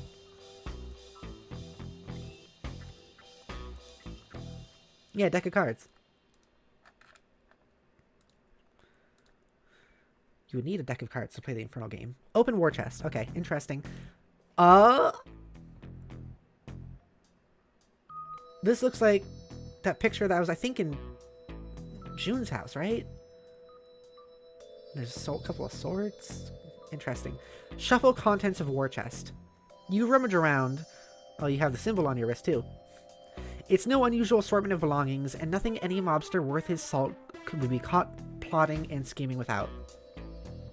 Certainly nothing eyebrow-raising. Bunch of blades, some playing cards, and a variety of other miscellaneous stuff. Also your vendetta, itinerary, and your heist map. Scavenge war chest for fancy headwear. What is that? If there are any elaborate headdresses in here, you'll eat your haberdasher. But of course, there's only a plain and serviceable backup hat, which naturally conceals 2 licorice Scotty dogs. Okay? Which makes you think that maybe you are wearing your backup hat, and this is your usual one. Hell if you know, they are the same damn hat. Hide inside your war chest. You cannot hide properly inside your chest because you cannot close it while you are inside. Instead, you momentarily pretend it is a really cool automobile that commands the fear and respect of larcenous adversaries everywhere. Beep, beep, beep. All aboard the idiot wagon. So it seems like also the characters that like look like this one, the mayor, PM, all that, they don't seem to talk, I've noticed. Start up the Crosby top? Is that what this thing is? I've had it for some time and don't quite remember how you got it. It's not Bill Cosby, but it is similar, I guess. You never knew the identity of this pipe-smoking creature. Perhaps it could be perhaps it could be the same species as the character you just saw under the rug. But you know that is impossible, because this one does not feature the same bizarre furred lip. They are probably differing species within the same genus. I like that little thought. Go to mspaintadventures.com. Wow. I don't like it blinks. I don't like that. Stop that. Stop blinking. Don't do that ever. You don't know why you're wasting time on this website. It is for little children who poop hard in their baby ass diapers. Who poop hard? They poop hard. You ever poop? You ever poop easy? Also, you don't understand what the hell is going on or who all these characters are. It's all a lot of nonsense. Delete the time setting on the Crosby top. Clocks destroyed 5 out of 1,000. Funny. Even though it's like your own clock. Take the spade key. You take the rules card for blackjack. You have possessed this item for as long as you can remember. You do not yet know its significance, though you can hustle up a mean game of blackjack when you need to. Alright, let's take a look. And I don't remember what zoom we were at. 1, 2, 3, 4, 5, 6, 7, 8. Basic rules of blackjack. The object of blackjack is very simple. To achieve a total that is greater than that of the dealer, which does not exceed 21. Even if other players are present at the table, the dealer is your only opponent in the game. There are relatively few decisions to make when playing blackjack. You must consider your cards and your dealer's cards. And remember, if you go over 21, you bust. And if you bust, you lose. Not in my book. Play progresses as follows. A card is dealt face up to each player in turn, and then one to the dealer. The dealer's card is face down and called the hole card. A second card is then dealt again face up to each player. Starting from the player to the left of the dealer, each player decides whether to draw further cards. After all players have completed their hands, the dealer proceeds to draw cards to complete the dealer's hand. You win if your card is higher than the dealer's. The dealer goes over 21, or provided you have not previously busted yourself. If your total is the same as the dealer, it is a standoff, and you neither win or lose. If you go over 21 or the dealer, you lose. Okay. I thought there was going to be something interesting there, but no, it was just an explanation for blackjack. Examine Vendetta itinerary. These are the mugshots of everyone you are going to kill. These are, like, pool balls. What are those called? Pool is also called something else, and I don't remember what that is. I only see a war chest, that's true. Would love... Slick Spades would love Balatro. So true. I haven't played that yet, but Jodi's been playing a lot of it. Jodi's my girlfriend, who's also on this channel a lot. I'm Pepper. Jodi's the Ranny. You got a head start. You already offed Crowbar 7, Matchsticks 11, and Quarters 14. Okay. Depleting them of some of their muscle, you still got to watch out for the others and stay wary of the despicable time shenanigans. Itchy 1 has given you the slip repeatedly. Doze 2 you've captured and interrogated just as repeatedly to no avail. Trace 3 has broken into your secret hideout more times than you can count, while Finn 5 always seems to be a step ahead of you and scoops your heists. Clover 4 has all the intel and is highly cooperative. You might need him to crack the vault. He'll be guarded. Best to avoid die. 16. Oh god, I hate die. That sounds terrifying.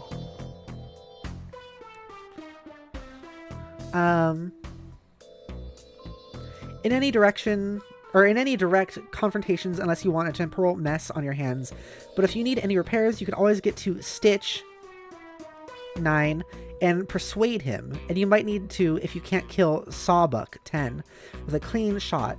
Eggs 12 and Biscuits 13 are morons, but they are dangerous morons. Cans 15 is a tank, and your crew probably need more ammunition than you packed to take him down. No one knows what Lord English looks like, but that'll be corrected tonight. You've got dibs on English. He's all yours. Wonder where the number 8 mugshot went. Oh yeah, good point. Is that one of the ones we killed? No, we only killed 3. 1, 2, 3. Okay. It's right here. But you aren't going to kill Snowman 8. It's out of the question. Okay. Examine heist map. Die is the spookiest. I want to go back and see Die real quick. Which one's Die? 6. That one? This is a little freaky, I guess, yeah. On review, your schemes seem a bit convoluted, but you wouldn't have it any other way. Deuce and Droog split up to neutralize as many felt as they can find. Your heavy muscle and expert safecracker boxcars is headed straight down to the vault. Okay. Lots of dead green torsos. Alright. Smash more stupid clocks. So that was part of the plan the whole time. Use radio device to check on unscrupulous cohorts. You put the word out to your cronies for a status report. No response yet. You clean up all your junk and prepare to get the show on the road. So we do speak. It's just that I guess we don't hear it. We don't see it. Hi, Corgi. Welcome to the stream. You slip the spade key back into the deck of cards, then pocket the war chest. Smooth as clockwork, and every bit as logical. Enter the hallway near the main entrance. Funny, you didn't hear any commotion or gunplay, but it looks like there's already been some action in here. Or there will be. You can never take tense for granted with these goons. 13 out of 1,000 clocks destroyed, apparently. Here we are. Hi, Corgi! Looks like Club's Deuce is getting back to you. He says he's got Doze tied up for interrogation. You ask him what else is new. Capturing that guy is like shooting a paralyzed monkey in the face. B Hearts boxcars. You are now Club's Deuce. Okay. How's it going? It's going pretty well. I'm doing good. How about you? Corgi says, YouTube made me answer the poll and I voted... It made you answer it? I voted Jade because I'm biased towards liking people with that name. Fair. Okay, at least Dave is no longer winning. At least it's a tie. Still not good enough, but you know. Rough him up. He remains tight-lipped, so you deal him a senseless shin drubbing with your crook of felony. Oh, the humanity. You can barely watch. Drub. Yeah, that looks awful. It won't let me see the chat otherwise. Oh, really? Well, I'm sorry about that. I should have done like a extra like see results or like no vote or something like that. Oh.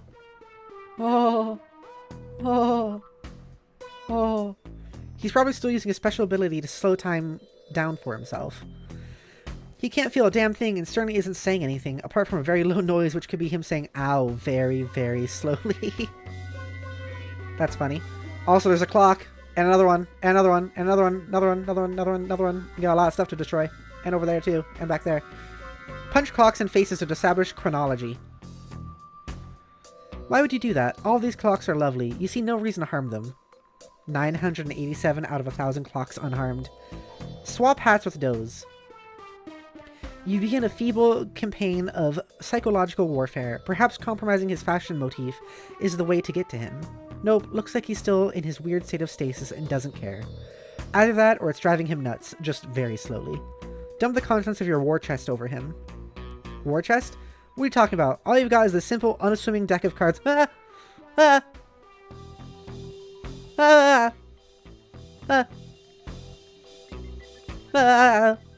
some solitaire. Don't be stupid. To play solitaire, you need a deck of cards. I don't see a deck of cards, do you? All I see is your battle drobe. Okay. There are cards there, though. Throw the hat down and stomp mercilessly. Oh no, it's Itchy, and it looks like he's all wound up. He unties Doze and quickly swaps everyone's hats around. Where'd that extra hat come from? Where'd this one come from? Where's his original hat? Okay. Doze proceeds to make a fleet-footed getaway. The chase is on. Yeah. Stop being Hearts boxcars.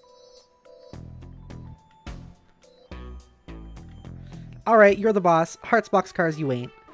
Someone has replaced your plain and serviceable hat with a silly and undersized one. An outrage beyond compare. I thought it looked a little weird. Okay. Alright. An outrage beyond compare. You're not sure you know who the culprit was. You can still smell his overly caffeinated blood. It's just caffeine. It's not even a superpower. It's just caffeine. 986 out of 1,000 clocks shown mercy. Lift left leg and hold it a little ways in the air.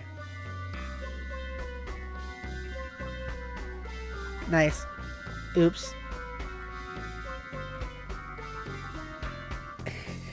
Oh, nose, not the clocks. Is caffeine not a superpower? I mean, I maybe. I don't know. I guess. Oh, shit.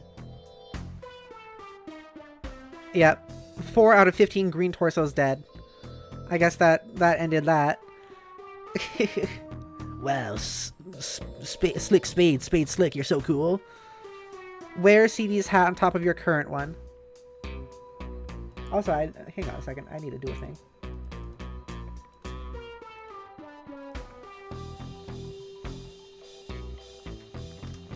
I don't know if it's Spade Slick or Slick Spades, but I think it's Spade Slick. Spade Slick is ruthless. Okay, it's Spade Slick. Thank you. Bat says, I'm gonna go take a shower. Birb. Okay, seen a birb. Wear CD's hat on top of your current one. You are already wearing Deuce's hat, you fool. The one on the floor is Droog's hat, which is exactly why you always keep a backup hat on hand. This son of a bitch on the floor here has played his last game of musical hats. Soon these lugs will learn to show you some respect. You made this town what it is, after all. Wasn't nothing but a bunch of dust and rocks before you got here. Wear a backup hat. Yeah, there you go. That looks better. You deploy your chest and swap this dinky little hat for one more suited to your tastes. Is that part of the body, like this little bump here, or is that like a wristwatch? That's just silhouetted. Wait a minute. Thank God your precious Scotty dogs are still here. You don't know what you do without them. You don't even want to think about it. Not have a snack, I guess. It's Die! Die makes his usual sort of entrance, the nonplussed, vaguely bewildered sort. This is such a different story all of a sudden. B Diamond's Droog. You got it. Club's Deuce it is. You have opened your battle drobe in search of your backup hat. You also need some more rope to retie Doze, who is absolutely tearing through the mansion as we speak. If you don't hurry, he may clear the chair within the hour. But it's a big mess. You mostly just see a bunch of bombs and cards. You're not sure what's what. You can never remember which card to pick up. You can't believe how shitty your memory is. Grab the deuce of clubs. You pick up 2 licorice gummy bears. Okay, Hussey's just completely ignoring the things at this point. These need to be stored for safekeeping as soon as possible. Finding your backup hat has never been more urgent. Pick up all of the cards and throw them at Doze. Sweet. You pick up a bunch of cards and fling them Dozeward. Didn't accomplish a whole lot, other than putting some of your private reading material on embarrassing public display. Black niches. Licorice, licorice, licorice. P.S. Far as the eye can see. Or as far as the eye can see. Okay.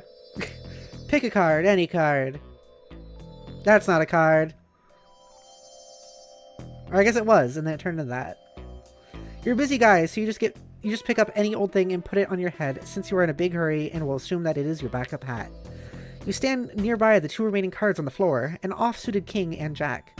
Pick up card depicting stately blonde-haired fellows. You aren't going to stand around Jack King off all day.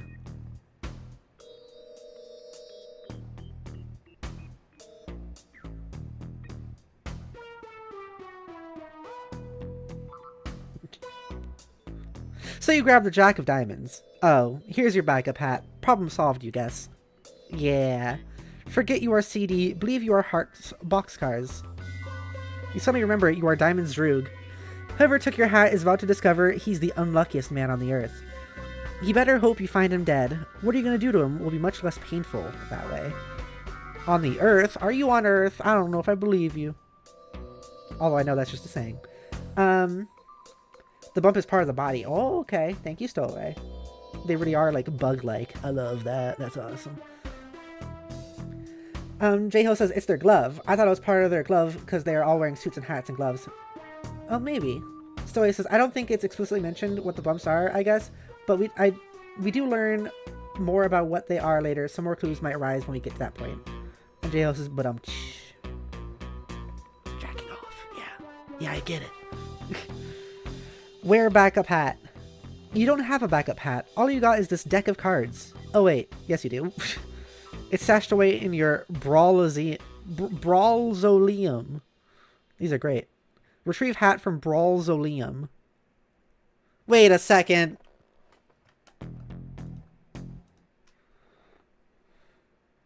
Brawlzaleum like mausoleum in Rose's place. The battle drobe like the wardrobe in Jade's place. The war chest like June's fucking treasure chest. What the fuck? Why is it all connected? What does it mean? What does it mean? What are you talking about? It's all connected. It's all connected. Retrieve hat from Brawlzaleum. So that means next one would be Dave's, which would be, I don't know what Dave would have. I don't remember. We'll find out. Goodness gracious. You're the only member of this band of thugs who is civilized enough to keep more than one backup hat, as well as an extensive array of finely tailored suits. Nice. The Brawlzaleum seems like the best storage option for your exceptional wardrobe. If there's any better sort of compartment to keep your wardrobe in, you'd love to hear it. Also, there's a shitload of guns and cards in there too. You put on a backup hat. Withdraw licorice fish from backup hat. Wait, phew, your Swedish fish are there. This is why it's a good idea to always store your candy in your backup hat rather than your usual one. Other members of your gang have learned this the hard way, and they're finally starting to catch on. So this guy's the brains, I guess. Also, like, it seems like the cards just contain things. So kind of like an inventory in a way for them. Suddenly you get cold cocked in the face from the future. You know the knuckles belong to that sucker punch anywhere. Everyone has a power. But it doesn't look like, I guess, these characters do, though.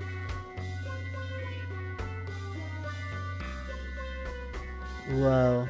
The future. That's kind of cool. I like this. Trace always know where you've been. The spineless rat likes to follow your past trail around and mess with you. Steax, did anyone notice how many of the felt there are? How many of the felt are there?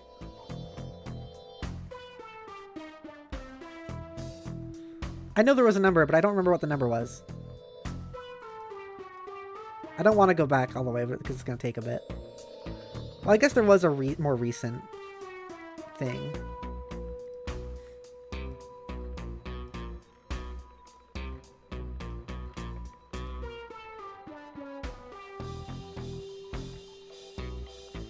Almost there. 15. Okay. Okay, never mind then. I was thinking, like, what if it's like, what if it was 12? What if it was 12, just like the trolls? And it really would have been, like, even more connected. 15 plus LE. Lord English, yeah. Okay. The spineless rat likes to follow your past trail around and mess with you. Trouble is, whenever he does, he lets you know exactly where he's going to be in the future. This time, you'll be ready for him. You radio Deuce for backup, give him a time and place and exactly what path through the mansion to take. Resume pursuit of wounded Felt member. You don't know if the wounded guy went up the stairs or came down, or who wounded him, and when. Might have even been you, for all you know. Follow trail of blood up the stairs. Can't overthink this time stuff. You go with your gut and head upstairs. Follow Diamond's Droog's instructions. Okay. Stretch Armstrong. After giving it a quick 10-4 over the radio, you take another look at your prisoner. He lucked out. Looks like round 2 of your brutal interrogation will have to wait. You couldn't find any rope, so you tied him with a Stretch Armstrong doll, which you happen to have lying around. You don't remember how you got it. It looks sort of dumb, but it'll have to do. I like how we have, like, probably the most incompetent of the midnight, was it? Midnight crew, was it? Of them going against the most incompetent looking, or like, it seems to be the most incompetent, like, one of the Felt, in terms of, like, this one just not being the brightest, and this one being really slow. Midnight crew, yeah, okay. Stoy says, the way the cards work are a nod to Hussey's other story, by the way, Problem Sleuth, where there's a running joke that things keep turning into other things. Huh, interesting. Jo says, Midnight Crew, yeah, okay, yeah. After giving it a quick 10-4 over the radio, you take another look at your prisoner. He lucked out. Looks like round 2 of your brutal interrogation will have to wait. You couldn't find any rope, so you tied him up with a Stretch Armstrong doll, which you happened to have lying around. You don't remember how you got it. It looks sort of dumb, but it'll have to do. Was another one of the cards. Just lock Doze in the battledrobe. Time to hit the road. You beat your hostage into the back of your battledrobe with the bull penis cane. What? The fucking what? Wait, is this a bull penis cane? You flip the fuck out over the fact that there's apparently a bull penis cane. Ugh. Ew. Is that a real thing? You can't tell me that's real, right? Meanwhile, running through parallel with present events. Hey, you two.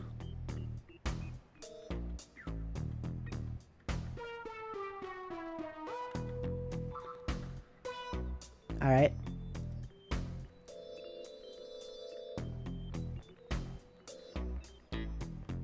One of those cards just changed.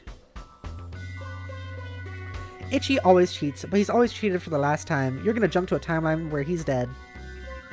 Okay. Looks like he got what he deserved, but as usual, you find yourself in a bit of a predicament. Make friends with Dai. You introduce your cast iron horse hitcher to your new friend. Dai scrambles for a pin he's been saving for a special occasion. Oh? How many times does he have to tell you he made this town? What do you mean? Spades has been saying that. Stop being SS. Okay. You stop not being Hearts box cards. Okay. You have made your way to the Felt's secret vault. It's bigger than you were expecting. You doubt you will be able to rely on your usual safe cracking method, which is prying it from the wall with your bare hands. You have to think of something else. Do a silly dance. That's fucking awesome. This is just absolutely the most ridiculous thing you could possibly choose to do right now. I mean, come on. Why don't you take a closer look at that safe? Seriously. Stop that. Pry the wall from the safe. Excuse me? The notion is even more ridiculous than the last one. Wait, who are you kidding? No, it isn't. Looks like the combination to the safe is entered via the hands of the clock, and you somehow doubt spinning the hands around manually is going to cut it. Knowing these guys, you've got to go alter the flow of time itself to make it work. Which is of course bullshit. You think you'll just blow it up instead. Time to get Deuce on the radio. Stowaway says it's a real thing. What do you mean it's a real thing? I dare not search up the words bull penis cane, right? I don't, right? I don't do that, right? I shouldn't do that. I'm gonna do it.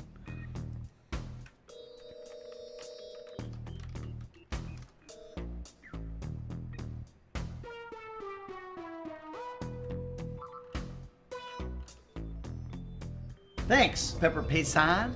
You're welcome, Michael Sandler from Hit Video Game Grand Theft Auto 5, released in 2013, starring at Luke. You're welcome, Corgi. Thank you for liking the stream. It's real, and it costs $400 to get one.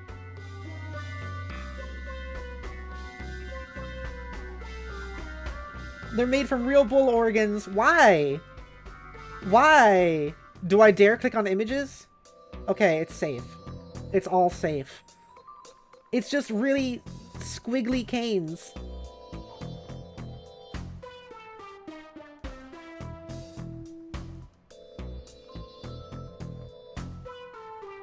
You have now been subjected to a bull penis cane. And that's made from actual bull. It says organs, but they yeah, it means penis. Alright. Cool. Awesome. Sweet. Amazing. Awesome. Great. Sweet. Amazing. Thank you. What? Hey, thigh slaps. Okay. Thank you for the sweets, J Hill. Thank you for the sweets. Thank you for the sweets. Thank you for the sweets. I'll do some thigh slaps. Okay, here you go. Luckily, I'm wearing shorts, so I don't have to take my pants off.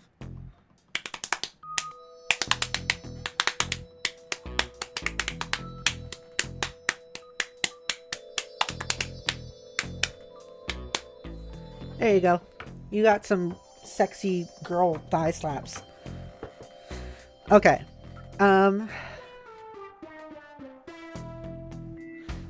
HB, deploy punchbox. You deploy the Wrath Tub. That's just so much of a different thing than everything else. That's so much of a different genre. Also, it doesn't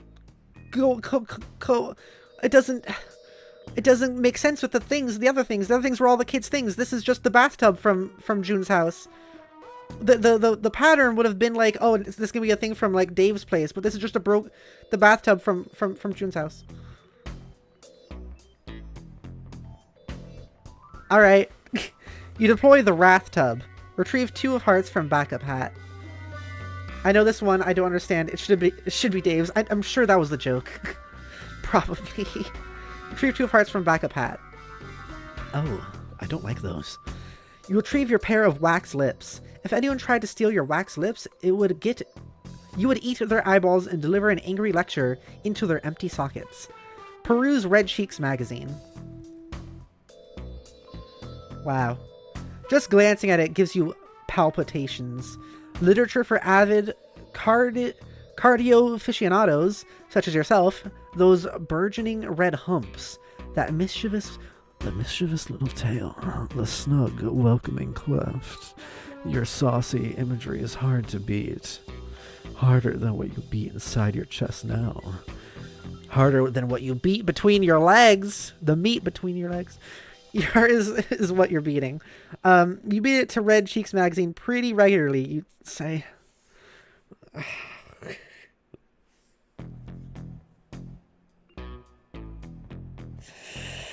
You know that thing with people with glasses do where they like put their glasses up and then pinch their nose? That's what I'm doing right now. I was just like rubbing my eyes and fucking... Alright. That's 2 masturbation jokes in the past, like, 10 minutes. Call clubs on nearest card. You radio Deuce on the 10-4 cards. Let him know you need a powder monkey on the double. You hear ticking, and it's not coming from the big vault clock above. You hope it's not what you think it is. Oh no. Oh god. It's Biscuits. His oven timer is ticking. This is no good. Oh, he's massive. Ugh, there he is. This idiot thinks his special oven transport him into the future by the amount he sets on the timer. Well, he's sort of right, but in the reality, all that's happening is he's hiding in there until the timer's up and then pops out. You guess he's relatively harmless if he's alone. You can take him. What you really have to worry about is if he teams up with... Oh no. That ringing. That god-awful ringing. You can hear it. Eggs. Son of a fuck. You might as well just grab one of your axes and kill yourself now. Whoa. Why are these ones so big? And why is he in pain? Follow path. Okay. Okay. In the future, you've already followed the path through the mansion that Droog told you to. Trace followed Droog's past trail even further back, but found a much fresher trail crossing his path. Looks like this little guy's talking on the radio. Says something about how he'll be right there once he gives Droog a hand. Trace decides he'll trace this guy for a while, see what he's up to, and then mess with him, of course. So he says, really gets the blood flowing. Yeah. In the present, you talk on the radio. Say something about how you'll be right there once you give Droog a hand. Dee Dee, take a good look around the new room you're in. Looks like the trail of blood ends here, or originates, whatever. Something went down here in the past, or is about to go down in the future. You know what? Never mind. 21 out of 1,000 clocks destroyed, apparently. Hang on, there's a tooth on the floor. You know that tooth. You've felt its bite before. Finn was here. And judging by the forensics of the scene, the angle it hit the floor, the direction of the blood splatters, and how dry the blood is, you think you know exactly what he's about to pull. Or more specifically, what he's about to already have pulled.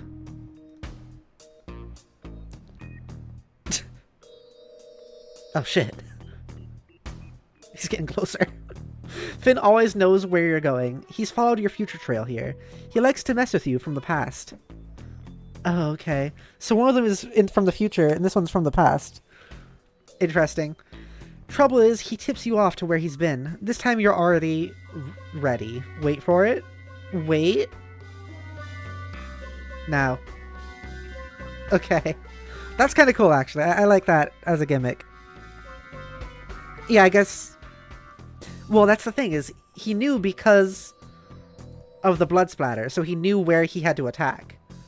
But the funny thing is, it's one of those paradox things where, like, the blood splatter is only there because he attacked.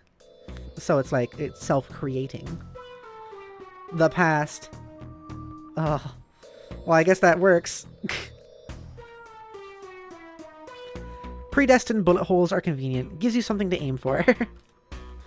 I mean, you aimed kind of all over here, too, I guess. 7 out of 21 clocks re-destroyed. That's an interesting gun, by the way. It looks like, I mean, it's part of the style and everything. It's orange, but then here it's just, yeah, that's just a fucking gun. Not even like a mafia-style gun. That's just a fucking tactical gun. SS, rematerialize. That doesn't make any sense. You never went anywhere. Dai realizes that there is a cost to settling the score with you in this way. The cost is having to live in the desert amidst the ruins of a dead civilization for the rest of his life. He thinks that's stupid, so he pulls your pin. Help the green man live up to his name. Oh!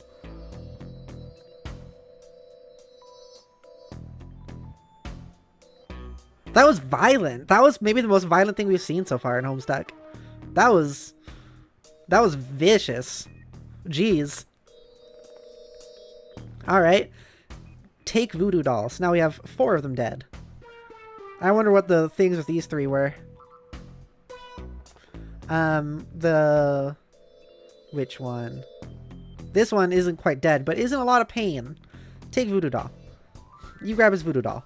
That's a little bit more of a racism thing, but that's not something I'm going to get into too much right now, is the whole concept of voodoo dolls. You grab his voodoo doll and stick his pin in there for good measure. Might as well keep track of everyone you've offed this way, too. Not that you intend to abuse its power to settle your score. What's the point if you're not going to get your hands dirty? Still, it might come in handy down the road. Lord English is supposedly indestructible. He's rumored to be killable only through a number of glitches and exploits in space-time. The doll may ultimately help you work the system, if it comes to that. Clocks, destroy them. Aw. Very violent, still. This is the most violence we've seen. 29 of 1,000 clocks destroyed. 5 out of 15 green torsos dead. Because, like, we've seen the, like, imps be killed and stuff like that, but they kind of just, like, disappear and turn into candy. This is just corpses. So it says, yeah, Homestuck appropriates a lot of stuff like that. Yeah. It's, like we've talked about, it is from an era. Although people still use voodoo dolls to, like, do a lot of that stuff still nowadays. Follow Blood Trail downstairs and finish him off. Problem with that is, he'll just see your future trail following him, and that'll be nothing but a loud invitation for him to mess with you some more. Besides, better to leave him alive. You think you know where he'll lead you to. You just got to be a little more subtle about tracing his blood trail. Keep the future trail out of his line of sight. Return to being Heart's boxcars.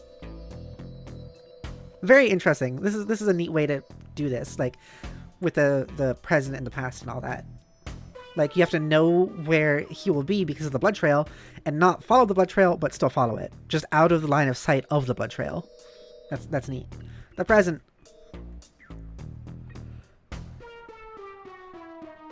So the present, this one is from the future. So he's looking at the past version of, yeah, this guy. Okay. Who went upstairs. Spade Slick cannot return to being Heart's boxcars because obviously Diamond Stroog is too busy being Club's deuce. Okay. You just watched Trace throw a punch into thin air for some reason. That guy's awfully silly. Interesting. He then skulks off somewhere. You don't realize he's following Droog's past trail through the mansion until he gets to the point of where it intersects with your trail, at which point he'll start following you. But we all realized it, because it's obvious and couldn't possibly be more clear. Yeah, of course. Following Droog's past trail, which is, yeah, this guy, going back to where he came from, until he gets to the point where you two were together, and then in which case, yeah, he can follow you. Okay. Implement nefarious scheme. You follow Droog's simple instructions, so simple even a forgetful nincompoop like you can remember. There's a blood trail on the floor that goes in a different direction than Trace went. You decide to follow it because that sounds like a really good idea to you. But if there was something you were supposed to do after helping out Drew, you'll be damned if you remember what it was. So that's interesting. So, like, the trail, like, if this guy follows the blood trail, then his trail will be, his past trail will be intersecting with Drew's past trail. But because Trace is in the present, that past trail hasn't been created yet. That's a future trail. That's neat and convoluted and neat. Did I read this trail? This trail, fucking. Did I read this page? I did. Next. Yeah. Trace catches up to where you were. But you're gone already. All he sees is the long, gross, rubbery arm of your past trail stretching through the room. He finds his comrade tied up with the stretchy rubber arms of a small man, but there is nothing gross or unpalatable about that in the least. Doze unslows himself and begins mumbling something feverishly about his hat. Okay.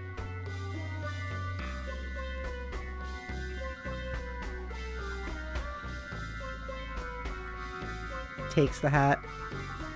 Oh. Well, there you go. Nice. 7 out of 15 green torsos dead. 107 out of 1,000 clocks destroyed. That was pretty effective. Not as much an interrogation anymore as much as just murdering. Stoy says, I love this intermission because I can totally see why I didn't understand any of this as a kid. Yeah. Yeah, same. It's really neat. It's well written. But yeah, as a kid, I was like, I don't know what's happening. I just want to get back to the characters. I don't care about these people. But now I'm actually like, yeah, this is neat and I like this. The past. Okay. Yeah, I guess these are the future trails. Yeah. Finn sees the future trails of all that happening. Finn makes his way through the mansion to get some help. He wonders where this little guy is going. Deuce's future trail is headed in the same direction he's headed, by sheer coincidence. Finn decides to follow him for a bit. Keep an eye on him. For as long as Deuce's path matches his, that is, there's pretty much no chance he's headed to the same place, though. That would be statistically improbable. He's got no idea these other goons are up to here. Funny, their future trails end here. He's not going to stick around long enough to find out why. He's a bit too woozy from the blood loss to sort out this mess anyways. Follow the red blood road. Ha. It's uncanny. This little guy is matching Finn's route every step of the way. He must know something. Finn decides he's got to take him out. Hang on, I'm confused. This guy's matching Finn's route. This guy is Finn, right? No, this is CD. Finn was... Which one was Finn? Was that... No, neither of these. That's Trace and that thing. And this is CD. Who is Finn? Finn. Fuck.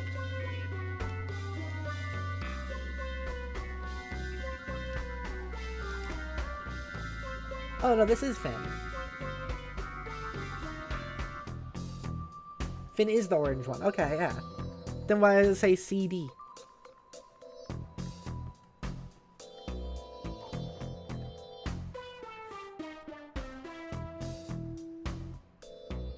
Okay.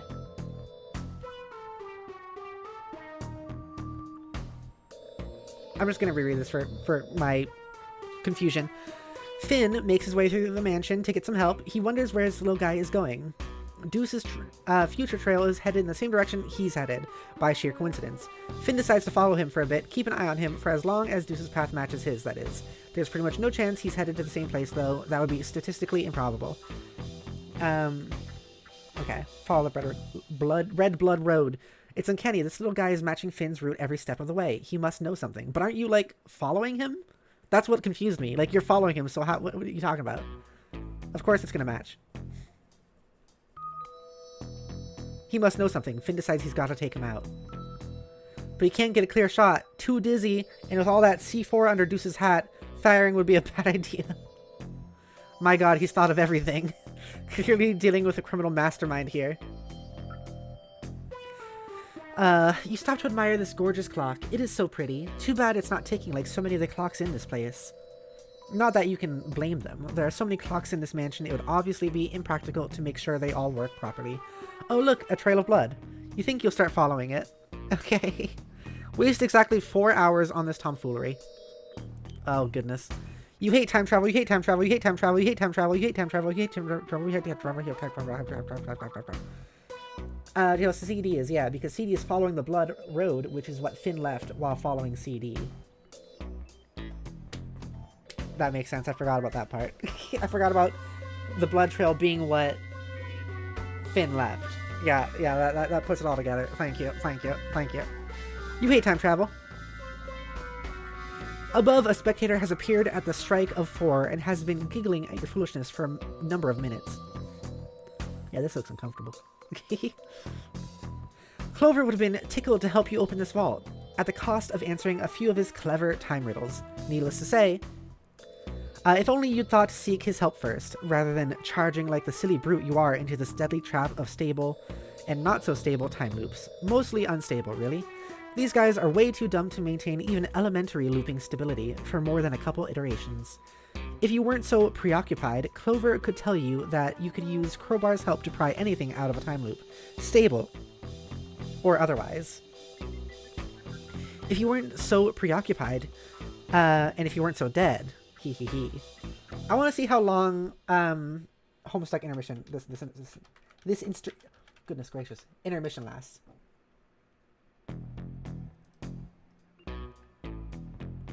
$13.57. It starts on page 1154 and goes to 1357. I'm on page 1252 currently. I might be able to finish it. We'll see. We'll see how I'm feeling. Next page. Oh my god, I hate this. That's too many colors. Stitch. Look at this guy. This guy goes like, yeah, Stitch. That's this guy. Mutters to himself in his shop. He guesses eggs and biscuits are rough housing again, because the fabric of space-time is tearing something fierce on Lord English's Cairo overcoat. This sort of thing is exactly why he keeps a backup coat, and always leaves Stitch with one of them. Any gang does well to have an in-house doctor on hand, but if you deal in time travel, you better have a damn good tailor, too. Call Spades for backup, HB. You tell Slick to get his scrawny ass to the vault. It's goddamn bedlam down here. You tell him you asked Deuce for backup, but surprise, surprise, he's nowhere to be found. Big surprise, you tell him. You tell him that was sarcasm. He says he knows. Slick says he'll be right there. He'll see if he can round up Droog for support. Droog says Deuce is tailing Finn, while he is tailing Deuce. He'll be there to help out Boxcars as soon as he and Deuce take care of business with Stitch. Couldn't be simpler. Oh yeah, he also mentions he pumped Finn full of lead, so you can cross him off the list. You roger all that.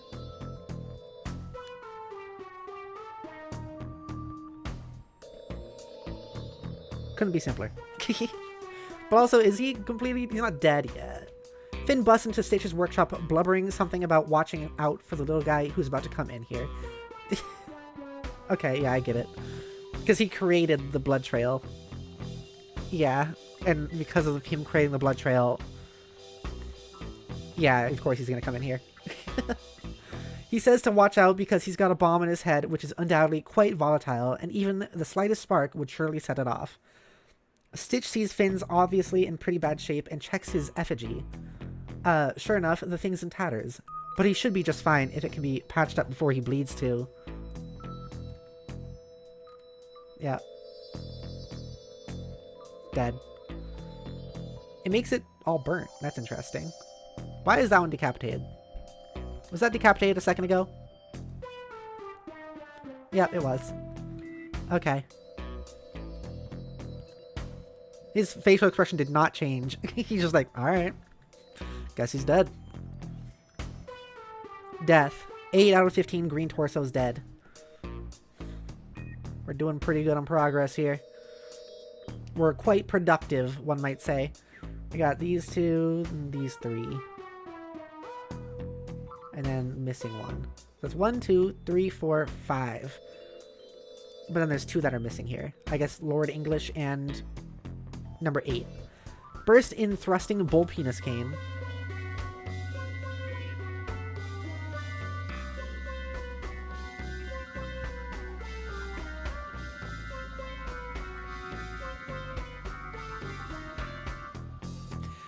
Alright.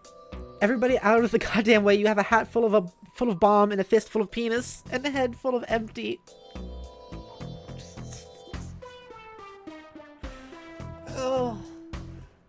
Okay. Okay, this gun is actually like a mafia gun. It's just a Tommy gun. Also, I didn't realize that he was only... I thought for some reason he was like much farther in the past than that. But no, only like a little bit. Stitch says to drop the livestock knob and settle the hell down. He says you do realize C4 is stable explosive and won't detonate with gunfire, right? You say, oh. Sneak into Stitch's boutique. Drop it and get in. Don't bleed on the suits. Stitch says, huh? You admit the thought of carrying an imprisoned tailor wherever you go is gratifying for personal reasons. But in this case, keeping him alive should be useful in dealing with English later. So I guess we bashed him on the head. Was there an animation for that? I guess not.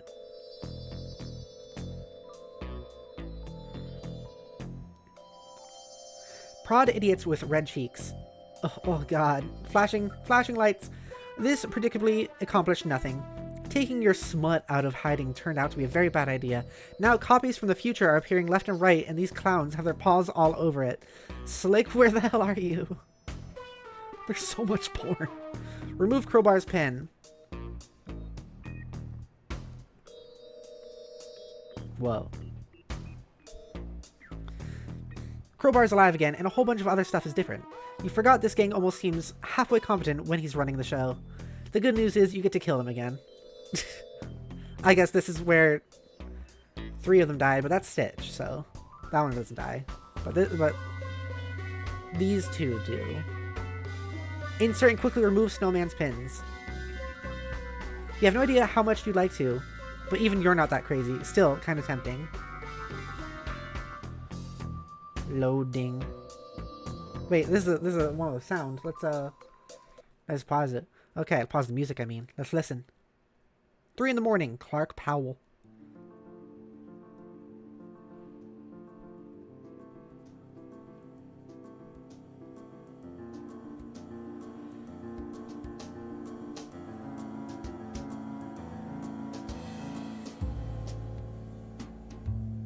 Oh shit. The sexy one.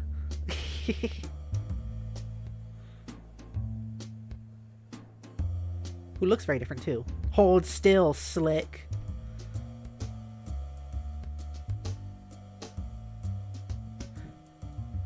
Something in your eye. Oh!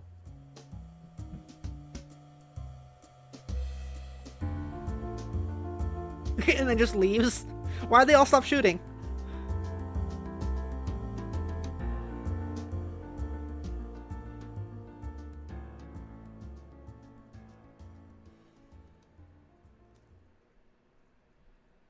Very dramatic. And there's this. I guess that's to start it over. Yeah, it is. Everyone always ceases gunplay when Snowman's around. If you kill her, you destroy the universe. Oh. Oh, I see. Okay. She's also not green. Remove knife from eye. It's not a knife. It's Snowman's cigarette holder. All you know is she's going to have a hell of a time getting it back. Give it to Sawbuck. Oh. You chuck the lance? What do you mean the lance? That's not the cigarette. Okay. But of course it's only a flesh wound. It seems like that's the only sort of wound you can ever inflict on the corpulent lummox. Why is everyone moving stuff? Consequently, you and he both jump to a random point in the timeline. Oh, okay.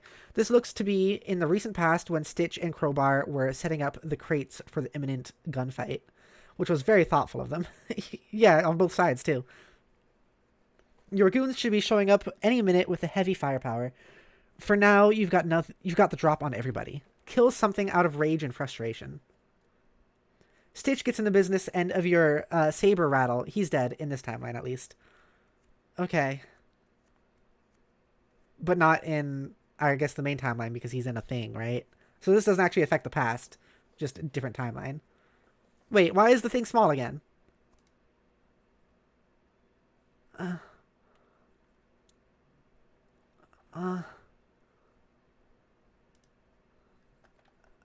Okay.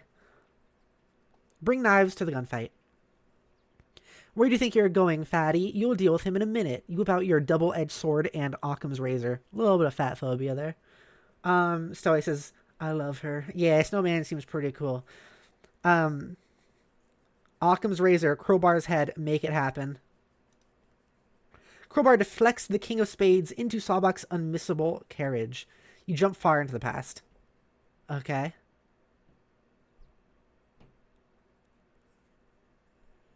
So he's throwing it, and it turns into a card and goes into this guy's head. Okay. Years in the past. Oh. Interesting. Which is to say the present for the time being. A scurrilous straggler attempts impromptu desert skirmish. He dismisses them as... Or eyes impromptu desert skirmish. He dismisses them as a bunch of ill-mannered rogues warranting no further investigation, although he gives a small nod of approval to the plain and serviceable hat worn by one of the combatants, which strikes him as absolutely smashing display of good fashion sense. Is this going to be like... Oh, there's a spade, so this is going to be like spades in the past, I guess. Hit Crowbar in the head. It seems to be the same eyes, too. Yeah. You can't kill him yet. You need him alive to return to the original timeline. You'll be taking that crowbar, though. Stuff him in your deck of cards. You cram him in the war chest. Sawbuck, you need to keep alive, too, for the moment. Not to return to the right timeline, but the right time. Speaking of which, where's Tubby think he's waddling off to? Go to stab Sawbuck until the time shenanigans stop. You treat him to a bit of an old bait and switchblade. Oh. You appear in the future. You guess this is after the gunfight is over. The gunfight that never took place since you kidnapped everyone who was supposed to be involved. Looks like only Boxcars is here. It's so confusing. Carry Sawbuck like Titan Atlas would carry the world. But also, like, the Stitch is still dead. In an alternate version of Stitch, though. You order Hearts to drop his tub on the double before this fat lard puts you in a wheelchair. A lot of fat phobia here. If you take Sawbuck back to your own time and kill him there, that would save you the trouble of hunting him down. Might as well take Stitch, too. Maybe. You're not really sure if that's how it works. You don't really care, though. Okay. At least they fit. You dump them in the Wrath tub, then stick the tub in your own deck of cards. I like when he sticks his tongue out. It's hot.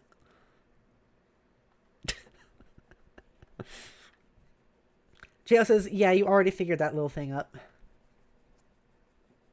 Which thing? I don't know which thing I said. I said so many things.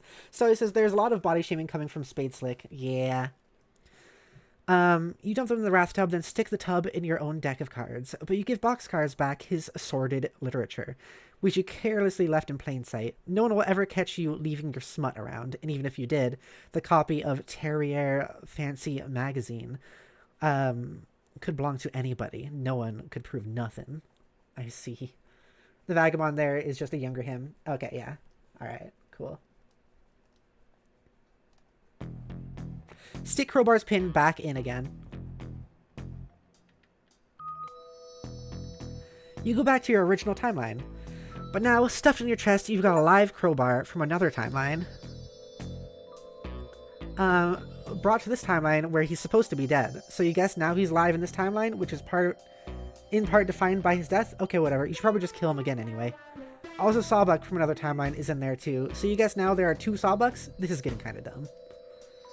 You open the chest, releasing them both. Crowbar doesn't look too pleased. Yeah, that's valid. You deflect his gunfire into the awesome gravitational pull of Sawbuck's astonishing girth. Oh, come on now. Oh, wait, why? Now there's 2 of them? Everybody into the past. Okay. You dodge his next round, too. It seems Sawbuck from this timeline, i.e. the real Sawbuck, was in this room at this point in time. He and Crowbar exchange bullets. Off they go. They both blasted... Oh, it's because... They both tried to blast him, and he just got out of the way. Okay. They no doubt go on to spend the rest of their ammunition peppering each other throughout the timeline, destroying all these clocks in the process between now and the present. So I guess whenever... I don't know which one takes damage, they change... So is it... Okay. When Crowbar takes damage... They go into the past. When Sawbuck takes damage, they go into the future. I think that's what it is. Okay. So shouldn't it like cancel them both out if they just shoot each other at the same time? Shouldn't like they both just stay where they are? When Sawbuck takes damage, they go to a random point in time, so not like future or past. Crowbar kind of just has a crowbar. Oh, okay. Take a moment to think up some time-based one-liners. Wait, no, I didn't read everything. They no doubt go on to spend the rest of their ammunition peppering each other throughout the timeline, destroying all these clocks in the process between now and the present. You guess that explains the mess when you got here. Thank God you figured that out. You'd have surely lost sleep over it. This is so confusing. So much to, like, think about ahead of time, too. 20 out of 107 clocks redestroyed for the first time eventually. You know what? Never mind. Take a moment to think up some time-based one-liners. Oh, you think you got one. Time travel sure can be a double-edged sword. That's awful. Wait, that was awful. Really, really bad. You're sure you can do better than that? Yeah. Let's see. Sorry to... No. Time's running. No, wait. Fuck. You ask yourself from the past for a little help. Okay. Alright. Times. Something about time. Time being up. No, wait. How about just some kind of clock pun? No, damn it. Will you just listen? They're almost onto something. You were almost onto something. Time is... Screw this. Too many clocks in the kitchen. Too many cooks in the kitchen. Oh, and just what does this quivering mound of blubber think he is up to? They just keep going on about that. Stab first, utter puns later. Okay. Just as you hear your past self asking what happened to your eye, you jab Sawbuck with your butterfly effect knife. You remember a little while ago asking yourself about your eye and not giving yourself an answer just before disappearing. Maybe if you stopped and thought about it for a second, you could have warned yourself and avoided the whole mess, albeit in the process of creating a paradox. But your strict policy of stabbing first and answering questions later prevented it. You are sure your past self understands and understood. You are sure of this because you are very clearly remember understanding understooding. You are now past Spade Slick. Again, you were just about to pull Crowbar's pin. You guess all that stuff with your future self and Sawbuck originally happened in this room, while we were off watching someone else, like Diamond Stroog or something. That makes sense. Okay. PSS, remove Crowbar's pin. Past Spade Slick. Okay.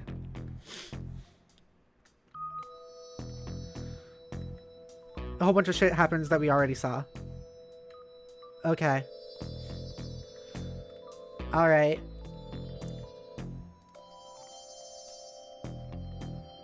Yeah, and this just brings us back to this. Okay. Yeah, okay.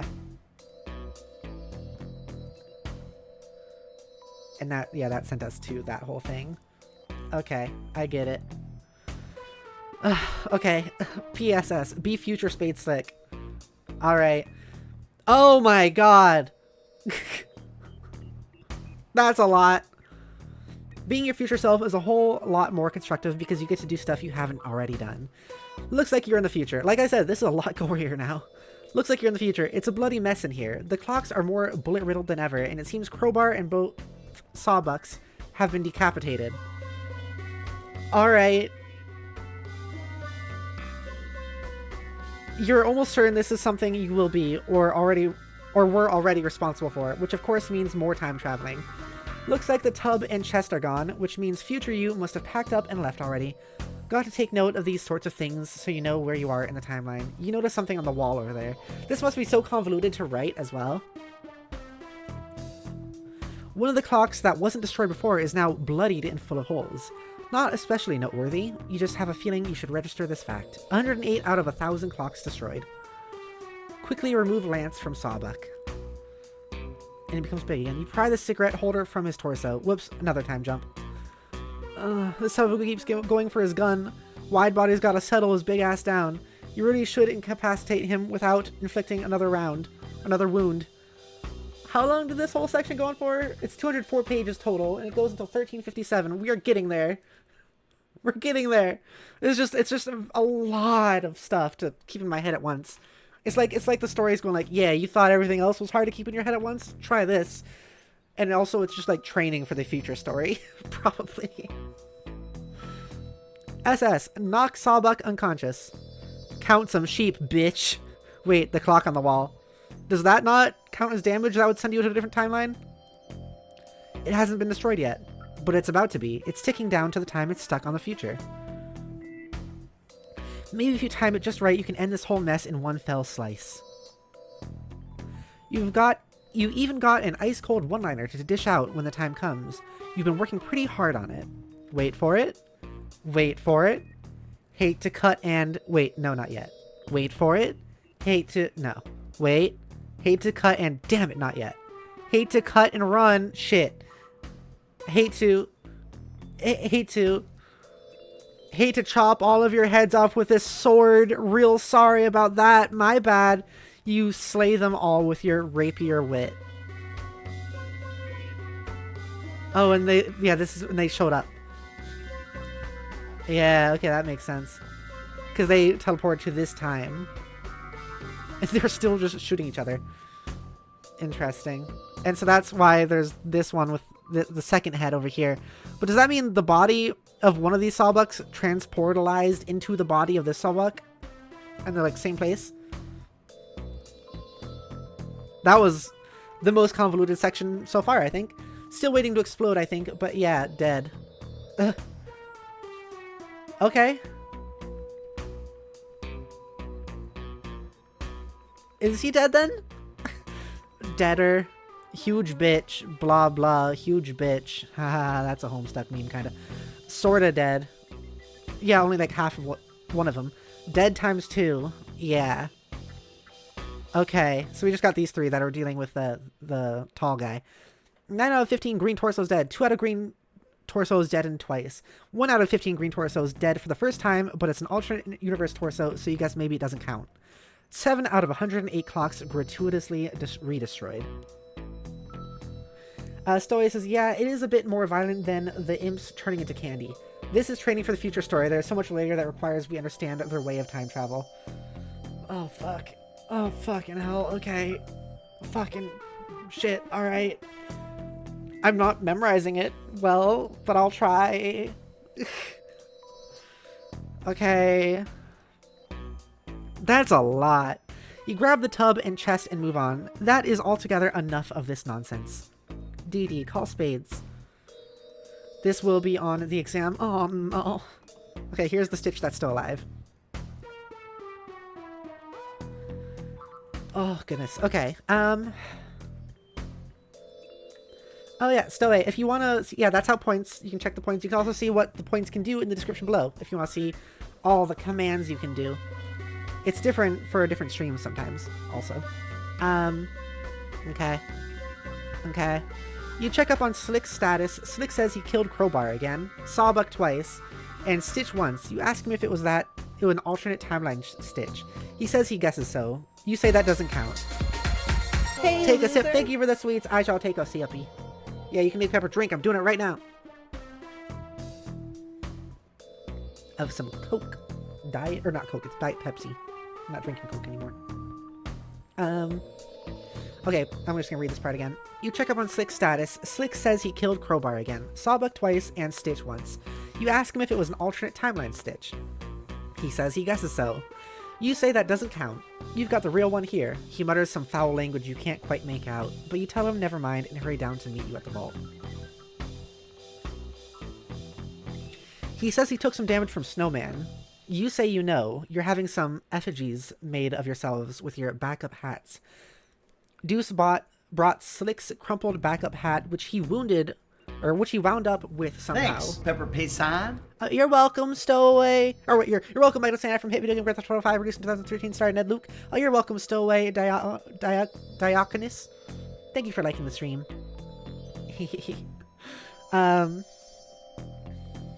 There's lore behind that audio, by the way. You're new here. I got the voice actor for, to put it simply, I got the voice actor for Michael Santa from GTA 5 to say thank you to me. That's basically all it is, and I recorded the audio and made it this. Trace wants to go Lux mode. Okay, thank you for the sweets. I can go Lux mode. Just give me a second. Bop, I'm gone. Go in Lux mode. Still says, yay! Yay! That's so cool. Thank you, thank you. It was because he did a stream, and I was like, oh my gosh, this guy streams? And was playing Resident Evil, and then didn't know how to do a puzzle, and I tried to help, and then he was like, thanks, Pepper Payson, because he didn't know how to pronounce Pepper Pison. You know, this music is also kind of perfect for the whole, like, everything being really convoluted in here shtick.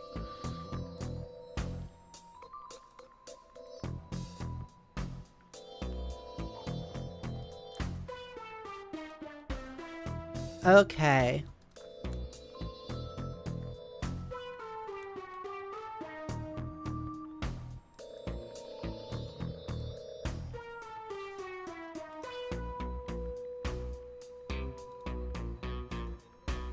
There we go. I am now Lux mode. Thank you for the sweets. Yummy, always so tasty. Okay. Let's see here. Back to Homestuck.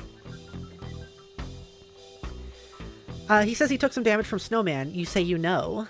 You're having some effigies made of yourselves with the backup hats. Deuce brought Slick's crumpled backup hat, which he wound up with somehow. Not sure what happened to Deuce's. Boxcar is obviously tied up at the moment, so you can't get your hands on his yet. Slick says he's got both their hats, and he'll be down ASAP. You say alright. He says in the meantime, see what you can do about this eye. Have Stitch patch up SS's effigy. Get to work, Thread Monkey. SS, have right eye patched up. Damn it.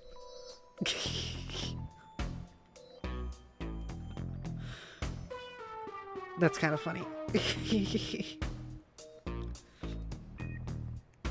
Your sprite was flipped the wrong way? You're like that? Okay, alright.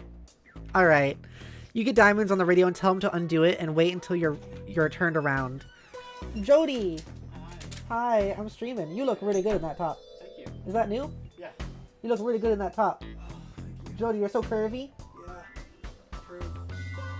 I have, let's see, I'm on page 1300. I have 57 pages left and I'm going to end the stream. Okay. Stowaway says, hello, we have a new person named Stowaway. Welcome. Jodi says, welcome. Okay.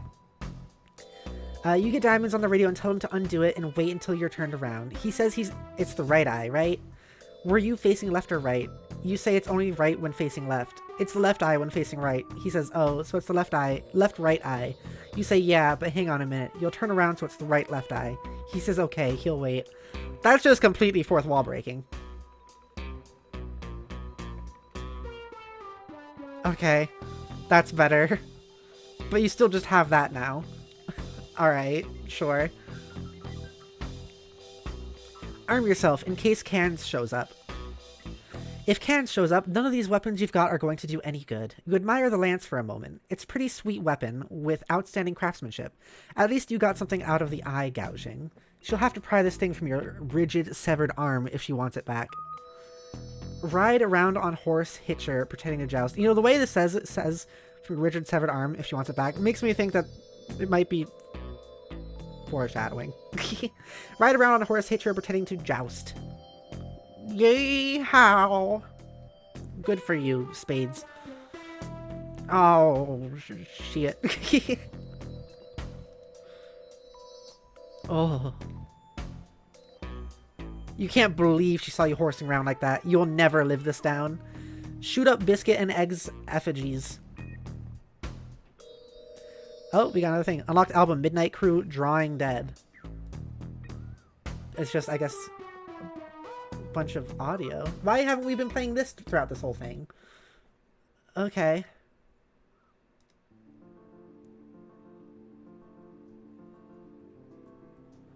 I guess this one we already listened to. Okay. Yeah. Stitch keeps their effigies in a big warehouse several miles away because of their ridiculous duplication tendencies. You're sure as hell not going to drive all the way over there, so you just shoot at them in person. Okay. Ring, bzz, ring, bzz. This is such an unbelievably terrible idea. Yeah, I don't know what's happening and how this works. Or why they're multiplying. SS charge. This is incredibly delirious biz nasty. Is it? This is incredibly silly. It's a reference to Problem Sleuth. Can I read the entirety of Problem Sleuth here? Is that a thing I could do? Pepper, What? be careful. I mean, yeah, I know. Shut up. You shush your face. Oh, okay. I'm sorry. I love I'm you. never gonna talk again. No, I love you. Jodi, I love you. I'm zipping my lips and then No, don't do it. No, don't. Keep the one zip. I'm zipping them. Keep the one zip. I love you. I'm zipping. No, please. Keep it unzipped. It's No. your fault. Oh, shit.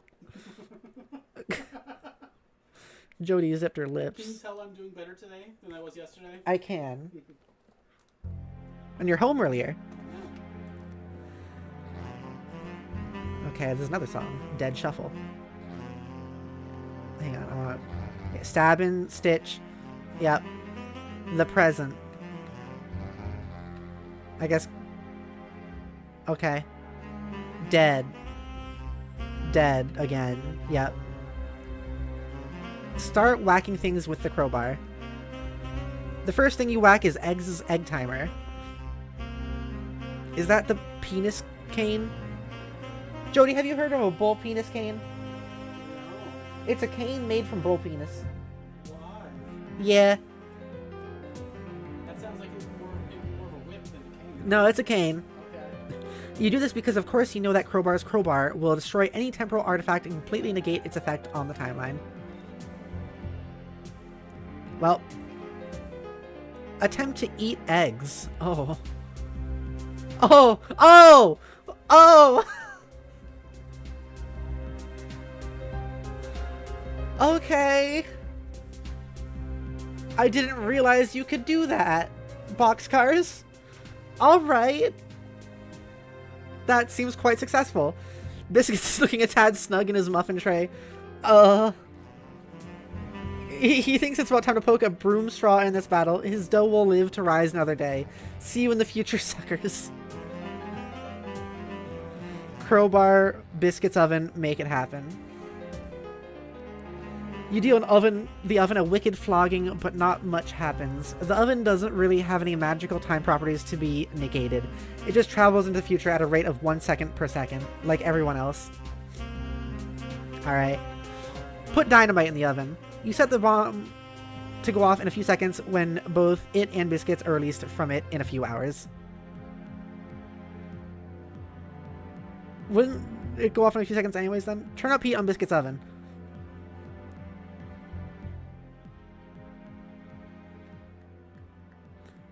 You're pretty sure this oven doesn't actually work at all. You just wheel it off somewhere else in the mansion so it can explode in peace. Okay. I'm back. Where'd that dude's head go? One of them ate it. Well, that was random and there was no attempt. Yeah. Let's listen to the next song here. Heart's Flesh. A lot of music involved in Homestuck, which is neat. You're pretty sure this one doesn't actually work at all? Yeah. Okay, next. The future. Yep. Okay, and there's this little guy left. And Snowman, of course. 12 out of 15 green torsos dead. Probably some more clocks destroyed too. Use crowbar to pry the safe open. Since your expert safecracker apparently spent the last 5 or 6 hours being totally useless down here, you figure it's time to take things into your own hands. Huh? What's this little fella all worked up about? Clover insists that you reconsider. Using that to pry open the vault would be ever so much bad luck, like breaking 1,000 mirrors all at once. The sort of mirrors that tick and have numbers to tell time and stuff. That is the worst kind of mirror to break, luck-wise. Politely ask Clover to remain calm. He refuses outright and starts doing a really frisky jig. Doody-doody, doo-doo, doody-doody, doo-doo. He begins spinning fanciful series of riddles, illuminating the true path to opening the vault. Mysterious music fills your ears as your mind assumes the shape of a pretzel. Doody doody doo doo. Doody doody doo doo. Doo doo doody doo doo doo. Doody doody doo doo. This is how the music would sound if you were listening to it right now. If we were listening to it right now. Ask Clover for the ultimate riddle. You ask Clover to open the safe. What's this? You think you can shoot Clover? He is so lucky the gun will probably jam or something unpredictable like that. Nice try though. You just start whacking him with a newspaper instead. You don't have to be all that unlucky to get whacked around with a newspaper. It's sort of a gray area. Check personal ads of periodical. I don't know, I couldn't read that for a second. The Gray Ladies Gazette. No clothes, no shame, no chroma. All the nudes that's fit to print. Awesome. November something. Late edition. Today. That's hard to read. You know Hugh. Oh, no, you know Hugh will get excited, okay? No clues, no shame, no chroma. Her gray area exposed. Okay. I don't think these are even nude people. I mean, she might be nude. I don't think this one is, though. That one, I don't think is either. This isn't a real newspaper. It's just a wrapper for your private, sordid literature, which no one can ever see. Uh-oh, it's slipping out a bit. Your appetite for monochrome beauties is nearly on public display. Gotta keep a lid on that smut, especially with Clover around.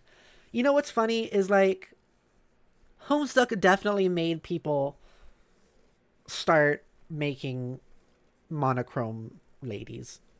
I need to admit something here. I need to admit something. I'm gonna admit something to you all, okay? And it's embarrassing and honestly really funny. And I'm not even really embarrassed. It's just funny. So back when I originally read this, you know, all the trolls, or you know they exist. You might not know much about them because we haven't seen them yet or haven't gotten to them. They have gray skin and orange horns, and people like to take images and Photoshop the people to look gray and then just draw on orange horns. People, like, a lot of fans do that. And I just so happened to, at the time, there was a porn I was so interested in that I decided to screenshot and Photoshop gray and draw horns on it for just my own viewing. And that's pretty funny. So he says, by the way, there's a panel coming up with artful nudity. I think it's okay for you too, but you can judge. It is the page 328 or 1328. Check personal ads of periodical. Oh, okay. Yeah. Okay. Yeah, we passed that. I think we're good. Thank you for the warning. I really appreciate it. Did you, like, remember that, or did you, like, search that up? Yeah, that's this page. Yeah.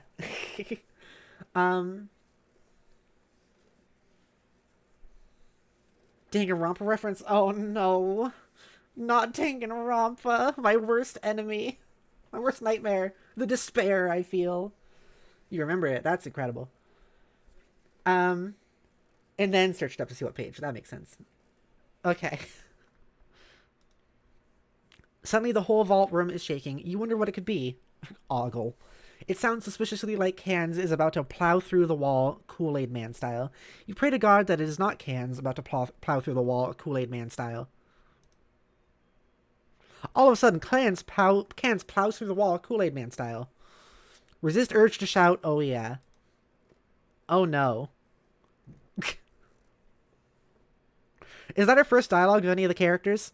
Oh no. Maybe that's the voice, I don't know. I get the joke here, and I haven't even read it yet. I know what the joke is. He punches you into next week. You find yourself going about your business a week later. Looks like you're doing a little grocery shopping. You're a bit confused, having no memory of the previous week. You have no idea what is on your grocery list. Are you out of milk? What kind of produce do you need to stock up on? It is all a little overwhelming.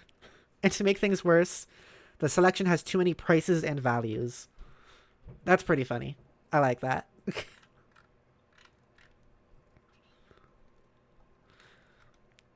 Is this supposed to be 413 again? Because it's the 14th? Or it's the 13th? Oh, God. Flashing warning. Sweet Bro and Hella Jeff goes shopping. Oh. Jerome Not all the cans are the same. What's the difference? Beans? Beans? The selection has too many prices and values. God damn. Something backwards. It's like, who needs this fucking bullshit? It's so infuriating shit. Where's the manager? And there he goes. He has the manager's attention. And now the police are involved. Jesus Chris. Ha ha. OMFG, I can't believe what he made take place. I think we might have read that one. Oh, and there's Tony Hawk again. Okay. Okay. We gotta put on more music as well. That was, which one? That was Heart's Flush. Knives and Ivory. Use X's body as bait for cans. Battle technique, torso flail. Stowaway says, I love that Homestuck consistently references itself. Yeah, it's fun. You flail the torso cans word in an attempt to placate him with the red meat. Jeez. Battle technique, torso flail. The beast gobbles the torso. He's temporarily placated by the red meat. Yeah, it is just a reference to Problem Sleuth. The art of Homestuck looks a little bit better, though. A little bit neater, one would say. Oh, shit! Dispirited horse. It doesn't work. Cans clocks boxcars entirely out of the current calendar year. You land in a totally different, outdated calendar. The wind of heaven is that which blows between a horse's ears. Okay. That's a lot.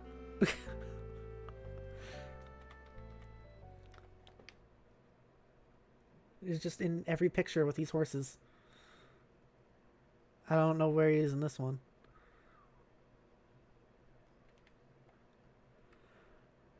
Or this one. There he is in that one. And there he is there. Okay.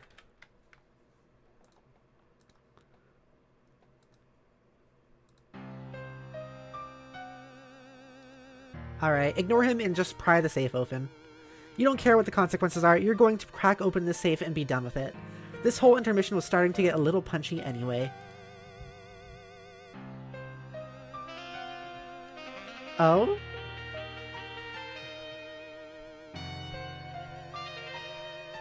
Did that kill the big guy? Oh no! Are they dead? The massive release of temporal distortion from the vault transports you to a highly unfavorable timeline. Looks like the entire mansion was leveled, except for the vault and its enclosure. Everyone's dead except for you and you know who. But at least the safe's open. 1,000 out of 1,000 clocks destroyed. 14 out of 15 green torsos dead. 3 out of 4 black scofflaws offed. Aww. I'm actually sad that they're dead. I like them. That sucks. Blah blah, huge bitch. We still have Lord English also, though. It's interesting that, Spades survived. There's also, I wonder where this is. Enter the vault. Club's Deuce is my fave. Makes sense. There's nothing in here except an opening in the floor. There's a door with a keyhole, and you have a feeling, you know how to open it. You only wonder why English's treasure would be locked behind a door with a spade on it. Interesting. Dramatically use the spade key. You guess this is what the spade key was for all this time. You dramatically wield the spade key in a matter of fact manner. Peek inside keyhole. What keyhole? It was clearly a barcode scanner all along, like the kind they sweep groceries over at supermarkets. That reminds you, you should really do some shopping next week. You're not going to peek inside because the lasers could blind you in one eye. Oh, wait. Wait! But if they're going shopping next week, those two can't be dead because they're just in a different time, so they weren't there for the explosion, right? Hey, Pepper. Yeah? Sorry to interrupt. Do you have your hand sanitizer? Yeah. Thank you. You're welcome. Oh yeah, there's the weird title again. Weird use of a word. Excuse me? This is the one I told you about before. Oh no. Yeah, you don't need to use that word. No, you really don't. Yeah. Yeah, don't do that, Homestuck, please. That's I'm sure I've missed some racism, but even if this was it, I'd be like, wow, I see why everyone says that Homestuck is racist. yeah, it's racist. Yeah. Also, by the way, here. There was also a usage of voodoo dolls earlier this stream. Great, love it. Hollow Suit is the next song. Finish Homestuck to unlock inline commentary. I can't read stuff as I'm going. You're not going to peek inside because the lasers could blind you in one eye. Oh wait. It is a key lock though, isn't it? Use rules card for blackjack. This was never a problem because there's clearly a barcode printed on your rules card for blackjack, as well as your arm, but there's nothing wrong with a little redundancy, you guess. Get on with it. Huh? Huh? Oh shit. Oh shit. This music isn't very fitting. Oh, are you looking for this well? Come and get it, you contemptuous she-witch. I have a fear your arm might get, you know. Snowman's black inches, no doubt, have been responsible for more than a few red cheeks. Oh yeah, there it is. Yeah, like the thing that was foreshadowed. Yeah, that thing. It was quite rigid as well. Aw. Aw, and now we're stuck inside. And she's smoking her thing again.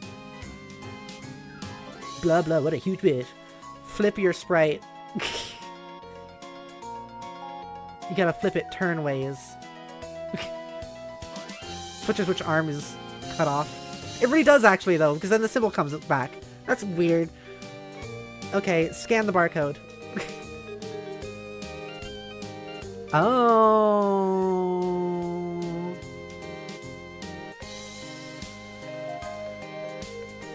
This music is so unfitting. Oh shit. This guy again? Been a long time. Is it happening? Hey kid. Yeah, you. Here it is. MS Pain Adventures boggle vacantly at these shenanigans. It begins to dawn on you that everything you are about to do may prove to have been a colossal waste of time. End intermission.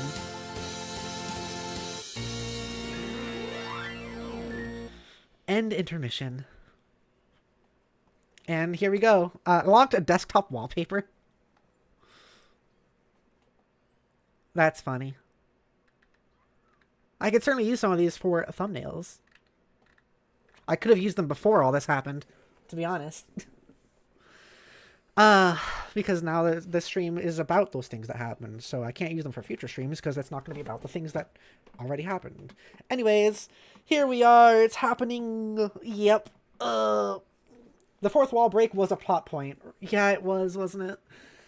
Got transported to a very unfavorable timeline. It seems so. Jill says, this was a nice stream. A great time for all. Thank you. I'm glad it was all enjoyed. Almost 6 hours of just fucking reading today. And fucking Dave. Why is Dave tied for, like, first? Why is Dave tied for worst on being the best character? You hear this shit, Jodi? Why, chat? Why? Because they like that he says slurs, maybe. I don't know. That's not it, right, Snacks? It better not be it. Why is Rose last? That's also a good question. JL says, I voted for Jade. I know you did. You know, it's funny. Maybe I shouldn't be saying this on stream because, like, he's not here. But Manal has been live blogging, like, in a Discord server about, like, reading through Homestuck for the first time. And says that Rose is currently the only one she likes. Doesn't like June. Yeah. Interesting. Finished Act 1, by the way. Maybe I should, like... Well, I won't do that now. I don't want to, like, read Manal's stuff, but it looks like Manal is reading through Homestuck currently to catch up to where I am. Oh boy, oh boy. Bat says, wait, Rose is last? Yeah, I can't believe it. Jodi, you should come in here and vote. I haven't been doing anything with Homestuck. That's true. I can't believe Dave is tied for first. This is a crime. This is a crime, genuinely. He is, like, the worst character purely because he is, like, the one that says the R slur the most and also uses that version of the N word that one time. Like, why him? Why him? In any case, thank you everybody so much for watching. Y'all wonderful people. I love you so much. Next time we'll continue with starting off with the sound Act 4. I should let Manal know where I ended the stream today, since Manal's trying to catch up.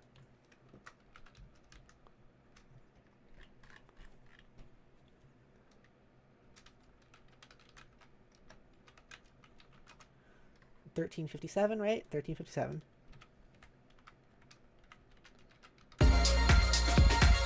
Hey, loser!